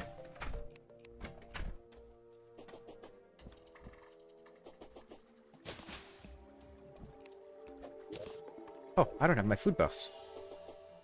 Let me cook these bunnies.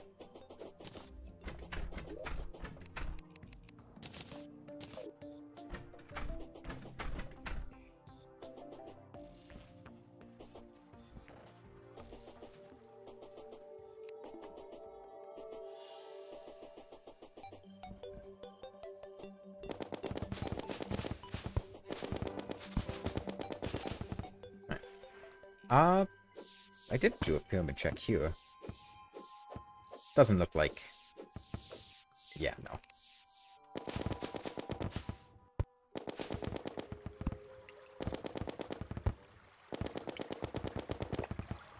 Alright, there's the Blink Root.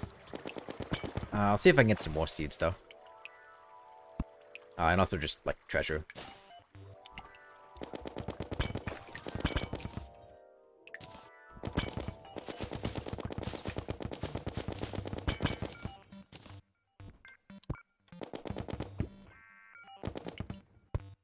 Come on, there we go.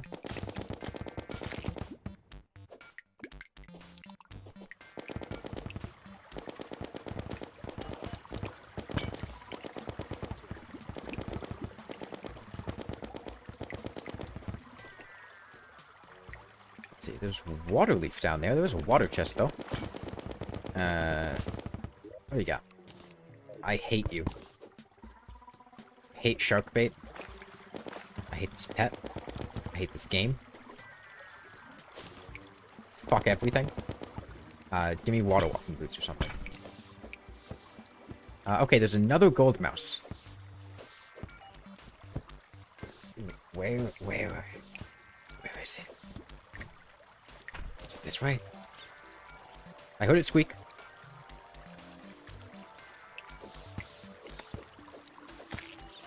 I heard it.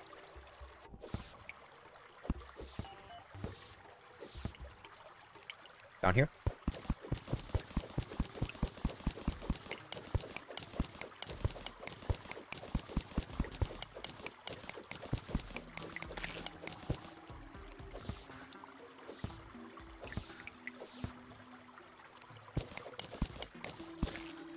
Where? There? There. I see it. No! I gotta go. Damn it.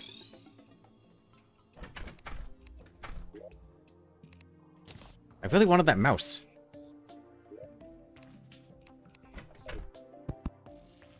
No, I can't. No, I broke it. Damn it.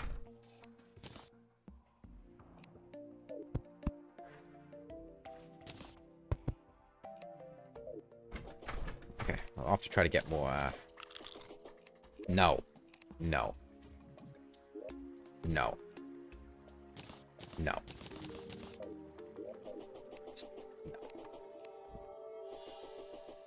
I don't care if it's worth money to sell. No.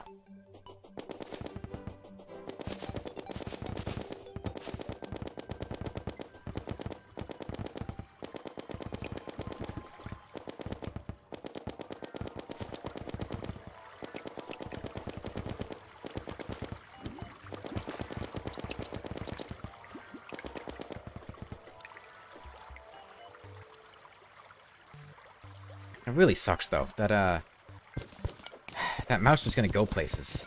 Like, the inside of a cooking pot for a 48-minute well-fed buff.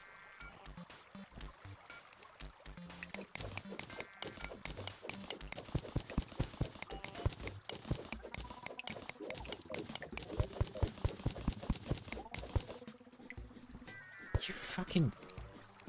No, I'm killing you.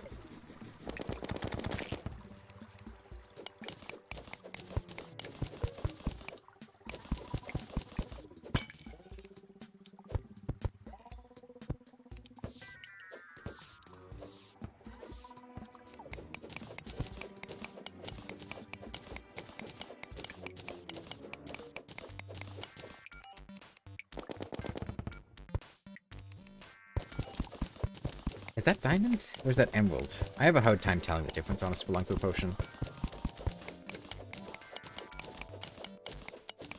You can't cook mouse, but you can cook any golden critter.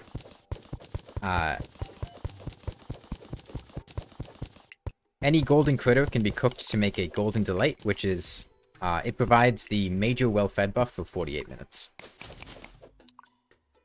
Granted, I probably would have sold it, but, I also could have cooked it. Normally, I don't think you can cook mouse, though. No.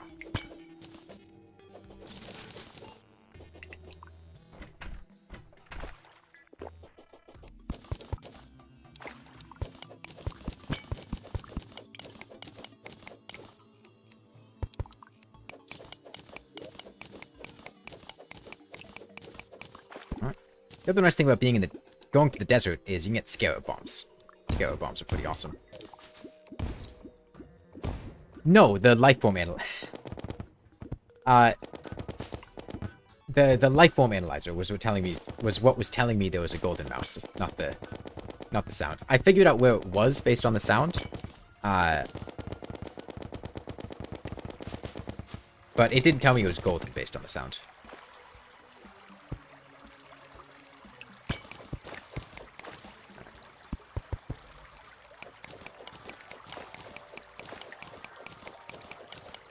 Get back here.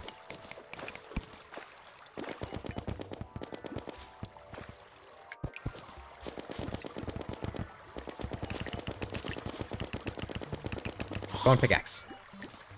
No.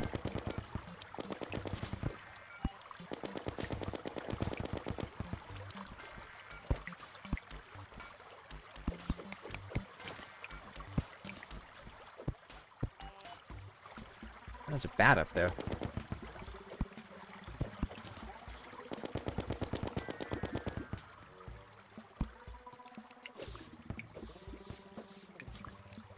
Shelly.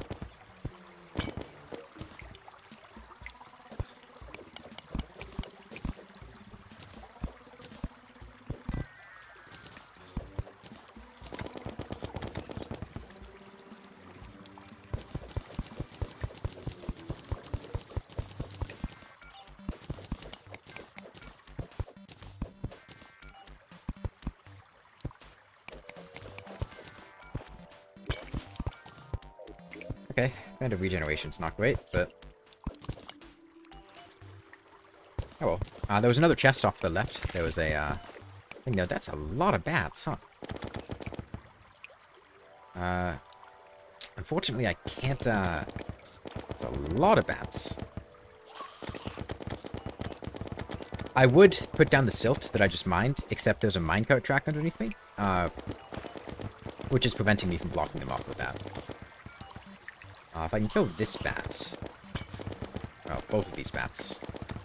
Feel comfortable shooting the Shelly from above.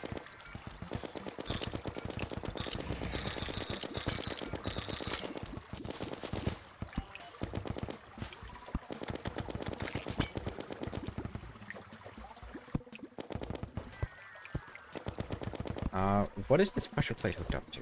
Oh, there's a doubt trap in there. Okay, blood zombie, too. That's a second easier shark tooth necklace. Whatever. Out. Store. Out. Tungsten bows are cool.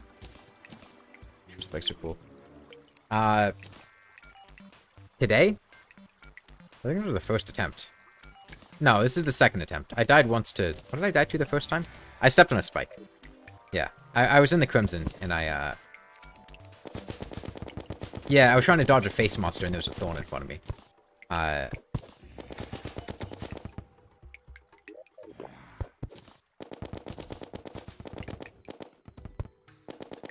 Yeah, well, I have... This isn't my first time doing 1 HP stuff. I have had practice with that before. But today, this is the... yeah, I guess second attempt. Is that a glowing mushroom biome? I really hope that's a glowing mushroom. It is! Yes. There was... Wait. Was there not blink root down? Was I blind? Was I baited? I thought I saw blink root. Maybe it went out of bloom.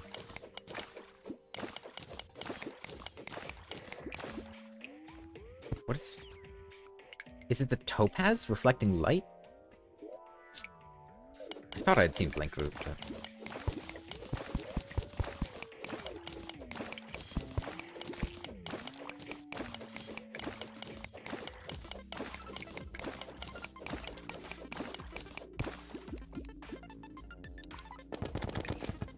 Yeah, I've learned to not trust...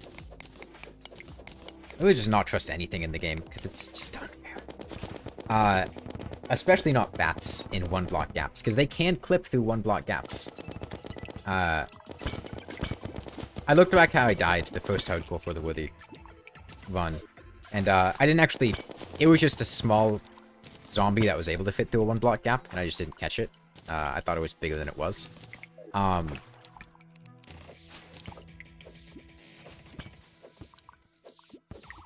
a life crystal over there. It's a bit tough to spot stuff in a glowing mushroom biome. Because there's a lot of weird lighting. This is just expert mode. This isn't for the worthy. 1 HP for the worthy isn't, fun.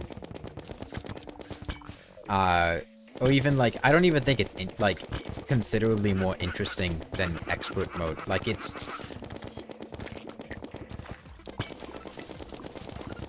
The only part of the game that is meaningfully different are the for the worthy changes, like the lava everywhere, bombs, exploding bunnies, whatever. And the fact that enemies have, like, twice as much health. But, like, I think one of the biggest parts of for the worthy is just, like, the damage you take because of how hard everything hits, and when you have 1 HP, that's, like, not meaningfully different. One hit's gonna kill you regardless.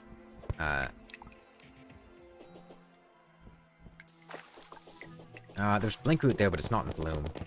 I'm gonna find it anyways. Anything up here?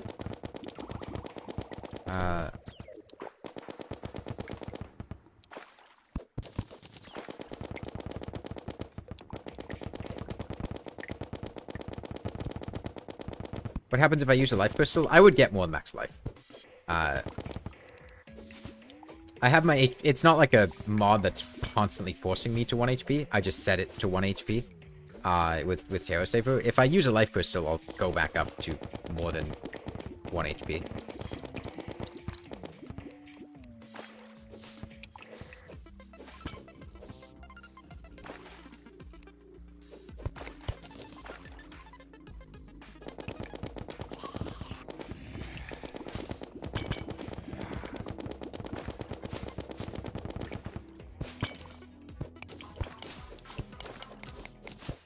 I've never done that accidentally, but I have been concerned about it happening.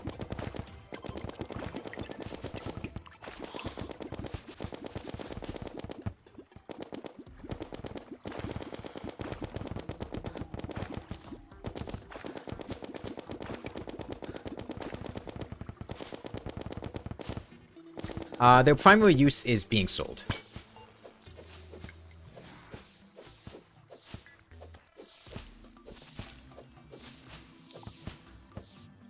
Ooh, that is a diamond gemstone cave. How'd crystals sell for a little over a gold? So they're worth picking up just to sell.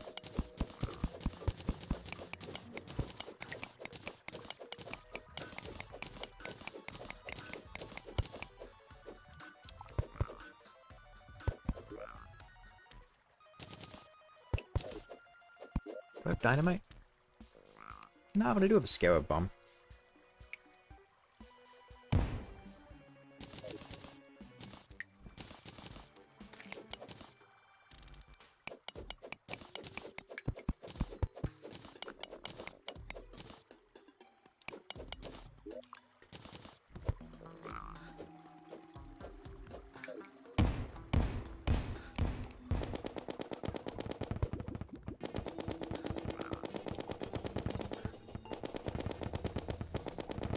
Have my water walking?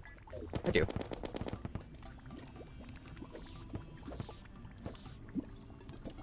I don't trust corners with water walking though.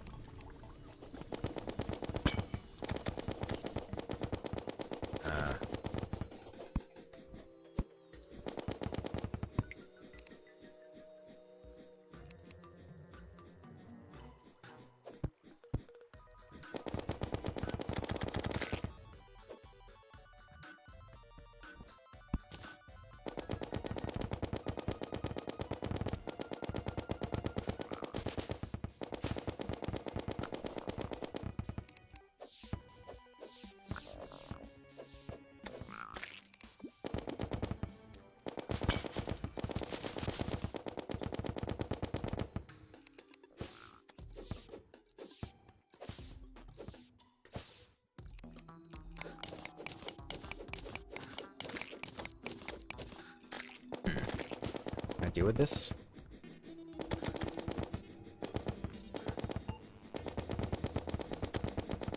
Once you get the first hit on a worm, they're a lot easier, because then you can see where they are. I can kill him with a Star Fury. He drops a bone pickaxe, it's worth getting to him. Oh, he dropped a steak. That's, I think that's worth getting.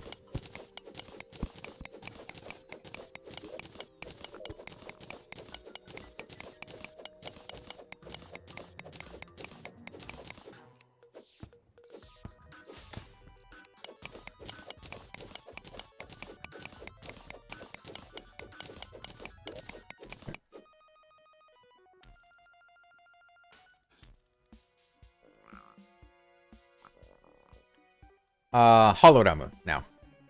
They moved titanium's set bonus onto hollowed armor, so the best now is just hollowed armor.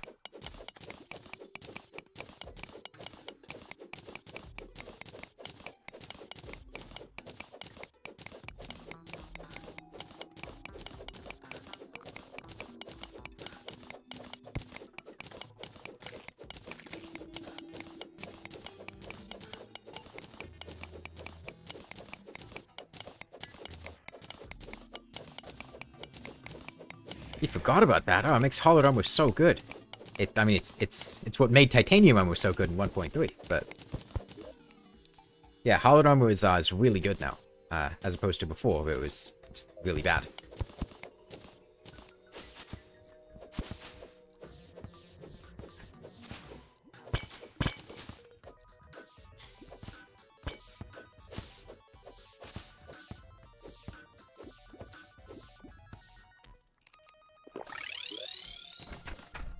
I'll be honest, I don't really know what to do right now, because I don't think I actually expected to, like, survive.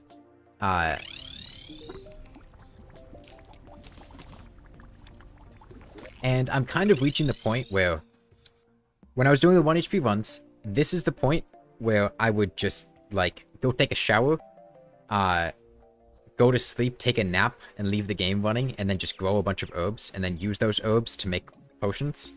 And then, like, that's how I would get Hunter Potions, Spelunker Potions, Danger Sense Potions. And then once I had those, I'd, like, finish exploring the desert, get a Dune Rider Boots and everything, build the Sand Bridge, collect Fallen Stars, go kill the Wall of Flesh. And that'd be the progression. But I can't really go to sleep on stream, or just, like, go take a shower. So I might actually, like, stop for the day and then, like, pick this back up tomorrow after having farmed herbs, because this actually, like, went well, and I'd be down to see how far this attempt goes, at least. Because in my experience, once I get to this point, it usually gets pretty far, once you get, like, stable and have access to potions. Like, these were the ones that, like, you'd get to Hell and then die to Imps teleporting there. The one that died to Duke Fishron.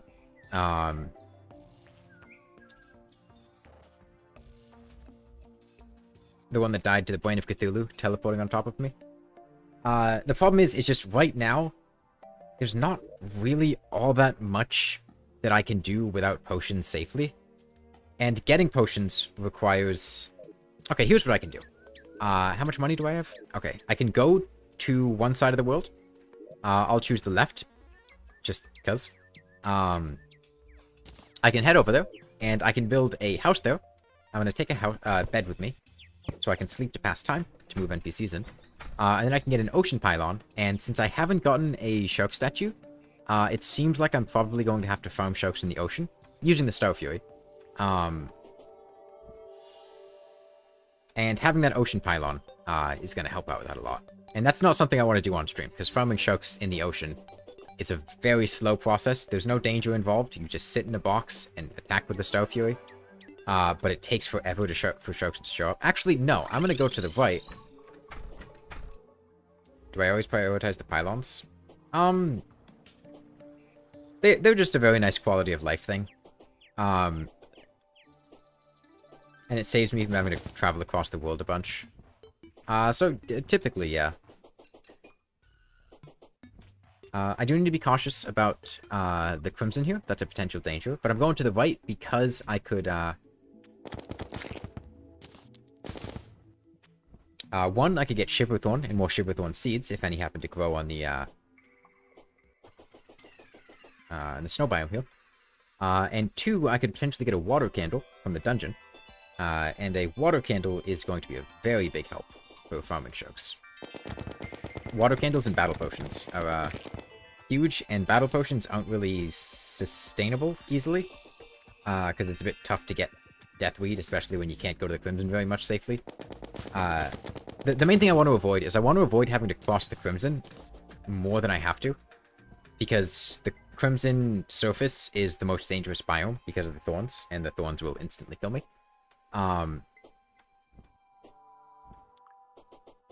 And so having the pylon to the ocean behind it, it's going to allow me access to the dungeon safely. And it's also going to serve as a way to get to that ocean to kill sharks. There's a lot that I get out of it.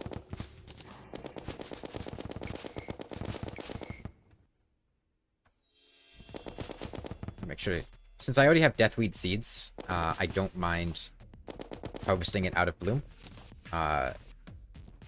And I would really quite like some battle potions. So I might stick around and kill some enemies for vertiport too. I really don't like these fletchling ones. They feel very wrong. Just like the very low flight time. Especially not having rocket boots with them. They're really not something I want to be using as my only source of vertical mobility. Ooh, a traveling merchant. That's a little awkward because I can't see what the traveling merchant has. I hope they don't have anything good. I can't go home because I gotta wait for the NPCs to move in at night. Unless it starts raining. If it starts raining, then I'll be able to. But I need to wait for the NPCs to move in. And that's gonna take all day.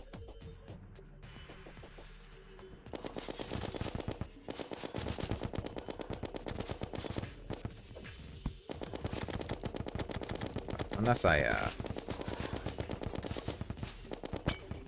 you know what, I actually will. Well... How... This isn't... I'm not liking my odds of a water candle. I don't see one yet, and this is pretty close to the underground. It's not very high up. I don't have a depth meter exactly. I'll probably run back down once I get my pylon up. I just don't want to cross the Crimson again. I got 2 vertiport though, so that's pretty cool.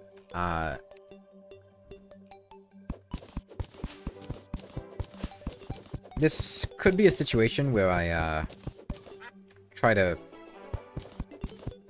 Foam's not the right word, but try to get a gnome to spawn. I'm gonna break these so that the gnome doesn't travel too far. Gnomes are much more common in living trees, so they're very good places to try to get gnomes. And a gnome will help, just having one to... I don't know, provide company. Talk to me. It's lonely. An herb bag is great, though. Because that's more opportunities for seeds, and... seeds right now are the, I have 20 mana. I haven't used any stars because I'm saving the stars for the star cannon. I don't want to waste them. But the entire UI is broken. You can't see my buffs. You can't see my health. When I look at the character in the character select screen, you can see how much mana I have, though. It's, it is 20. I'm not going to use magic weapons, partially because I can't see my mana, and it makes it difficult to manage it.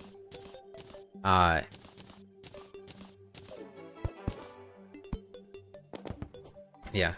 For the most part, it's not terrible, but it is bad when I want to,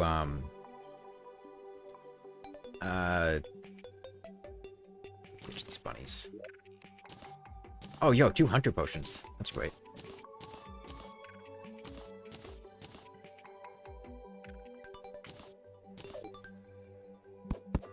Auto mana potions? It could, yeah. But, like...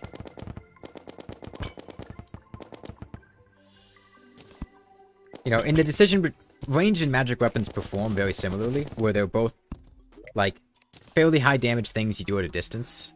Yeah, the mana flower. They're both fairly high damage things you do from a distance. But I don't really want to put in that extra work to do it with magic weapons when I can just do it.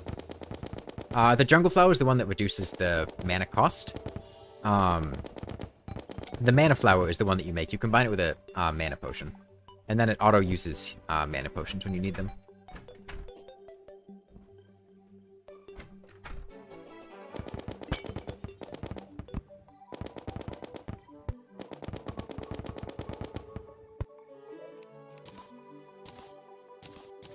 Widows.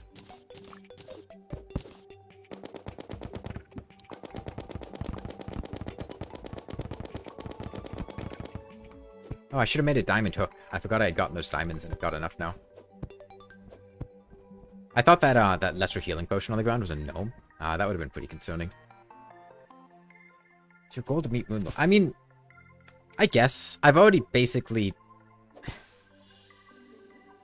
In the grand scheme of things, getting past Plantera is beating the vast majority of the game. And I think the reason I didn't succeed on the previous attempt that had gotten past Plantera is just because I hadn't practiced the hard mode bosses. I think if I would have practiced bosses, I could pretty plausibly kill them all, at least the hard mode ones. So yeah, I think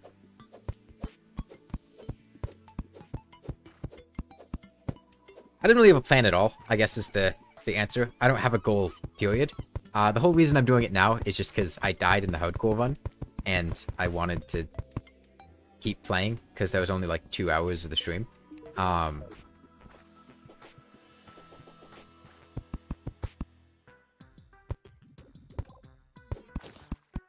then I tried to think of what I could do that, you know, wasn't starting too much, so I decided to do 1 HP stuff, and then it ended up going really well. So I'm still here.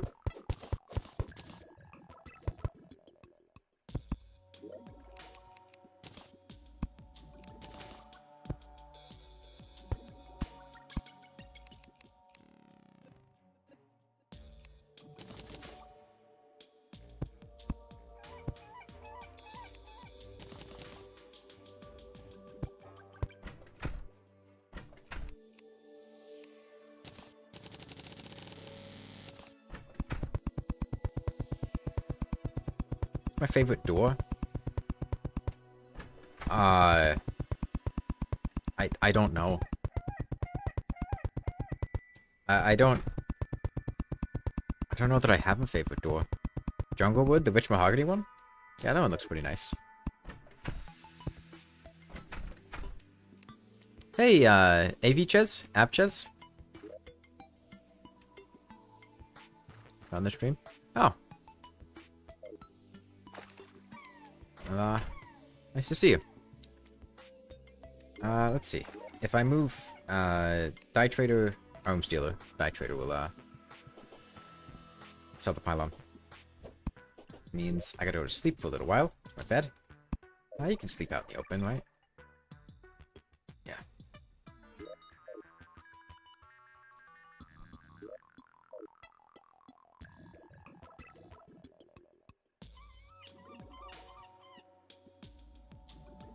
Are you playing Team Mod Loader? Oh, nice.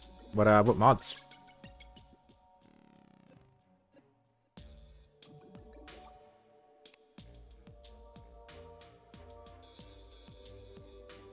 The lack of the UI thing is really...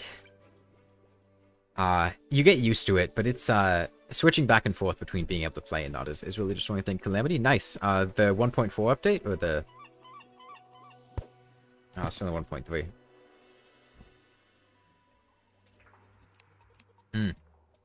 Yeah, I've been thinking about, playing the Calamity update, but I heard there was still some balance things that needed to get sorted out.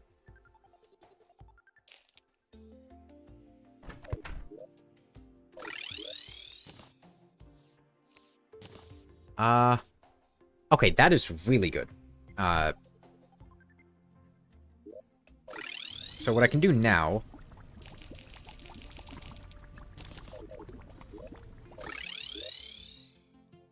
is I can go find some clay over here, blow it up, and then I can start like an actual herb farm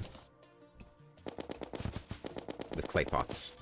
Since the Eye of Cthulhu is still a little bit of a distance off.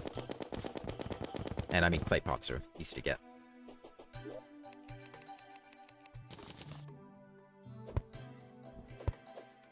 But yeah, now that I have Moonglow seeds, it's completely plausible to farm Spelunker potions. Yeah, so right now,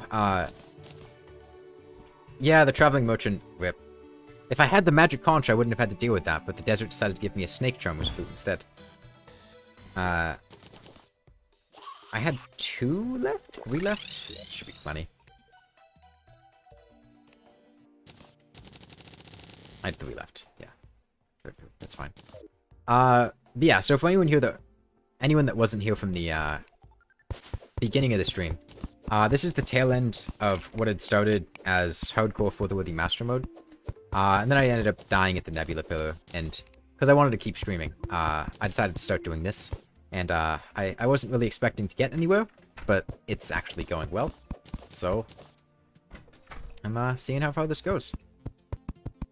And as is, I think I'm probably gonna, you know, not stream for that much longer because I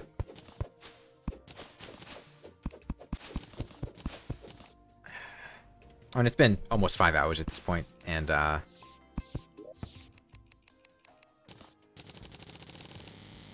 Oh, this is hardcore. It's both. Does the title not say hardcore? Did I forget that part? That's a really important part. The hardcore 1 HP is the important thing. And yeah, the main thing is I'm reaching the point where I really need to farm herbs to be able to do this safely. And I'm not gonna sit here on stream and sleep for like an hour or two to wait for herbs to grow. I'm not doing that. I just like, there's no danger of dying. I just like leave the game open and AFK. And that's the safe way to farm herbs. And then once you farm herbs, you get hunter potions, you get night owl potions, you get spelunker potions. Oh, okay, yeah, I changed the title.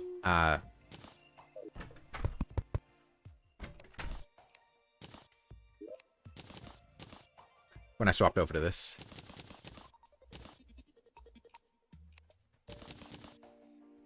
Okay, I will go check the dungeon, though. See if I can find, It's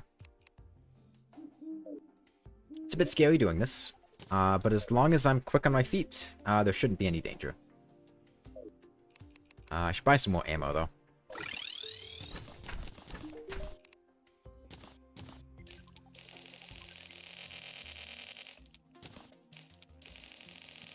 Pretty much, if you're going down into the dungeon and you're holding out a recall potion, you can safely recall from the Dungeon Guardian, without it killing you. If you do it the second you hear the sound that it spawned. Why do you have thumbnails for your videos but not your streams? Cause I don't... I've only been streaming for like a week, is the answer. Less than a week. I haven't, like, developed very much for it. I didn't know what was going to happen with them after I streamed. Like, I didn't know how YouTube worked. I'll probably get some thumbnails for them. But, like, before now, the answer was just that I didn't know what was going to happen when I finished streaming. I didn't know what the videos would do. If I hear the music, I'm probably going to bounce too.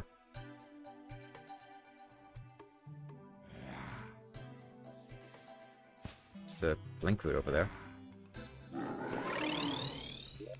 Yeah, that is unfortunate, but I do have the stuff for battle potions, so that's good.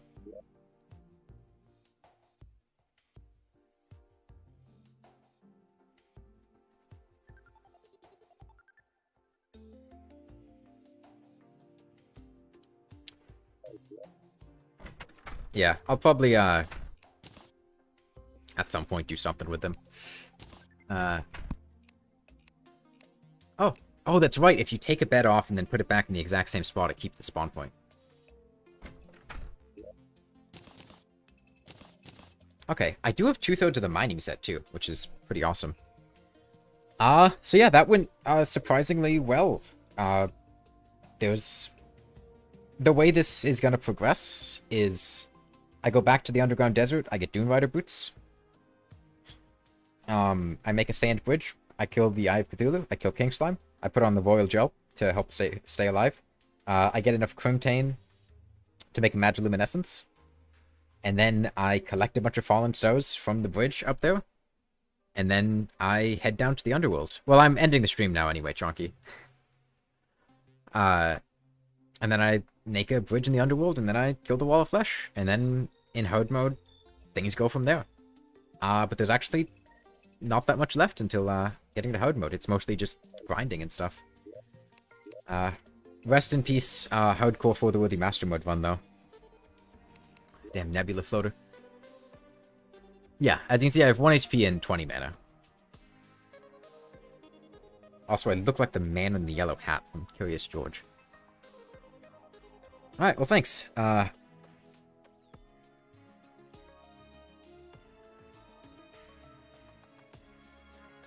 I'm gonna go get some food. I'm pretty hungry. That Easy Mac that I had before the stream wasn't holding me over quite enough. Yeah, thanks to everyone who came out, and I'll probably be streaming again tomorrow.